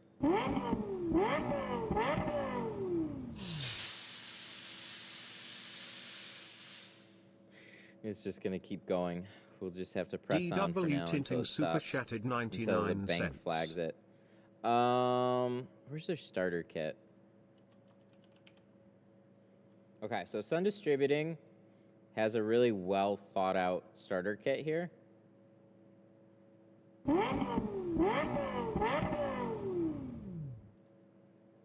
Somebody left a super chat. The super stickers right now are broken. The super chats are super fine. shattered 99 cents. So I set it for $5 so people didn't keep setting off the fog machines for $1. Oh God. They have, see, because then this shit happens. And if that happens all day, then we can't do anything. BC Customs and Detailing super shattered 99 cents. Hey, I'm not complaining though. At least we're done. There's a whole bunch of them right now. Thank you. Okay, so Sun Distributing has a really nice starter kit here. Birds Fab Shop super shattered $5. Just here to mess up your talking. Fog fluids like Tint. It's cheap. Depending on what you get. Okay, but like for real. Sun Distributing has a really good starter kit. And it's geared more towards professional tools here. So you can go through and pick the options that you want. And then they give you like a 10% discount on everything, which is really, really nice. Tint Depot is another place that you can go to get starter kit. Tint Depot has a couple of different starter kits here. Some of them are more basic tools, but they also have ones with film that you can order alongside it too. So what I would suggest is going to these sites, checking out some options, and then figuring out what suits your budget a little bit, and then go for that. Just get some film, get some tools, and just go practice on your own car. Watch a bunch of videos, look up how to tint a door window, how to shrink a back window, how to install a back window, how to install a door window. Just every one of those things. Watch some videos, get some tools, and just try it yourself. And then we're here for support. Yeah, this was a different fog than the other one. This one actually has some DW hang time, so tinting it's like a super quick shattered dissipating 99 fog, but it cents. definitely has like a little bit more hang time. But it's not bad. I like it. So when people go crazy, it kind of has like a mist to it. It's pretty cool.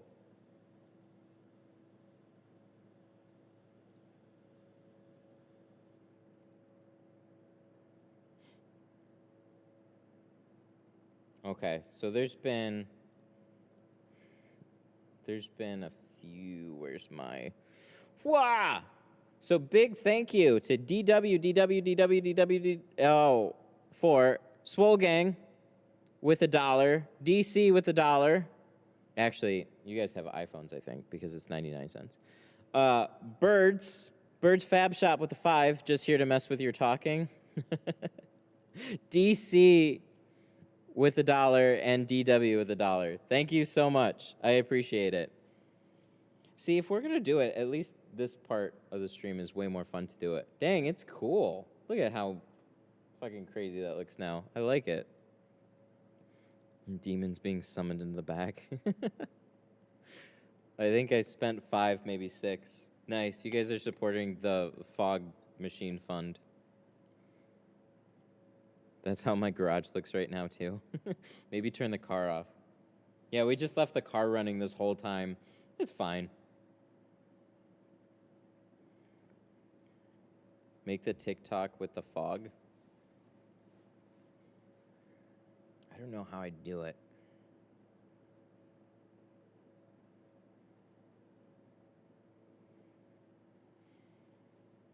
Do that voice, the TikTok voice.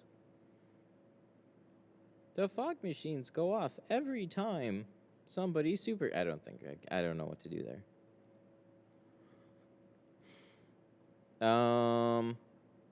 I got my front windshield tinted, and the tint had trouble sticking on the black dots. Things at the top, is that normal, or was the dude lying to me? No, he's not lying to you. Tint always has a problem with dotted borders. So the ceramic dots, they stick up off the glass, and the glue for the tint doesn't quite fill in those areas, so you always have a pretty uniform silvering around the whole window. And depending on how wide those borders are, some will look extra terrible. And that's just kind of how it is. If you look at other cars now in wherever parking lots, you'll see every sedan pretty much has the same problem with aftermarket window tint. They'll all look the same. You won't feel so bad at that point.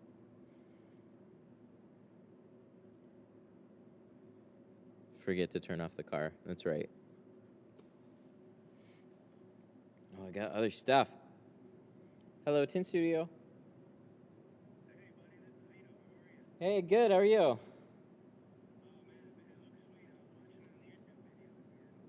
Oh yeah, yeah. It is all done. The chat kept me on here a little longer.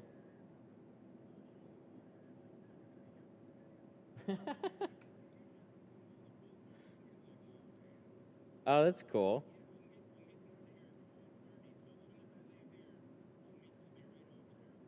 Okay, I appreciate the heads up. That works out great.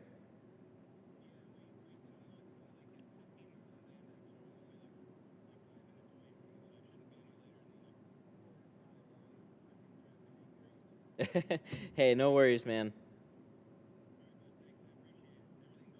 Yeah, everything went great with it, and it looks. I mean, like you saw on stream, it looks really really good. It's sitting here in a lot of fog right now.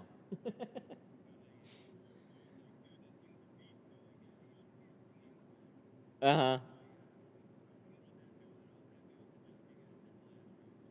Thank you. Good. Awesome. Yeah, yeah, it looks really good.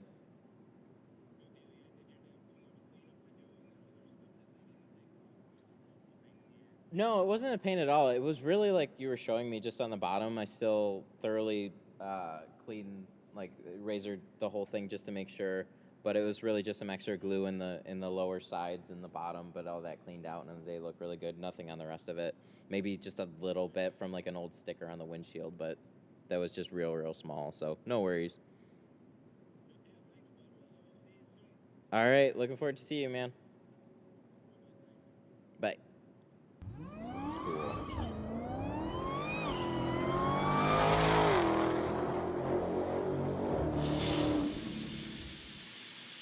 DW tinting super chatted Aw, $5. it was just a Say little hi to the late, customer from but he was chat. watching.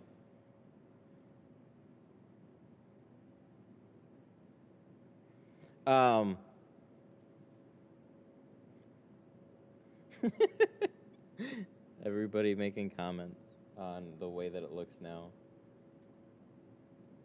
I can't hear the alert, so I don't quite know when they go off. But DW, again, thank you for the 5. Say hi to the customer from chat. I totally would have. But he was watching the stream, too. So we did his last car, and I'm pretty sure we did stream his last car, too. It was when we were at the old garage, and then he got rid of that one, got this one back for full ceramic this time, which is super cool. So, yeah, he was just on the phone, so he's going to come pick it up a little bit later. The Tint Studio has become Jurassic Park. No, that's not that one. Oh, I forgot how it goes. How much was this job? This one was $650. So it was a good sized job. You can tell him when he picks up. I will. I was telling him you guys were keeping me on here longer. Well, you heard that. TikTok about the dots.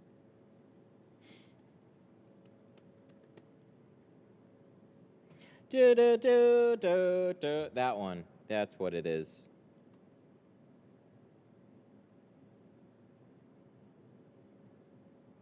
I was thinking, but that was a different one. That's like the hockey theme. How often do customers ask about the dot matrix? I always make it a point to like show them. So it's hit or miss. Some people do, if they haven't seen this place before and they haven't got tint before, sometimes they're a little bit leery. Especially like when they're coming in to see it after it's all been tinted, the first thing in their mind when they see a tint job is like bubbles, right? So when they see little moisture pockets, then they think, oh, bubbles. So you kind of I point that stuff out and I say, don't panic, this is all normal. This is why you should take a couple minutes and at least walk out to the vehicle walk out to the car with a customer and just explain those things. And usually they're more than happy. Because if it's had a little bit of drying time, they're watching all those moisture pockets condense and potentially look a little bit worse, or they're just not sure what it is. So then they're going to hit you up and be like, hey, I don't know if this is normal. It's doing some weird shit. So take a couple minutes, walk out to the car with them, just point out a couple little things like this is drying, this is all normal. I have really cool stuff. Hang on, let me show you guys. This is helpful.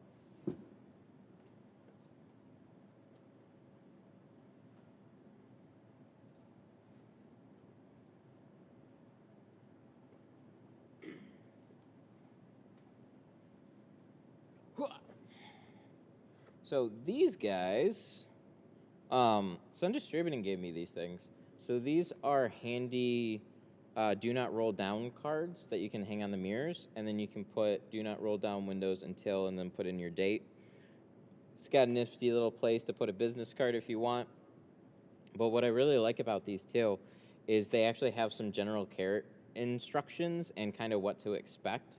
So this is a really helpful reminder that when you hand it to the client or you hang it on the car, obviously it's got the main reminder, do not roll down the windows, but any of these little extra things like black dotted edges, drying time, seatbelt chips, nighttime defogger distortion, just those staple disclaimers, they actually have it printed so you're not trying to like hide anything about the job. It's just like you kind of explain a couple of those things, you make them feel comfortable, you have them that you can hand to them, and then just like, yeah, on that card, it says some of these things too, so it's just normal with a car.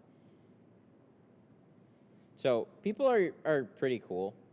At least my clients are. They're pretty damn cool. So whenever you just spend a couple minutes, explain the job or let them know how it went, show them the car, and just talk about those things as either a little reminder.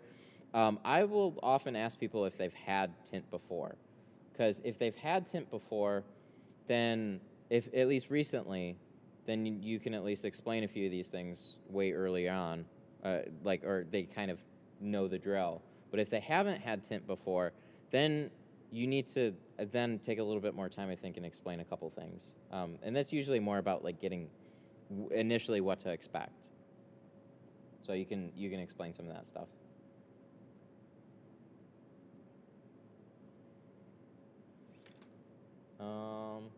Sun Distributing has something like that under their resource sites you can download. Oh yeah, they do. So resources, Sun Distributing, they have this exact thing all on their site. You can download this and print these out and hand them to people too. So go to Sun Distributing Direct, resources, and it's just like a nice handy thing that you can give your customers without having to buy the hangers. But if you want pretty hangers, they have them for sale too.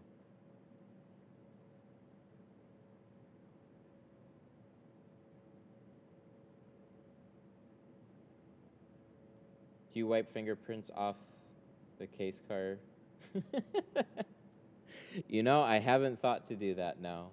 No, I have never wiped off the keys before I hand them to the customer to ensure fingerprints are gone. Nope.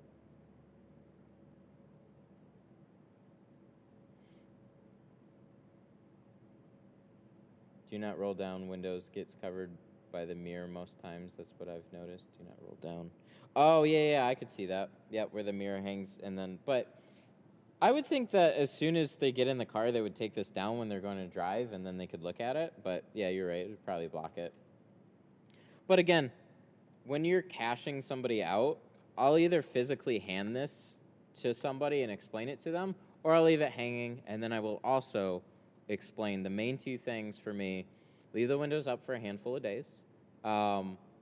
Everything should be fine. Don't panic if something peels, and let me know, and I can fix it. And then the moisture, mostly due to the moisture in between the film and the glass, just give it time to dry. So that's like the number one. When you see, especially when you have a full windshield, you'll notice most of the distortion through your windshield. That's why it needs that drying time. And then the other thing is no ammonia glass cleaners on the inside of your windows.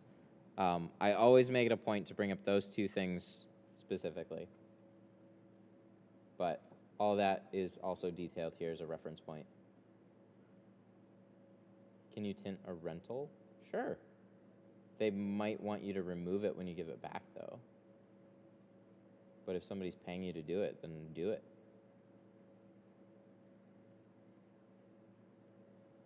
Some classes use rentals. Yeah, we're going to use a rental. I'll have my Blazer here, too. But yeah, I'm going to rent something. I don't know exactly what. We got to see what's available to rent. But definitely going to rent something.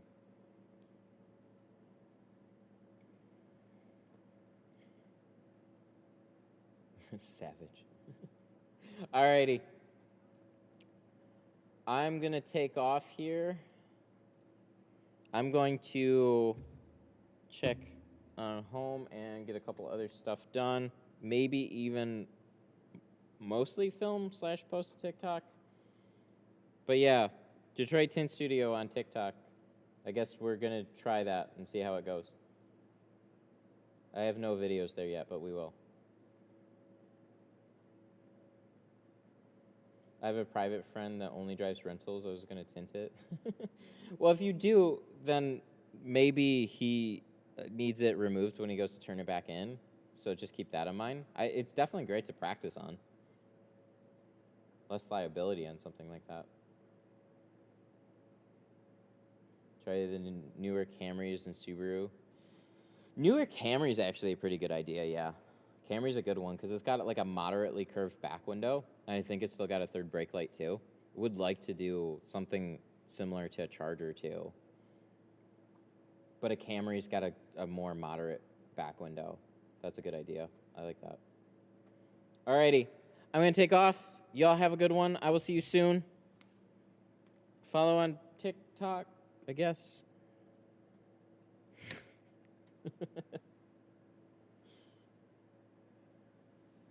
It's good to have like a easier one, and then something that's a little bit harder. So just have a few things. So, all right. Thank you all for the supers and for fogging up my shop and giving me lung problems.